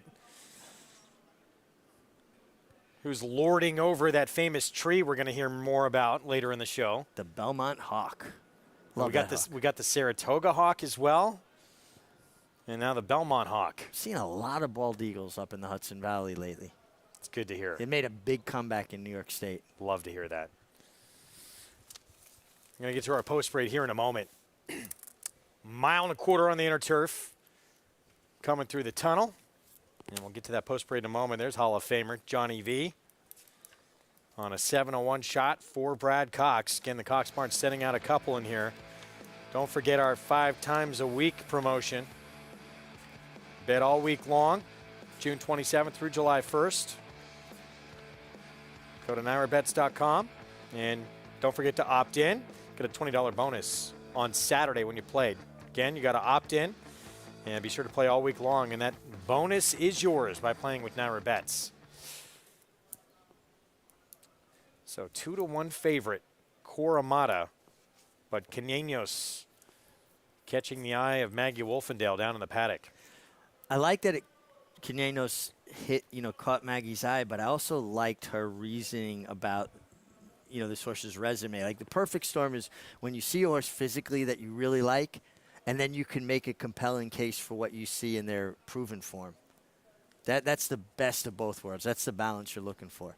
Meanwhile, this horse taking a little action. Aviano, Pletcher, Flavian Pratt coming in off a win. It was at Churchill at 1 1/8. And we'll see if this one can appreciate the extra ground, getting more ground than he's ever had before. One thing we know about Todd Pletcher's runners, they have foundation. He puts the air in them. They seem to relish the longer distances. We're going to see Slicked Back to kick off our post parade here, the stablemate of Caneños. And this horse was actually graded stakes placed and was third against Yabir when we saw him in that impressive Jockey Club Derby. And this horse was 5-1 against Public Sector in the Hill Prince and Slicked Back, named for Greg's hair. It's all about the gel. Kendrick Carmouche, rider change on Tiberius Mercurius for Mike Maker. Feels like this horse will be on the lead. He's turning back in distance off the Elkhorn in April, but he's quick. Here's the stablemate. It's Slick Back. Caneños, second off the bench for the 5-year-old. Well, he confirmed at the distance, 2 starts at 1 1/4, a win in the second, and Maggie likes him, so that elevates him in my eyes. Coramata, Chad Brown, and those Peter Brandt Silks. Yeah, I was going on pedigree. Maggie said from a physical perspective, didn't scream 1 1/4. Doesn't mean he can't get it, but again, I listen to Maggie. Awfully naughty. Michael McCarthy sends this one out with Manny Franco. Horse ran in the San Luis Rey, grade 3, ran okay with Johnny Velasquez in California. I don't think he liked that turf course at all last time in Kentucky, and they've had issues with it. I think he's got a much better chance than his odds say. Bluegrass Parkway, he's won at 1 1/4. Has won at 1 1/4. His last 3 starts were 2 miles, 1.5 miles, and 1.5 miles, so he's turning back in distance. Good comeback race for Space Launch off the bench. This will be second off the layoff for the Clement runner. Yeah, it was a good run for him there, and Christophe, another trainer that excels with horses going longer distances. Dyna Drive, he's been 1 1/4 on the turf, and he was not far behind Caneños when he did it. It just seemed like his most recent form. He is making his first start for Tom Morley, but his last couple races left a lot to be desired. Eric Cancel rides at that big price. And there's Aviano for Todd Pletcher. Again, Flavian Pratt aboard. A horse that's sometimes a little bit clumsy away from the gate. I think the outside post actually helps him. You get, long enough run to the first turn to sort things out. I like the impression he's making on the racetrack. Yeah, he's making a nice appearance. 6-1 right now. Let's head downstairs to Maggie. Please be joined by Hall of Famer Todd Pletcher as he sends out number 9 in here, Aviano. And Todd, a horse that brought a lot as a yearling, $775,000. Has it been just a process of kind of figuring out what he wants to do, and he's a bit of a slow developer? A little bit of that, yeah. I mean, he's a big leggy colt that you would think would improve with the added ground today, and a little bit of age won't hurt him. And 2, we'll see one cutting back in ground this Saturday as you do send out Life is Good in the John Nehrude talk about the decision to turn him back off of the, Dubai World Cup layoff. Well, we want to get to the Whitney, and we were trying to figure out the best way to get there, and we felt like training up to it might be asking a little too much. So looking for something to kind of bridge the gap between Dubai and the Whitney, and this seemed like good timing. And, I think he's such a talented horse that he'll kind of do a little bit of everything. Inside post, does that force his hand to go? Yeah, I mean, I didn't want to draw the one hole, but, it is what it is. He's a fast horse, so, we didn't envision being too far off the pace. It kind of, you want a secure position leaving there, so we'll see how fast Speaker's Corner wants to go. Keeping on the comeback notion, you'll have Annapolis. He was injured prior to that Breeders' Cup Juvenile turf where he would have been one of the favorites. Coming back in the Manila, he's an exciting colt. How is he doing? He's doing great. We caught a really, really, really soft ground at Penn in his first race back. He ran very courageously to finish second. We were strongly considered going in the Belmont Derby, but we felt like we needed one more race to really set us up to go that far. So hopefully he goes well in the Manila, and that sets us up for the Saratoga Derby. Love it, Todd. Best of luck with all your runners this weekend. Thank you. All right, always great to catch up with Todd Pletcher. Great insight on some of the talented colts he'll be sending out this weekend. Greg? Thank you, Maggie, including Charge It in that Grade 3 Dwyer. Had that breathing issue in the Kentucky Derby. And Pletcher believing this is a test to see if he is going to turn out to be a true route horse and maybe set him up for Run of the Travers this summer. Yeah, listen, Todd has, what do they say? He's been there and done that. He knows what kind of horse it takes and, what he needs to get them there. You're talking about starting Life is Good in the John Nehru. How's it going to get him to the Whitney? What's the steps you have to take? He's playing chess when a lot of other guys are playing checkers. One of the absolute best this game has ever seen. Hall of Famer. Class act. And we'll see if this horse can win for him here on the grass. Aviano from that outside post coming off that win at Churchill Downs last start. He's going to have to get a little faster. I like him stretching in the 1.25 miles. I like Flavien Prat getting aboard as a bug just landed on my head. And I picked him because I loved the way he warmed up. So you're going outside. Maggie's going to 3. Meanwhile, the public's going to Kuramata. And just with who he's faced, I mean, that's imposing.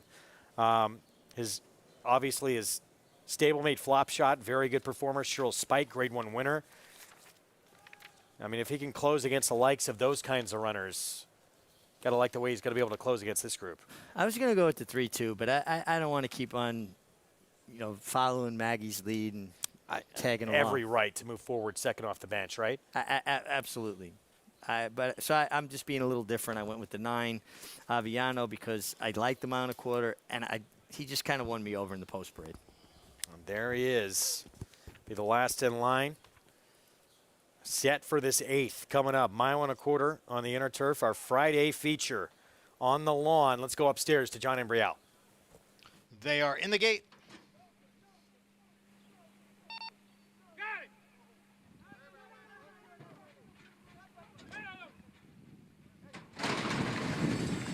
And they're off.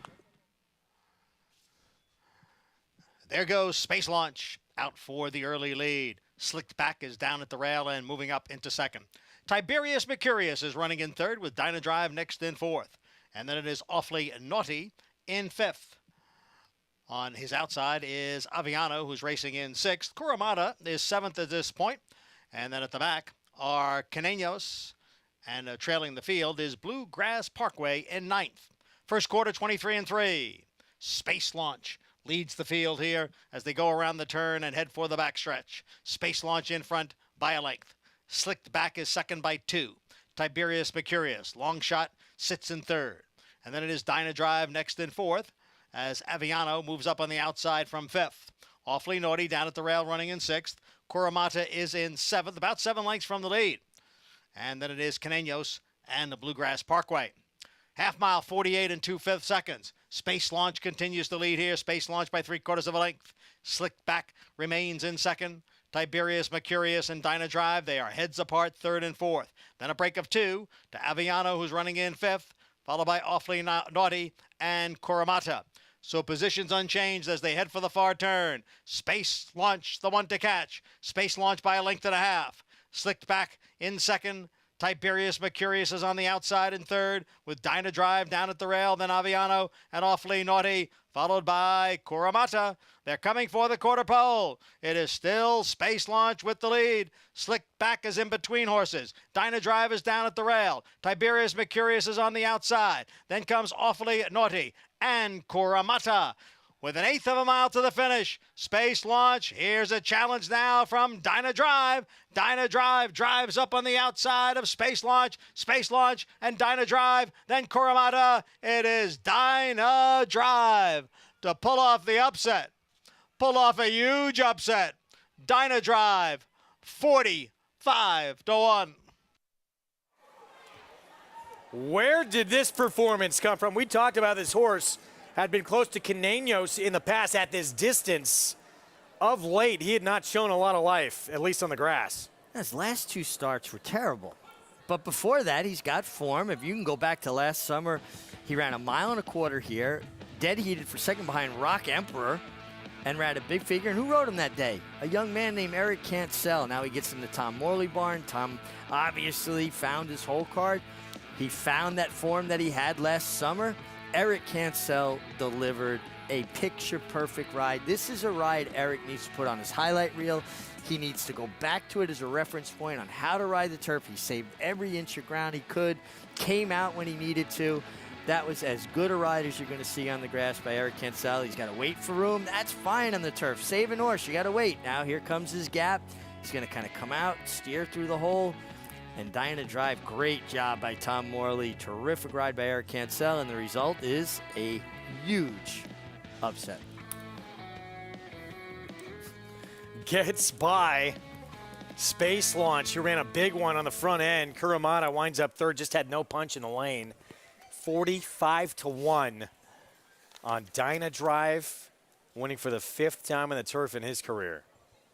Absolutely. You got to give Tom a lot of credit. A horse that had just lost his form. Had races last year that was certainly good enough to make him competitive here, but he had to get back to it. Well, that man did the job and got him back to that form. Team Morley with a W. That means Maggie's going to be in the winner's circle for a picture. I hope she can get an interview for us. I'd like to see her get an interview with her husband. We'll see if we can work that out. I would think we can. Do you know anybody? Got some connections? It's in process. What a performance. It's the biggest price we've seen in a while. And we had some big upsets last week. 45-1 Dyna Drive. Getting by Space Launch. Kuramata slick back, 3rd and 4th. Thinking carryover. We'll be back. We'll look ahead to the weekend. John Nehrude, Life is Good. Speaker's Corner. Both trying to bounce back off disappointing efforts in their last starts. Quick return for Speaker's Corner.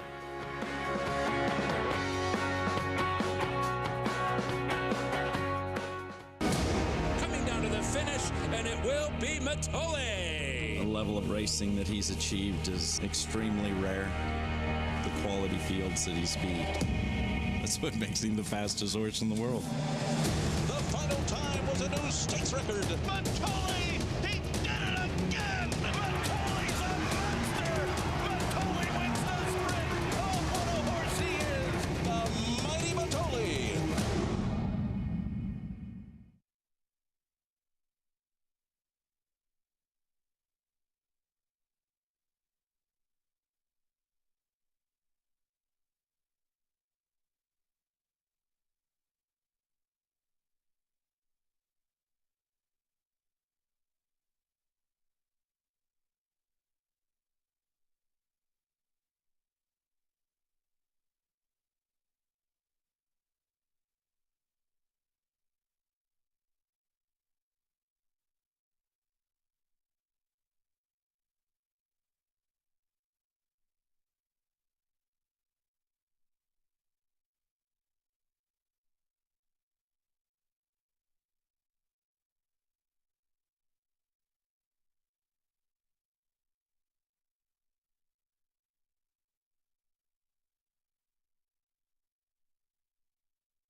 Back on America's Day of the Races, program brought to you by Run Happy.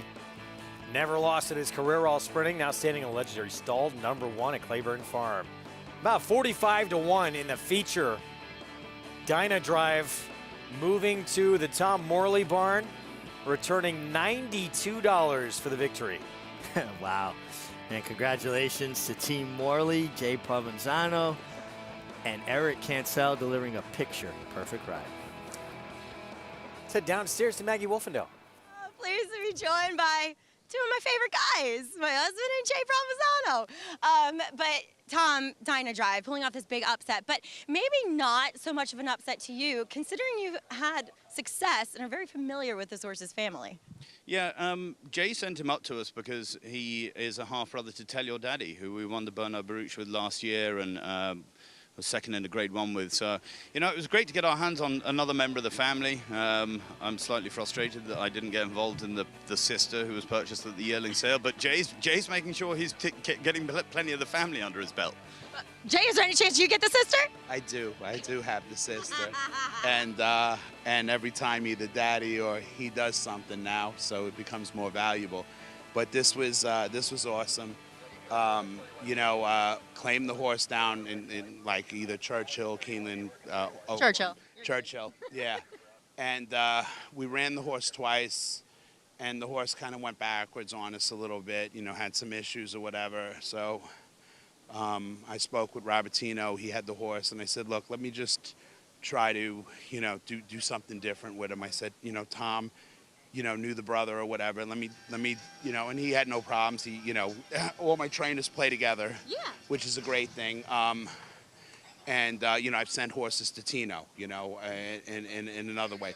So we sent them up to Tom, and, you know, we just had to take our time with them. And, you know, it was funny, about a week ago, Tom says to me, he goes, I've never been so excited to run a horse. I've never been so excited to run a horse.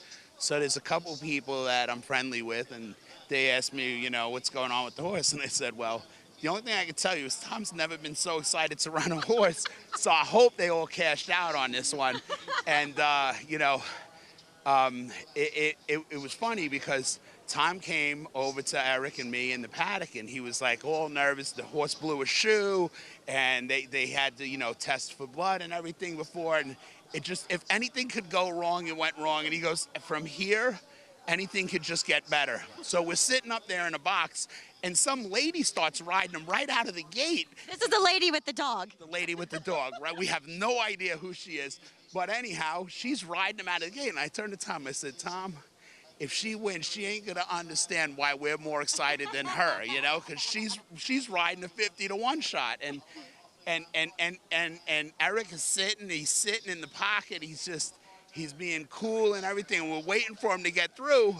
I thought he's gonna come through on the rail, and then finally he thought, you know, he found a little seam to the outside, and about the 16th pole, I knew that we had it. And I'm grabbing Tom like this, and the lady's going crazy, and yeah. It was all in all a great day, and I have to say, good job to you, because I know it was a long, winding road to get him here, and he improved each and every week. Congrats. Thank you.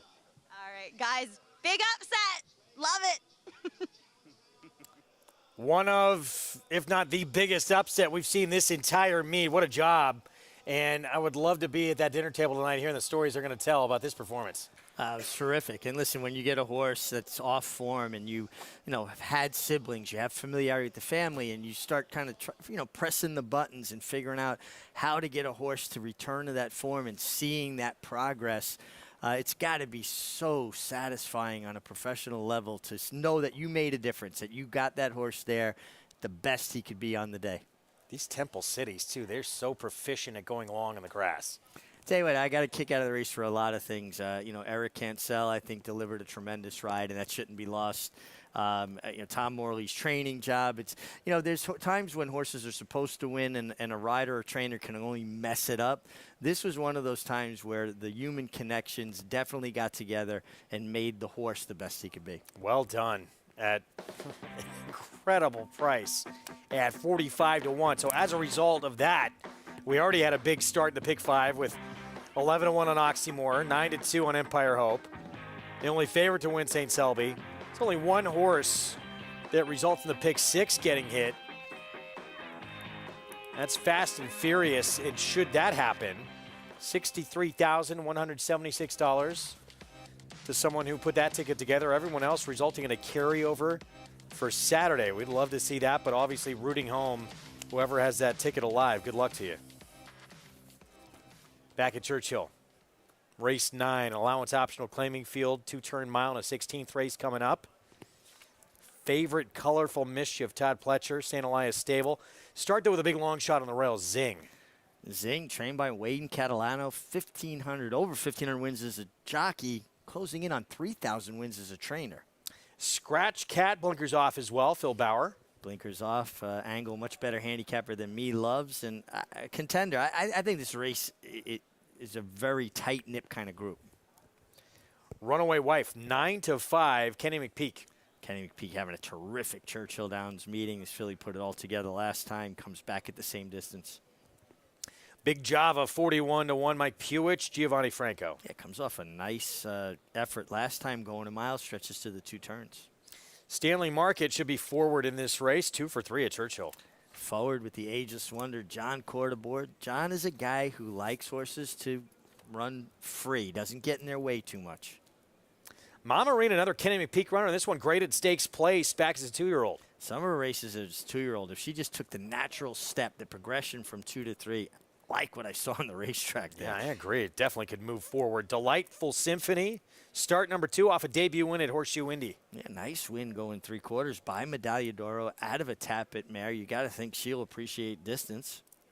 Colorful Mischief, 3-2 favorite, Todd Pletcher. Big effort last time, and you would expect that she'd take another step forward here for Todd. And here's the 10 Sequest, who is actually grade 1 placed back as a 2-year-old against Juju's Map. It's one of the strengths of Dallas Stewart, getting horses to perform on big days and getting at least that graded placing. And we've seen him do it time and again, finishing second in the Kentucky Derby with huge price horses. A guy who knows how to point a horse today. Now, she doesn't get a terrific post here, does take the blinkers off, maybe in an effort to get her to settle a bit more, picks up Ricardo Santana. So 8-5, Colorful Mischief, start number 2. Took a nice move forward for the Hall of Famer Todd Pletcher, daughter of Into Mischief. And he spent $300,000 on our St. Elias stable. And we'll see if now she can handle that stretch out to a mile and a 16th. Few interesting runners in here, though. We talked about it on the program yesterday, and you said it again. Kenny McPeak's horses, they are running. Runaway Wife coming off an impressive win here to Breaker Maiden. And that 6, Mama Marina. She's impressive or intriguing at 8-1. It's going to be her 3-year-old debut coming up. Got some 2-year-old numbers that were good and should be just naturally with maturation faster at 3. Let's go to Travis Stone. Here's race 9 from Churchill. And they're in the gate. And they're off. Mama Marina broke on top, then bobbled soon thereafter, shuffled back to mid-pack. Good beginning for Stanley Market, who steps out to lead the way. Firing line in behind. Runaway Wife down toward the inside. Far outside, Colorful Mischief is there. Delightful Symphony backs out. So too Big Java as they moved into the opening turn. But no doubt about the leader. It's Stanley Market, who steps out to lead by 2.5 as they head toward the backstretch run. Colorful Mischief up to be second. Runaway Wife toward the inside is now third. Delightful Symphony tracking that one from 4th. Big Java away 5th. Scratch Cat in 6th. Zing toward the inside 7th. Mama Marina's back in 8th. Just ahead of Sequest, who is the trailer down the backstretch run. The opening quarter in 23-4, and Stanley Market stretches the lead to 2. Stanley Market heading for the far turn, 4 furlongs to go. Colorful Mischief is a stalking second and is poised from there.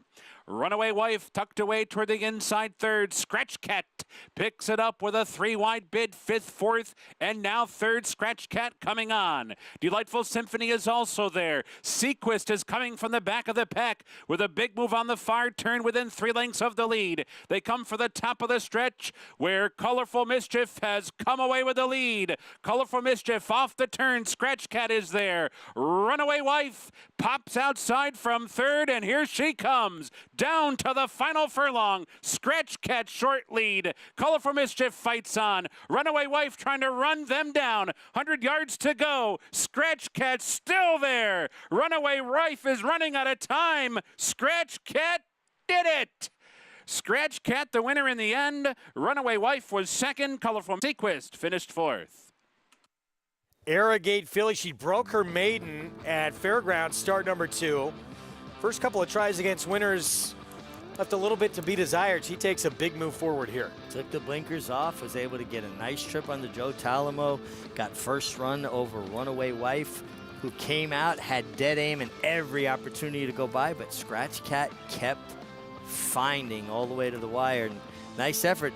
New York's not the only place that could have. Well, Scratch Cat actually went off 3-1. She took a lot of money with the blinkers off. 6-1 morning line. 2, 3, 9, 10. We'll have those prices coming up. Back to Belmont Nightcap next. Going to close out the card sprinting on the lawn, and this is the only runner in the field that results in the pick 6 getting hit on this Friday card. Fast and Furious runs to his name. He is quick early for trainer Rob Atras.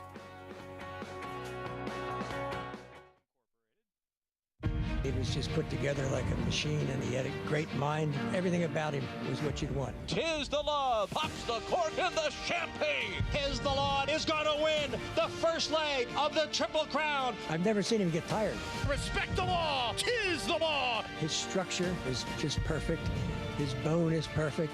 He's left the others behind. He's going to win the Run Happy Travers. He's everything you would look for in a horse.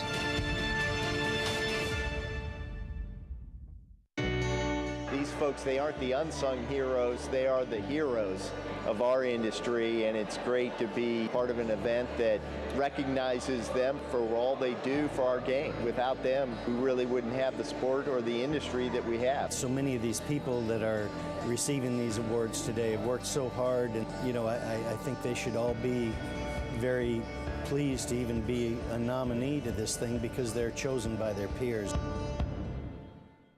Catalina Cruiser. He won 7 of 9 starts coast to coast with 6 triple-digit buyers and 5 dominating graded stakes wins, including a record in the Grade 2 True North Stakes. A son of leading 5th crop sire, Union Rags.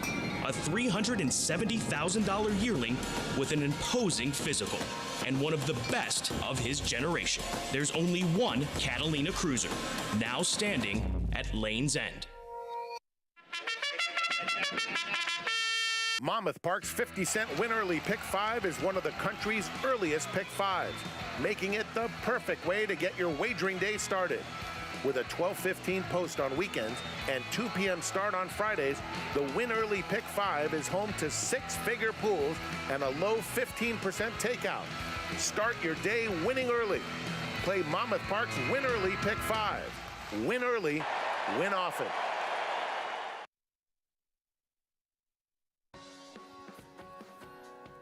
We're back at America's Day of the Races. Good to have you with us.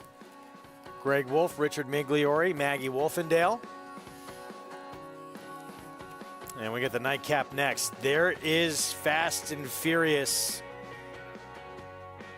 Well named. He is quick early. Can he take this field gate to wire? He did when he won for 50 non-winners of 2 back in late May at Belmont. Yeah, and he turns back to the distance that he was most effective at, going 6 furlongs. Last time he stretched to 7. Set a pretty fast pace for 7 furlongs, and just faded. Wasn't good enough to get the 7. He's getting back to a more appropriate distance. He was a very determined winner here. I guess my question is, do you think he's going to get pressure from the likes of the one Gaslight, and how that might affect the race? Or Gaslight's not fast enough. Especially being drawn inside. We'll see if that one's quick enough to keep company with Fast and Furious. Let's head downstairs to Maggie. We'll take a look at number 7 in here, the Louisiana bred shipping in for Jose Cameo, who ships here with a purpose. Obviously, his Belmont record would suggest that, but throughout, the past 5 years when he's been training, anything he brings to the NYRA circuit does seem to show up on the racetrack, and this guy's getting back to the turf. He's a son accustomed for Carlos, have a little bit of a soft spot for his progeny, as he custom for Carlos' name, for my good friend Carlos Rivera. But this guy has a turf hoof. So getting back to the turf makes a lot of sense. The majority of his turf record was contested at longer distances. He wasn't too successful at the 5, but the flat 5 is very sharp. So 6 is okay. I do think he probably wants a little bit longer, but I'm very intrigued by this guy. Strong here in the paddock. And 2, he's a horse that, doesn't look the most comfortable behind. And once they get on the turf, especially a firm turf like it is, they just relish it and find it so much easier to propel themselves off of that firmer surface that doesn't slip away from them. So he's definitely a horse at a price that I'm giving a serious look at. Do want to talk about number 1, Gaslight. Seems as though Pat Quick and Connections claimed him with some purpose to switch him immediately to the turf. And while, yeah, he looks as though the turf is fine, he got really, really wound up prior to his last start. So they've kept him in the back of the saddling stalls here with the pony, and it seems as though it's done the trick. He's not washed out. He's so far, knock on wood because I don't want to jinx him, so far he's minding his P's and Q's a lot better, not expending nearly as much energy as what he did going into that last turf start where he did attend the pace, and he is likely to be doing that once again behind Fast and Furious, Greg. All right, Maggie, thank you. Post parade coming up in a moment. Back to Churchill Downs first. Scratch Cat. Phil Bauer. Rigney Racing, Joe Talamo at 3-1. Nice ride from Joe. Nice trip, worked out. Phil Bauer took the blinkers off. She was settled. You could see that she took the kick back. She came out, and Runaway Wife, she had to pause for a moment to get in the clear, but right here she's got every opportunity. Dead aim, and Scratch Cat was having none of it. She said, "No, you're not going to get by me. I've got something left, and I'm determined, and without my shades on, I can see you. I got clear vision. I'm not going to let you by." And again, Kenny McPeaky doesn't win the race, but Runaway Wife, she ran a good effort. Comes up short, though, against Scratch Cat. Ran extremely well, though. Daughter of Arrogate, out of a Smart Strike mare. Wins for the second time in 5 career efforts. And that 9th from Churchill. Still got 2 left at Churchill Downs, that late double. Coming through the tunnel here at Belmont. Here's Fast and Furious, the favorite, just walking through the screen. So I guess that's the question here. You had mentioned Gaslight. Can that one apply pressure to the speedy Fast and Furious in this spot? We will find out. Looks to be the primary one to try and harass him on the front end.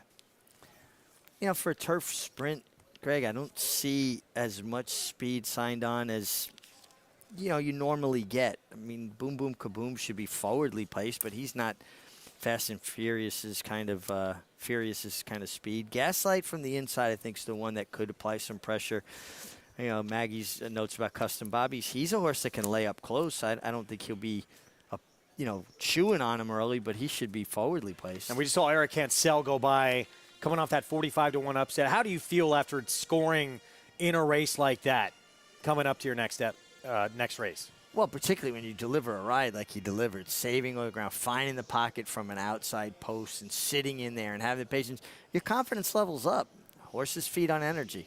He's on one of the horses to beat, too. He's got the outside post to deal with, though, on Boom Boom Kaboom, the 12. Here's the one, Gaslight, Patrick Quick, Manny Franco. Showed speed last time, inside post. Manny Franco, who won on him 2 starts back, gets the mount back. Gotta think he's going to be forward. This horse does not win a lot, but he has ability. 13-1. He's just behind Boom Boom Kaboom last start with a slow beginning. I wanted to like this horse more. I just don't see enough pace to help his closing kick. I think he's definitely a contender, though. Mike Luzzy has the mount. Big Wonder, 43-1. He, on occasion, can show some speed, no question. He's taking blinkers off. Blinkers off, coming off the layoff. Maybe that makes him a little fresher. At the times he's shown speed, it's generally on the turf.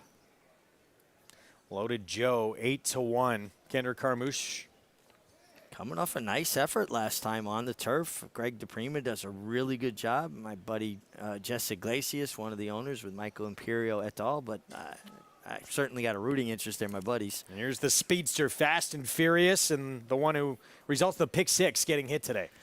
He's quick, and he might just be naturally faster than everybody else, and he turns back to a more appropriate 6 furlongs. Custom Bobby's the Louisiana bred that Maggie was talking about. It was 10-1. Maggie talked about him. She moves the board. He's down to 7-1. You get Hall of Famer Johnny Velasquez. Here's Charger, and this horse has not been on the turf for a while. You go back to his turf races, though, and he's a player. Yeah, he's a player, and maybe he's getting to do what he wants to do, and that's sprint on the turf. He's a horse also that can kind of find a trip, not be too far away. Our troubadour, Javier Castellano, 13-1 for Eddie Barker. Dropping back to the $35,000 level off the layoff. He returns as a gelding. Nice impression in the warm-up here. That is a nice warm-up from him. This gray, he'll be easy to spot. Into Mischief 6-year-old for James Ferraro. He's another horse that would have liked to have seen a little bit more pace signed on. He's a horse that's more of a closing type, but he's got races that put him right in the thick of things. And the man of the hour just delivered that 45-1 upset. Eric Cancel. He's on Boom Boom Kaboom. This horse was very interesting. Started 0 for 23 in his career. Then he put together back-to-back wins on 2 different surfaces. He's been very good on the grass of late. He has been, and he won that first race finally after 25 tries. And said, hey, that wasn't so bad. I kind of liked it. They take your picture, they make a fuss over you, they give you pets, maybe a little extra sugar. You can feel the love. So, and that's what Eric Cancel did the last race anyway. Boom, boom, kaboom. And his last 2 turf efforts, I mean, figure-wise, 76 Buyer, 75 Buyer, the 2 best figures he's ever earned. This is how you win turf races. He's in behind horses. Yes, he might have to wait for room, steady along. This is how you win turf races. If you ride that race 9 times out of 10, you're going to be more successful than trying to come out and be wide, and horses can find more. Now, he did get stuffed a little bit here. This wasn't a bad ride. This was a little bit unlucky. That's how you ride turf races. Stay inside. Be disciplined. Don't be going to the right when the race is going forward. Get up in behind them and just be patient as patient can be. And that's how Eric Cancel won the last race. And I hope he gives this horse a very similar ride from a tough post today. 12 horse, but it'll be post 10 with the scratches. Still, can he get over and try and find some room to save ground? Let's go to Maggie. Luckily, he does have a long stretch to deal with to get over, you would hope, for Greg. I do like Boom Boom Kaboom in here. He just has always struck me as a turf sprinter. I mean, I get if he's a horse that can handle the dirt and he's shown an ability to run on the dirt, why not just keep him on it and break his maiden? Okay, fine. But as Mig said, he truly likes the turf, and that's what he's physically made for, as you do see him wearing that Sherwin, which is that piece of equipment that attaches to either side of the bit, runs up together along the front of a horse's head, and attaches to the pole, to the head stall on the bridle, and it's to keep that bit up in their mouth. Horses that might have a propensity to get their tongue over the bit, or to have compromised airways where they need to keep that airway really clear. So I like Boom Boom Kaboom. He makes a lot of sense. Number 8, Charger. It feels as though Linda Rice claimed this horse back with intention, possibly, and maybe intention to get onto the turf, where he started his career and ran okay on it. He does have a bit of a turf hoof, but those races are going longer, and most of his dirt races are going longer. I feel like they just get away from him here. Now, 2 out of his 3 last performances were poor, but this horse hates a sloppy track. And so with that in mind, it does make sense to get back to the turf. Therefore, it's not a slippery surface like those wet tracks. The thing that concerns me, Greg, is the distance. All right, Maggie, thank you. Post time coming up. Charger 6-1, getting back for the gosh, as good as he's run on the turf. It's interesting that he's gone through multiple barns. They've not given him a shot to get back on the grass in a while. Yeah, like Maggie said, though, maybe she was Linda Rice claimed this horse with that intention to get back to the turf, being by point of entry, the Dynaformer Stallion. I think it's a very interesting race. I wound up, in spite of myself, going with Steelers fan for life. I just you know, I wish there was more pace in the run at, but I wanted to like this horse, so I made myself like him. 6 with speed. The rail's got a little bit of speed. I think the 4 could be maybe part of the pace as well. Huge price coming in fresh. And certainly on the outside, Boom Boom Kaboom in fine form on the grass. This definitely looks like his preferred surface. See if Eric Cancel can close this late double. Here he is after that 45-1 shot he delivered in the feature. Let's go upstairs. Johnny and Brielle, the call. For the 9th race finale.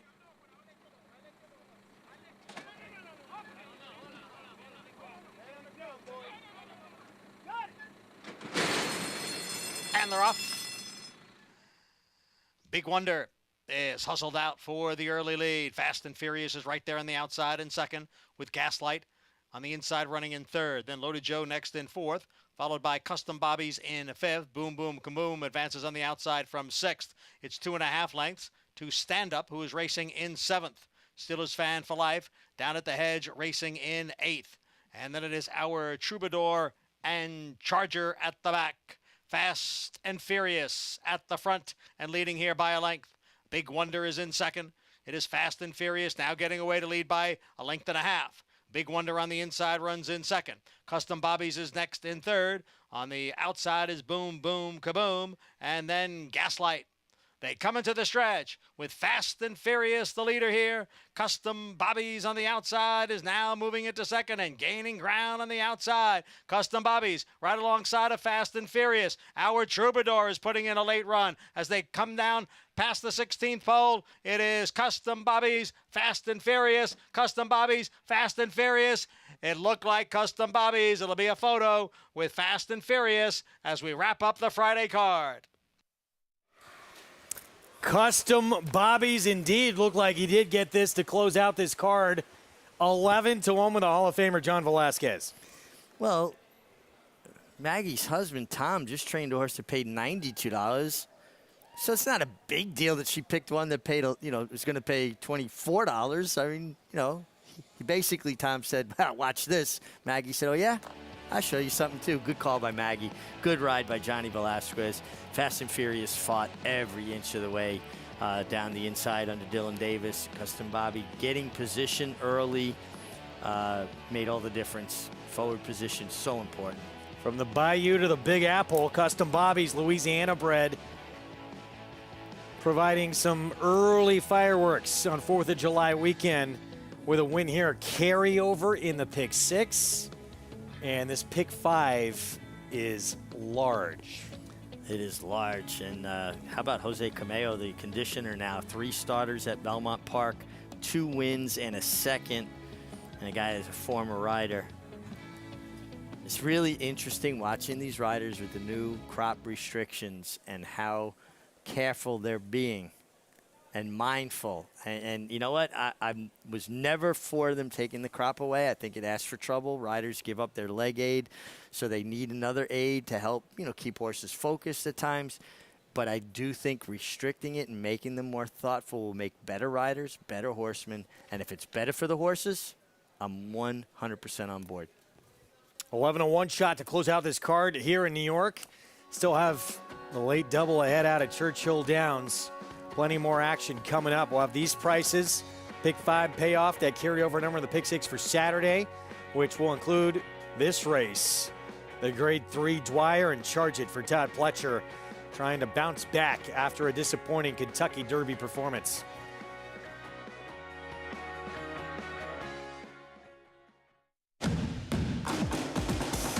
Global Campaign by 2, and Global Campaign will win the Grade 1 Woodward.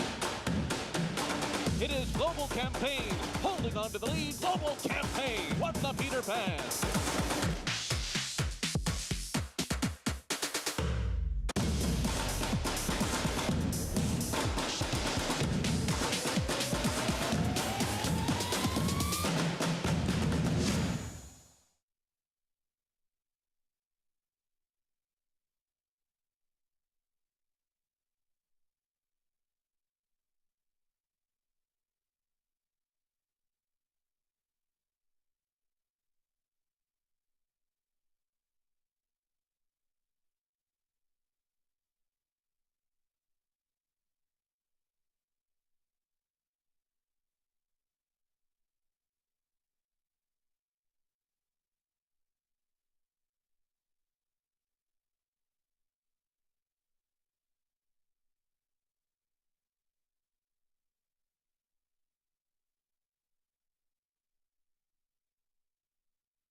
Back with you on America's Day of the Races. Greg Wolf, Richard Migliori, Maggie Wolfendale. And the card in the books in New York. And we're going to have a carryover Saturday in the Pick 6. Custom Bobbies, Louisiana bred. 4-year-old son of Custom for Carlos. For Jose Cameo with Hall of Famer John Velasquez aboard the win. Get a Hall of Famer like Johnny Velasquez at 11-1. Custom Bobby was in position. Fast and Furious fought him all the way to the line. But, yeah, one thing we talk about, riders get to a certain age and you see some of your physical skills start to dissipate a little bit. You know, you see a race mentally, you know, you're smarter, you see it in slow motion. I don't see any diminishing of Johnny's depth of skills whatsoever. His legs are still as rock solid and strong as can be. He puts horses in position and he finishes extremely well. And Custom Bobbies pays $24 under a Hall of Famer. 63,176. The carryover number for Saturday in the Pick 6. Meanwhile, the late Pick 5 follow along continues to be the best bet in the game, $34,965 with a couple of 11-1 shots, a 9-2 shot, and of course a 45-1 shot. 4th of July weekend carryover. You want fireworks? We'll give you fireworks. We got them already. Wow. Well, going to be some late handicapping tonight with that carryover. Back to Churchill. Race 10. It's 4 minutes away.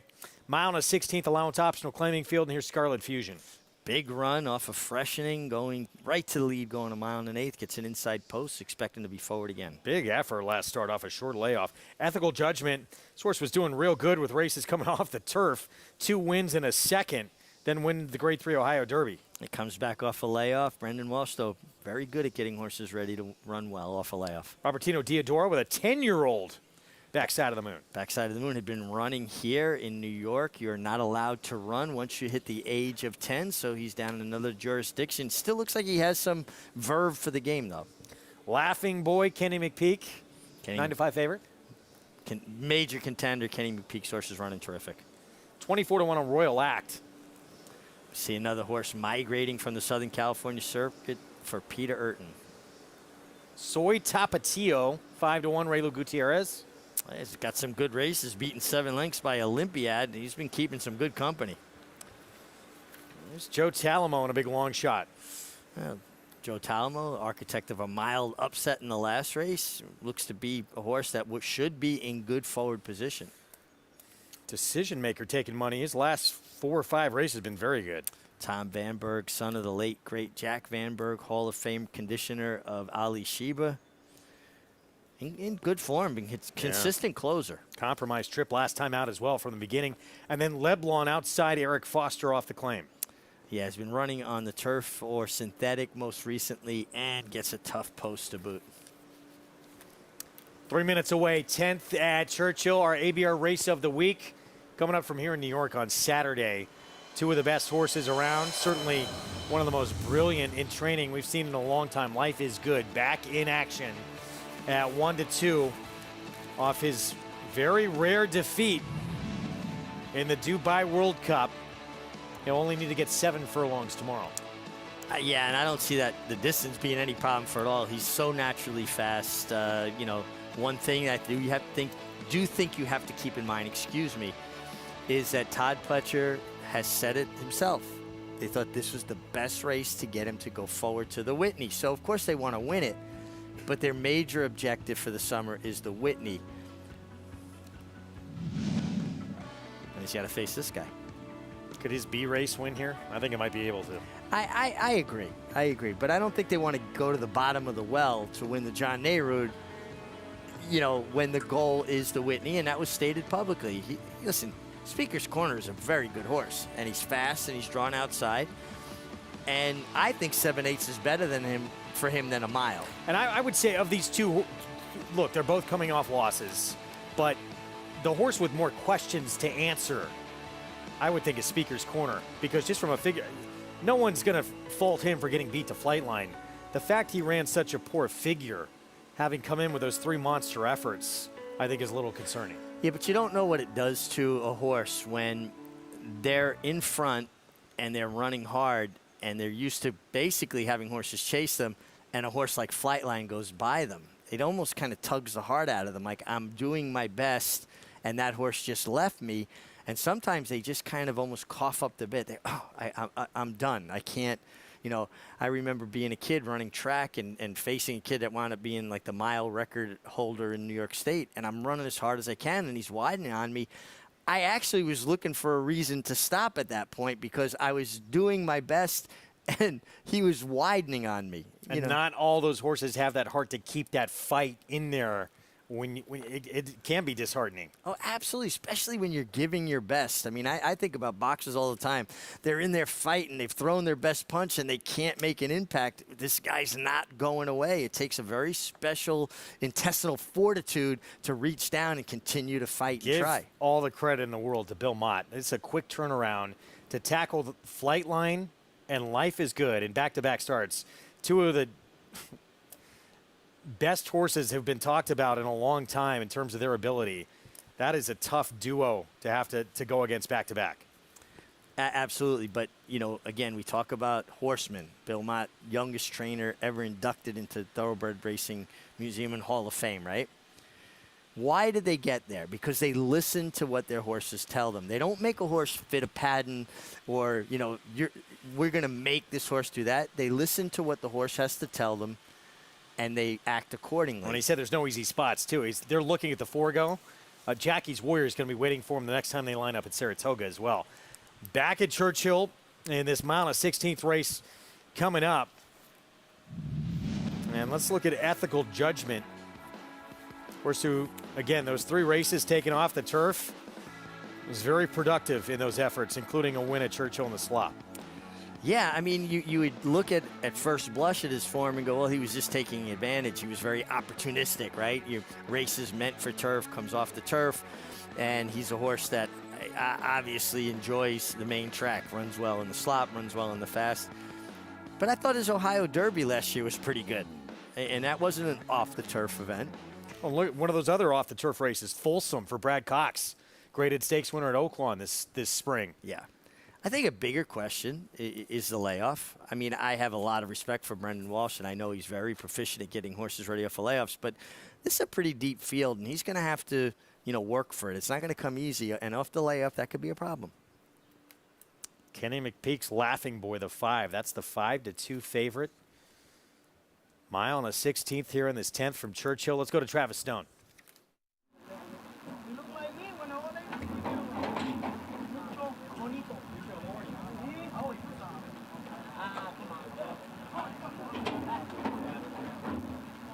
Waiting for Leblin.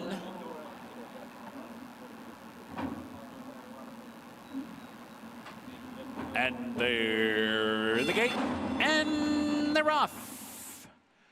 Super Constitution comes out running. Royal Act is there. Laughing Boy. Ethical Judgment down toward the rail.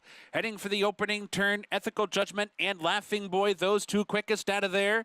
Royal Act is there too, and so too Soy Tapatio. 4 wide on the far outside. Backside of the Moon gets a coveted spot in behind, saving ground from 5th. 2 lengths back, Super Constitution broke on top at his back 6th. Leblon moving up 7th. Scarlet Fusion down inside in 8th, and it's 5 lengths back to Decision Maker, the trailer to the backstretch run. The opening quarter goes in 23 3/5 seconds. 5 furlongs from the wire. Ethical Judgment sharing the lead with Laughing Boy. Royal Act is right there in the outside, 3 wide 3rd. Soy Tapatio 4 wide 4th. Backside of the Moon working out a good trip, still down inside, 5th and only 2 lengths off the lead. 2 lengths back to Super Constitution, followed by Leblon, Scarlet Fusion, and at the back is still Decision Maker. Round the far turn, Laughing Boy grabs the lead. Laughing Boy takes the lead heading for the quarter pole. Ethical Judgment's under pressure. Soy Tapatio's been wide throughout. Royal Act is under pressure too. Backside of the Moon is in behind horses off the turn. Top of the stretch, Laughing Boy short lead. Ethical Judgment fights on. In tight still is Backside of the Moon. Soy Tapatio with a big effort. And from last, Decision Maker late on the scene. 16th to go now. Backside of the Moon barrels through toward the rail, takes the lead. Laughing Boy, Decision Maker, here's the wire. Backside of the Moon, got it. Had to work to get there, but won it in the end. Decision Maker, Laughing Boy, and Soy Tapatio. Backside of the Moon, Robertino Diodoro, the 10-year-old, with more in the tank. Look at this move through a tight seam. I love this horse. I've always loved this horse, Backside of the Moon. He's a hard-trying horse. Even at 10, he still has enthusiasm for the game. It's, you know, he's living proof that it's not how old you are. And listen, I understand why the rules in place in New York that, you know, they don't want 10-year-olds competing. This horse still has a lot of compete in him. He got a terrific ride from Tyler Gaffalione. And I find it interesting, Craig, that Tyler Gaffalione, as good as he is, he'll come to Saratoga. He'll be another name in the crowd there because that's just how many good riders there are. He fits, he belongs, but he's not a standout like he is at Churchill. Well, he doesn't have the benefit of having that New York business all year long as well. You get all them Kentucky outfits that come into Saratoga. Come on. He's a terrific rider. Wonderful rider. The depth of the collie in New York, he belongs. He's not a standout. Backside of the Moon goes through a tight opening here to win 8-1 on the 10-year-old by Malibu Moon. Wins for the 9th time in his career and showing some fight, some heart, some courage down the stretch. The old man said, watch this. I'm going to come through here and I'm going to show you young whippersnappers how it's done. Taught him a lesson there indeed at a price. Prices from this one, we come back 3-9-5-7 in the 10th. We got a big showdown in the 3-year-old division tomorrow. Charge It coming back from the Kentucky Derby, but Chad Brown hoping Nabokov has something to say about the outcome, coming off an impressive maiden win in those Peter Brandt Silks.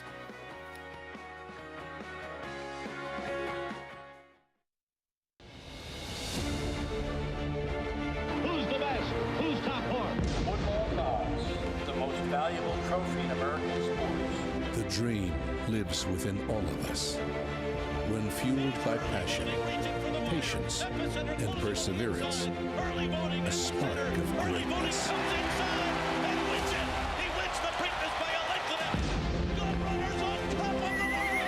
Come, dream with us at Three Chimneys.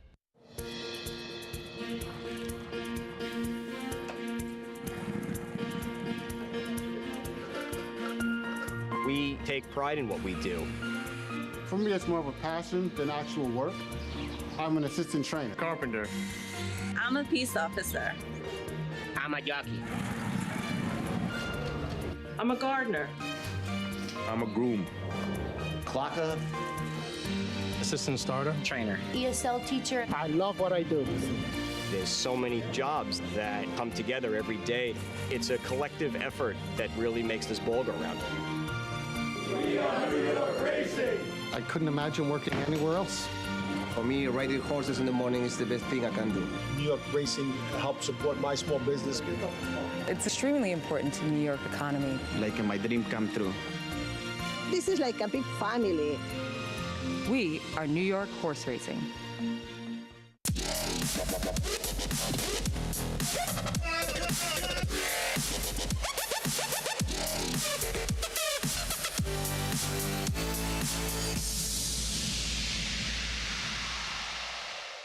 New for Belmont Spring, the $3 triple play pick 3. Choose the winners of the last 3 races at Belmont Park every Sunday to win big. Plus, play on Naira Bets for a free $10 triple play bet. Go to Naira.com/triple play for details. We're back on America's Day of the Races. Program brought to you in part by America's Best Racing. For the love of the race, visit americasbestracing.net today. This was a fun one to watch here. This 10-year-old showing he's got more left in the tank, finding a tight opening, and did not flinch to go through it for the win. I'm a big fan of this horse. Always have been. Just really like him. He's the horse that brings his lunch pail and goes to work. He's the way I like my people. Honest and hardworking. And also, full disclosure, I did win a stake on this horse's dam, Balados Thunder, at Santa Anita. Did you? I won the St. Lucia honor, and you could see he wanted to go through, but that the hole was kind of, there was an ebb and flow to it. It would get tighter, it would open a little, get tighter, and finally when it burst all the way open where he can get his head all the way up in there, Backside of the Moon delivers at 1940 under a terrific ride by a very talented young rider named Tyler Gaffalione. And this was the first win in a while for this horse, not even showing up on the page the last time he won. Good for him. Just showing he's still got more left in the tank. Closing out the card at Churchill with a maiden special weight. How about this? $120,000 purse for this maiden special weight at 1 16th. Quickly, Backside of the Moon went over $900,000 in earnings with that victory at Churchill Downs. And to his connections, and I know his owner, Charles Hallis, when he's done, I have a stall for him. Okay. He can come home. He can live up with me. He's going to have, you might have some competition to get him. Well, I'm just throwing it out there. Okay. He's got a stall at my house if he wants it. Even if he can't be ridden, I've got pasture ornaments there. And you have a few good ones there, don't you? Yeah, I have horses that I've won on before. Yeah. And get up in the morning. They can't be ridden. I'm not supposed to ride anyway, so it doesn't matter to me. Get my coffee, and I go look at horses, and my day begins the right way. Love to see him there. I'd have to come visit. Back at Belmont tomorrow. Again, we got this Pick 6 carryover coming up as we look at the 3-year-old stake schedule. Obviously, the big one, that Run Happy Travers on August 27th, Midsummer Classic. And different routes on trying to get there. Shug McGahee with Code of Honor used the Dwyer a few years back to get a Travers victory with that horse. Todd Pletcher potentially taking that same path with Charge It. Charge It very good in Florida. His Florida Derby was terrific. You can see he's going to be a little bit green. He's coming from slightly off the pace. He's under Luis Saez. He gets Johnny Velasquez because Luis Saez is in Kentucky tomorrow. He's going to lug in a little bit here. He went to the right-hand crop. Whoop, now he's got to correct him. You got to correct him again. Going to go at him right hand. Now he's got to correct him again. You know, sometimes you've got to be a little bit, anticipate a little bit more, be a little bit more prepared for it. Ran extremely well. His Derby wasn't as good. Obviously, a lot of horses throw in a bad race in the Derby, chasing a fast pace. Flipped his palate, had a breathing issue. Can't get air in a race. So as a result, is that something you just completely put a line through? I do, especially the way he's been training. He fired back-to-back bullet works on the Belmont training track.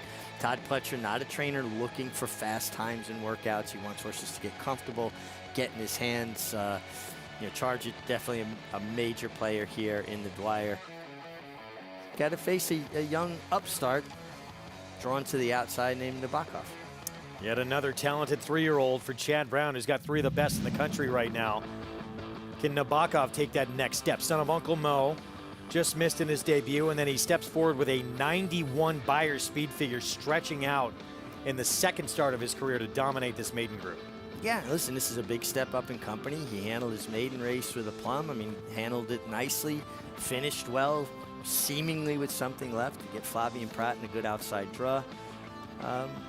Gonna have to step his game up, but you wouldn't expect it to be a surprise if he did, coming from the Chad Brown barn in his 3rd start.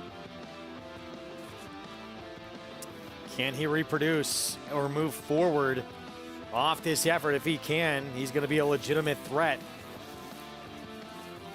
And again, that was a 1-turn mile and a 16th, so the 1-turn mile you would think would not be an issue.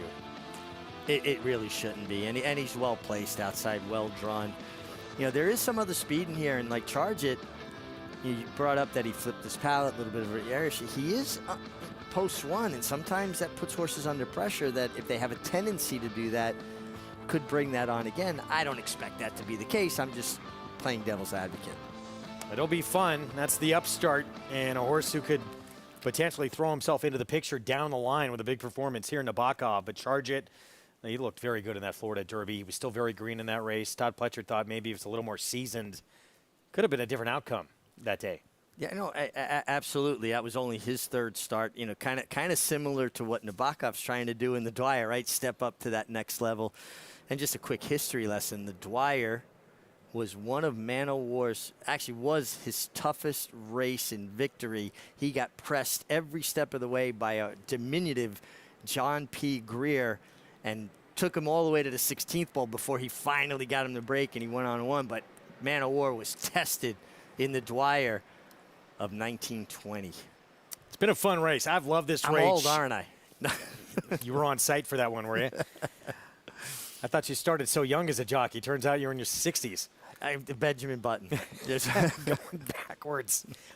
Excuse me. We're going to have that grade 3 Dwyer for you tomorrow. Part of that pick 6 carryover. We're going to take a timeout. This guy voices the story of the history of the Japanese white pine, that centerpiece of the paddock that predates this racetrack. We'll have that story when we come back on America's Day at the Races.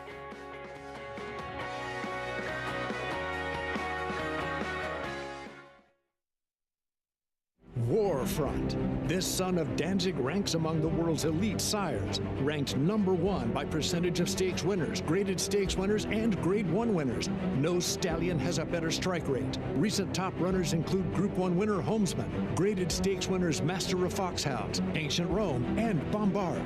Plus Annapolis, who became his sire's 100th stakes winner. In the auction ring, his progeny continued to command top dollar. Warfront, standing at Claiborne Farm.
The centerpiece of the paddock is the Japanese white pine tree, which was present long before Belmont Park opened its doors in 1905. An image of the tree has been incorporated in the track's logo since the grandstand reopened in 1968. No one knows exactly how old the tree is, but according to historical documents, the white pine was planted around 1828. Located adjacent to the Secretariat statue, many of the tree's limbs are nearly 25 feet long. The white pine was actually supposed to be removed when Belmont was remodeled in the 1960s. The white pine serves as a source of shade and is a key component in the daily paddock ritual for fans, trainers, owners, and jockeys, just as it has for well over 100 years. Neat story, and it's such a fixture in that paddock, and props to Mig for all, I know all the research you did on that story to look all that up. Well done by you. Evan Harmon, too, landscaping supervisor of New York Racing Association, probably knows that tree more intimately than anybody in the world. Spends a lot of time making sure it looks as tremendous as it does to this day. There's a lot of maintenance involved with the tree. It's an iconic part of Belmont Park, but I have to give credit to all the people behind the scenes that really do the research. Kimberly French and Ernie Munich, Eldon, everybody behind the scenes really that makes us look the best we can be. This is my take on the tree, and I love that tree. If that tree could talk, how many champions has that tree seen? How many great horses from Man of War to Secretariat and on? I mean, that's what I get. I love history in general. I love history of thoroughbred racing. I walk around this place in the evening and hear the ghosts of racing past whispering to me, and that tree, to me, embodies the history of Belmont Park. You can make the argument it's one of the most iconic pieces we have in the sport at any racetrack in this country. I mean, you look at that tree, you instantly know Belmont Park. It's been the logo since 1968. Yeah, I mean, just fantastic. And I'm glad that they made the decision they made to leave that tree there and not – it's just such a part of the atmosphere of Belmont Park. And, I look down at it from our office, in the evening, and that's the first thing that comes to mind. How many champions have walked under the eaves of that tree? It's one of the reasons I love coming back to Belmont, and you see that site, and you feel glad to be back here at Big Sandy. We got a big weekend coming up, stake schedule ahead. There's that Japanese white pine. John Nayrud with Life is Good in Speaker's Corner. Charge It, Nabokov, and the Dwyer. Potentially a stepping stone of the Travers for those two. Perfect Sting on Sunday, and the Manila coming up on July 4th. As for the Perfect Sting, with a group that will line up here, Love and Thunder, Clavian Pratt, and Messidor will have the outside post. Every time Messidor has worked out a clean trip, she's won in the States. She's had a lot of tough trips, compromised trips where she'll get bottled up or stopped. But when she works out, a good trip, and talk about good trips, this inside-out move, saving ground on the turf and then easing to the clear and finding full stride. I'm a big fan. She's got acceleration. That's what good turf horses possess, the ability to quicken, what we call it. Only time that she's been beaten in North America, and you can go back and watch every one of her races, is when she's been unlucky. Round is coming up on Sunday. Mile on the turf, Perfect Sting. We're looking forward to a tremendous weekend. And then one more week of action. Can you believe it? And we're at Saratoga. Talk about history of the game. And it's going to be a tremendous final weekend, too. Stars and Stripes weekend. Great. Tremendous racing all the way to the end of Belmont. I think we always get this little bit of anticipation, start getting ahead of ourselves because we want to make that trip up north, 200 miles, turn left on Union Avenue and go back 100 years. That's Saratoga, right? I think that was Red Smith that coined that phrase. We talk about the history of Belmont and what we feel here. It's squared up there. I mean, you get the Racing Museum and Hall of Fame and the Oklahoma track where they ran the first races on Old Horsehaven track that runs through the backstretch of the stable area on the Oklahoma side. I like to do my history tour. If you want one of the great tours that you could ever imagine at Saratoga, this is the man right here. You've been nice enough to give it to me a couple of times, and it's been one of the most fun times I've had up there. Anybody wants a tour, donate to the Thoroughbred Retirement Foundation, and we will set it up, and I will take you on a tour. You will not be disappointed, I promise you that. We're going to take a timeout. We'll be back. So the nightcap coming up at Churchill Downs, approaching the 11-minute mark to post to the finale, and a lot to like with Sticky Issue here for John Ennis. Getting back on dirt after 3 consecutive tries on the grass. His dirt races look just too good for this group. We'll talk about his chances when we come back to close out the card on the Twin Spires. The momentum continues for War Dancer. Following a triumphant Saratoga meet as the #1 second crop sire, his progeny have posted 14 more wins in 2022, like Pop the Bubbly. And it's going to be Pop the Bubbly. You Should Be Dancing. On the outside, You Should Be Dancing, the winner. And Fun While It Lasted in an 8-length blowout. Final furlong, it's Fun While It Lasted until the 16th left has 8 lengths on them. Now with $3 million in progeny earnings on dirt and turf going long and short, War Dancer is a sire on fire. Join the momentum today at wardancerstud.com. The Thoroughbred Owner Conference is back in person for the first time in 3 years and is being held in the new 1863 Club at Saratoga Racecourse, July 25th and 26th. Attendees enjoy 9 ownership topics with an impressive list of speakers, along with social events to meet other owners and network, an opening reception at the National Museum of Racing and Hall of Fame, a conference dinner, and an afternoon of racing at Saratoga. It's the 2022 Thoroughbred Owner Conference, July 25th and 26th. See you in Saratoga.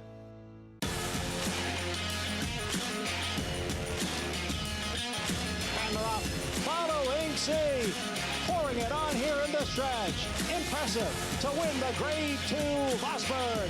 Following C. Smile Happy has kicked it into high gear. And Smile Happy with a powerful performance wins by 2.5. Eclipse champion Run Happy, standing at Claiborne Farm. Racetrack Television Network brings you every race, from every track, on every screen, every day. With monthly packages starting as low as $5, RTN gives you great value and access to more live HD streaming and race replays than anyone. Visit RTN.tv today to sign up and watch on almost any device, including Roku and Amazon Fire. RTN has packages that start at $5 per month.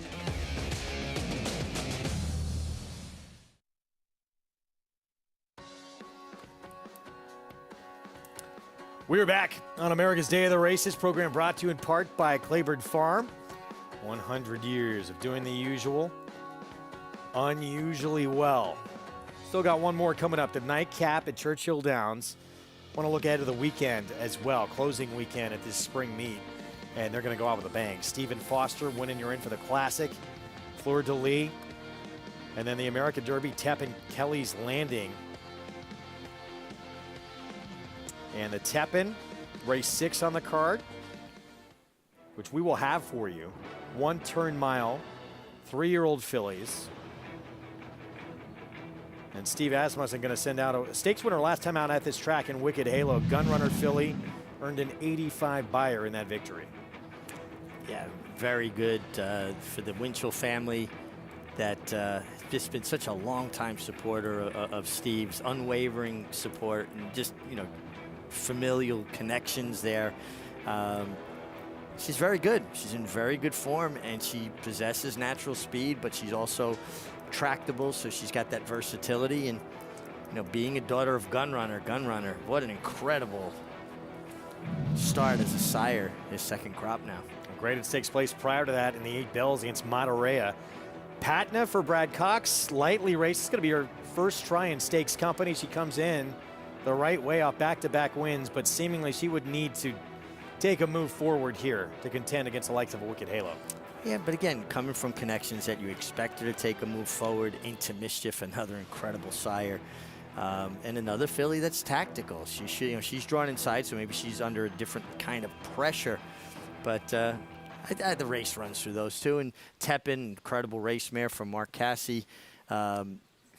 Probably was meant to be a turf race. No turf racing at Churchill Downs. It opened up to these fillies that are trying to get that black type on the dirt. Tepin was fun to watch. Went to England and won over there. What a huge accomplishment that was. Yeah, and the Queen Anne. We still have the nightcap coming up at Churchill, and we saw sticky issues. We went to break, getting back on dirt, and the dirt races from this 4-year-old son of Cairo Prince, they just seem to stand out against this group. We'll see if someone can step up, though. There's some intriguing runners in here. Off John used to be with Todd Pletcher, now with Mike Maker. You would have thought this horse would be a major player. It's the 5, although as an even money favorite, just did not show up last start. Yeah, did not show up, but sprinting maybe just got swept off his feet a little bit. You know, was attending a pretty sharp pace. Was only 2 lengths off of 44 and 4, half a mile. Mile and a 16th, you're looking at more 47 and high change, 48 potentially. So here's sticky issue. Last time he was on dirt, he's back as a 3-year-old here at Churchill. Ran an 82 buyer. Good inside draw. Jimmy Graham gets back to dirt. You understand why he's taking all this money.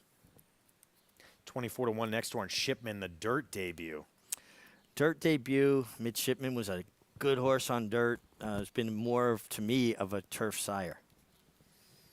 34-1, big price. Kentucky missed. Takes the blinkers off. Will have to improve off of that one dirt effort. He's pretty dominated, 5-1. Joe Rocco Jr. Trained by Wade Catalano. I just think an intriguing person, banging on 3,000 wins as a trainer and rode over 1,500 as a jockey. That's formidable to me. But here's Afjan. Can he put that bad performance behind him when he debuted for Maker? Well, I think his best races, 2 sprints were his worst races. His best races with a more moderated pace going 2 turns. He should get that here. Boone's Path, some upside here. Just his second start. Alan Sherman, his dad, Art Sherman, trained California Chrome. He's down there in Kentucky training now. His horse stretching out. well beaten, but he at least he showed some life there. He was very wide, too, in that debut. Brendan Walsh with a son of Tappet here, the 7. Horse taking money. His one dirt race was sprinting. Wasn't terrible, but his race on turf were much better. Yeah, much better. And then Bright Prospector at 6-1 Kenny McPeak. His lone dirt start was last out. He ran 4th, beat just 5 3/4 lengths. He was behind Afjan in that race. Kenny McPeak's horses are running. If they're not winning, they're running. 67 starts heading into today with 14 wins, 13 seconds, 9 thirds. They're in good form. They may not win, but they are giving you a run for your money. Yeah, it seems like every single time out. We've been talking it for the last couple of days. Keep your eyes on his runners. Let's go back to the 7. To Pugh, the son of Tappet, Brendan Walsh, Edge Racing. And this was on turf last time out. Again, his turf starts, they've been good. You can, I guess, the dirt debut was not good, but it was his first start, and you could forgive the debut. And it was sprinting. And some of these horses just get out of their comfort zone trying to keep pace when they're going that fast. He hit the front here. It almost looked to me like he was running with the emergency brake on, and this horse will momentum, and he saw the horse, and then he kind of loosened up, like, oh, I have company. I'm going to run on with this horse a little bit. The question mark for me is the dirt, and I would prefer others, particularly because he's a shorter price for a horse that has to prove to me that dirt is the surface he wants. Meanwhile, sticky issue is figures tower over this group on dirt, but you look at the record, and then there's reason for pause. 5 seconds in 8 career starts. Yeah, and you know that I'm somebody that really pays attention to that. When a horse starts accumulating so many seconds, the question I ask is, are they just content to be second? Are they content to run with horses? They're a herd animal, a pack animal that they want to stay in the pack. But he was only beaten a short margin in one of those. And that leads me to believe that maybe he just ran into horses that were a little better than him. He was beaten 4 3/4 lengths last time, 2.5 lengths the time before that, a length and 3/4. Only time he was beaten close was back on the dirt going 7/8. He was beaten ahead that day, and he was in front and got caught. So I'm not convinced that's the case with this particular horse. And, one of those you're still developing as you're a 2-year-old. He was in that Pipeline Waxman race at Saratoga, 3rd start of his career. That was a couple of monsters he had to go up against. It was no match that day. He came back after some freshening, I should say, as a 3-year-old, and improved a lot. And the good thing is those were races at Churchill Downs, too. Yeah, so you know that he's proficient or he handles the surface at Churchill. Racetracks are different, even within the same jurisdiction. Saratoga's a little different than Belmont. Aqueduct's a little different than Belmont and Saratoga. So Churchill Downs was a track, in my experience, when I would ship in there. Some horses, it would get away from them. They'd almost like slide a little bit. The ground would break away from them a little bit. Now, I think the track is a little bit different now, but some horses just would go in there and not handle it at all. So every surface is a little bit different. So when you have a horse my point is that has shown that they can handle a surface or they've run well there, it gives you more confidence. I know one horse who can't wait to get back there. Yeah, Rich Strike. Kentucky Derby winner at 80-1. He definitely has an affinity for Churchill. You and I were on the air together, right, when he broke his maiden, that 30 maiden claimer by 17 lengths? 17 lengths, and we even made the comment, like, if Joe Sharp had the horse tonight, if you train and own this horse, you want to get to the claim box and have your fingers crossed that he didn't get claimed. Now, obviously, we didn't foresee that he was going to win the Kentucky Derby. We just thought it was a good claim for $30,000. Turns out he might be the claim of all time. He's got to be up there.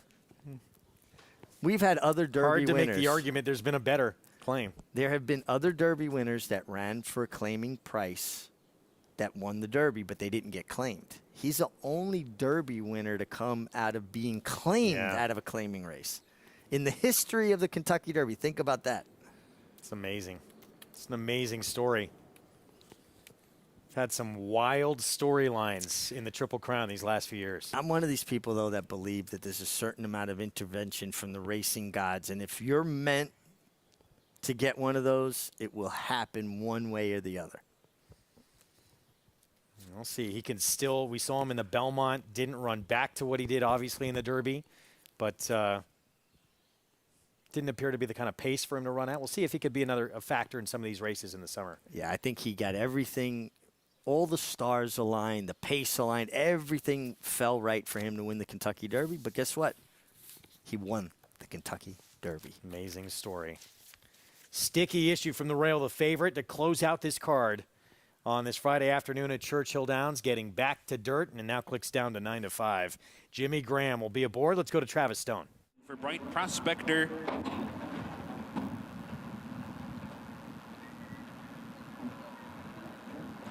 And they're in the gate, and they're off. Bright Prospector veered out at the start. Tepeyu breaks alertly. Shipman with some speed. Bright Prospector gets a forward spot as well, but it will be Shipman who takes the field into the opening turn up against the rail, showing the way. Tepeyu is a tracking second. Bright Prospector comes away third. Sticky Issue toward the inside is racing fourth early. Afshan is fifth. Kentucky Miss, Boone's Path, and predominate the trailer as they move for the backstretch run. 6 furlongs remaining, and it's Shipman showing the way. Keyed up while doing so. Tepeyu is a stalking second, a little bit closer for that backstretch run. The opening quarter was moderate, though, just 24 and 2/5 seconds, so 5 furlongs to go. Shipman, the leader, toward the rail. Tepeyu continues to track the pace in second. In the clear, heading for the half-mile pull. Bright Prospector 3 wide, racing up into third. Sticky Issue is fourth. Afshan is fifth, within 5 lengths of the lead. Kentucky Mist is sixth and toward the rail. Boone's Path trying to come under a ride at the back of the pack and move up. Predominate is the trailer. Round the far turn, Shipman is still the leader. And Tepeyu makes a move on the outside, and Bright Prospector 2. Sticky Issue's been pulled up out of the race. They come for the top of the stretch. Shipman down inside, turning for home. Tepeyu to the attack, and Tepeyu has rallied to the front. Tepeyu takes the lead at the 8th pole. Shipman left behind in second. Bright Prospector, Kentucky Mist, and Afshan. Everybody chasing Tepeyu, who's clear by 5, now by 6, and is opening up to the wire. Tepeyu wins by 7 in the end. Shipman was second, Afshan was third, Bright Prospector fourth, and Kentucky Mist was fifth. Loving getting back on the dirt and stretching out. Tepeyu the victory. Sticky Issue favorite. We saw pulled up and backed out of that race by Jimmy Graham. Yeah, he went wrong around the far turn and was pulled up. And Tepeyu certainly appreciated going long on the dirt. There were question marks. He answered them positively. We are all done. We're back tomorrow. We start actually at 12:30 Eastern time on FS1. FS2 coverage beginning at 3 Eastern start time tomorrow. So we will see on Saturday. Pick 6 carryover on a card here in New York that includes Life is Good, Speaker's Corner, Charge It, Nabokov, and the Dwyer as well. It was Dinah Drive, 45-1 in the feature at Belmont. How about the 10-year-old? Backside of the Moon, showing, yes, indeed, a little more left in the tank. Life is Good, back to 7/8 in his stepping stone to the Whitney. Speaker's Corner, can he rebound off that beat to flight line in the Met Mile? Another big showdown coming up on Saturday.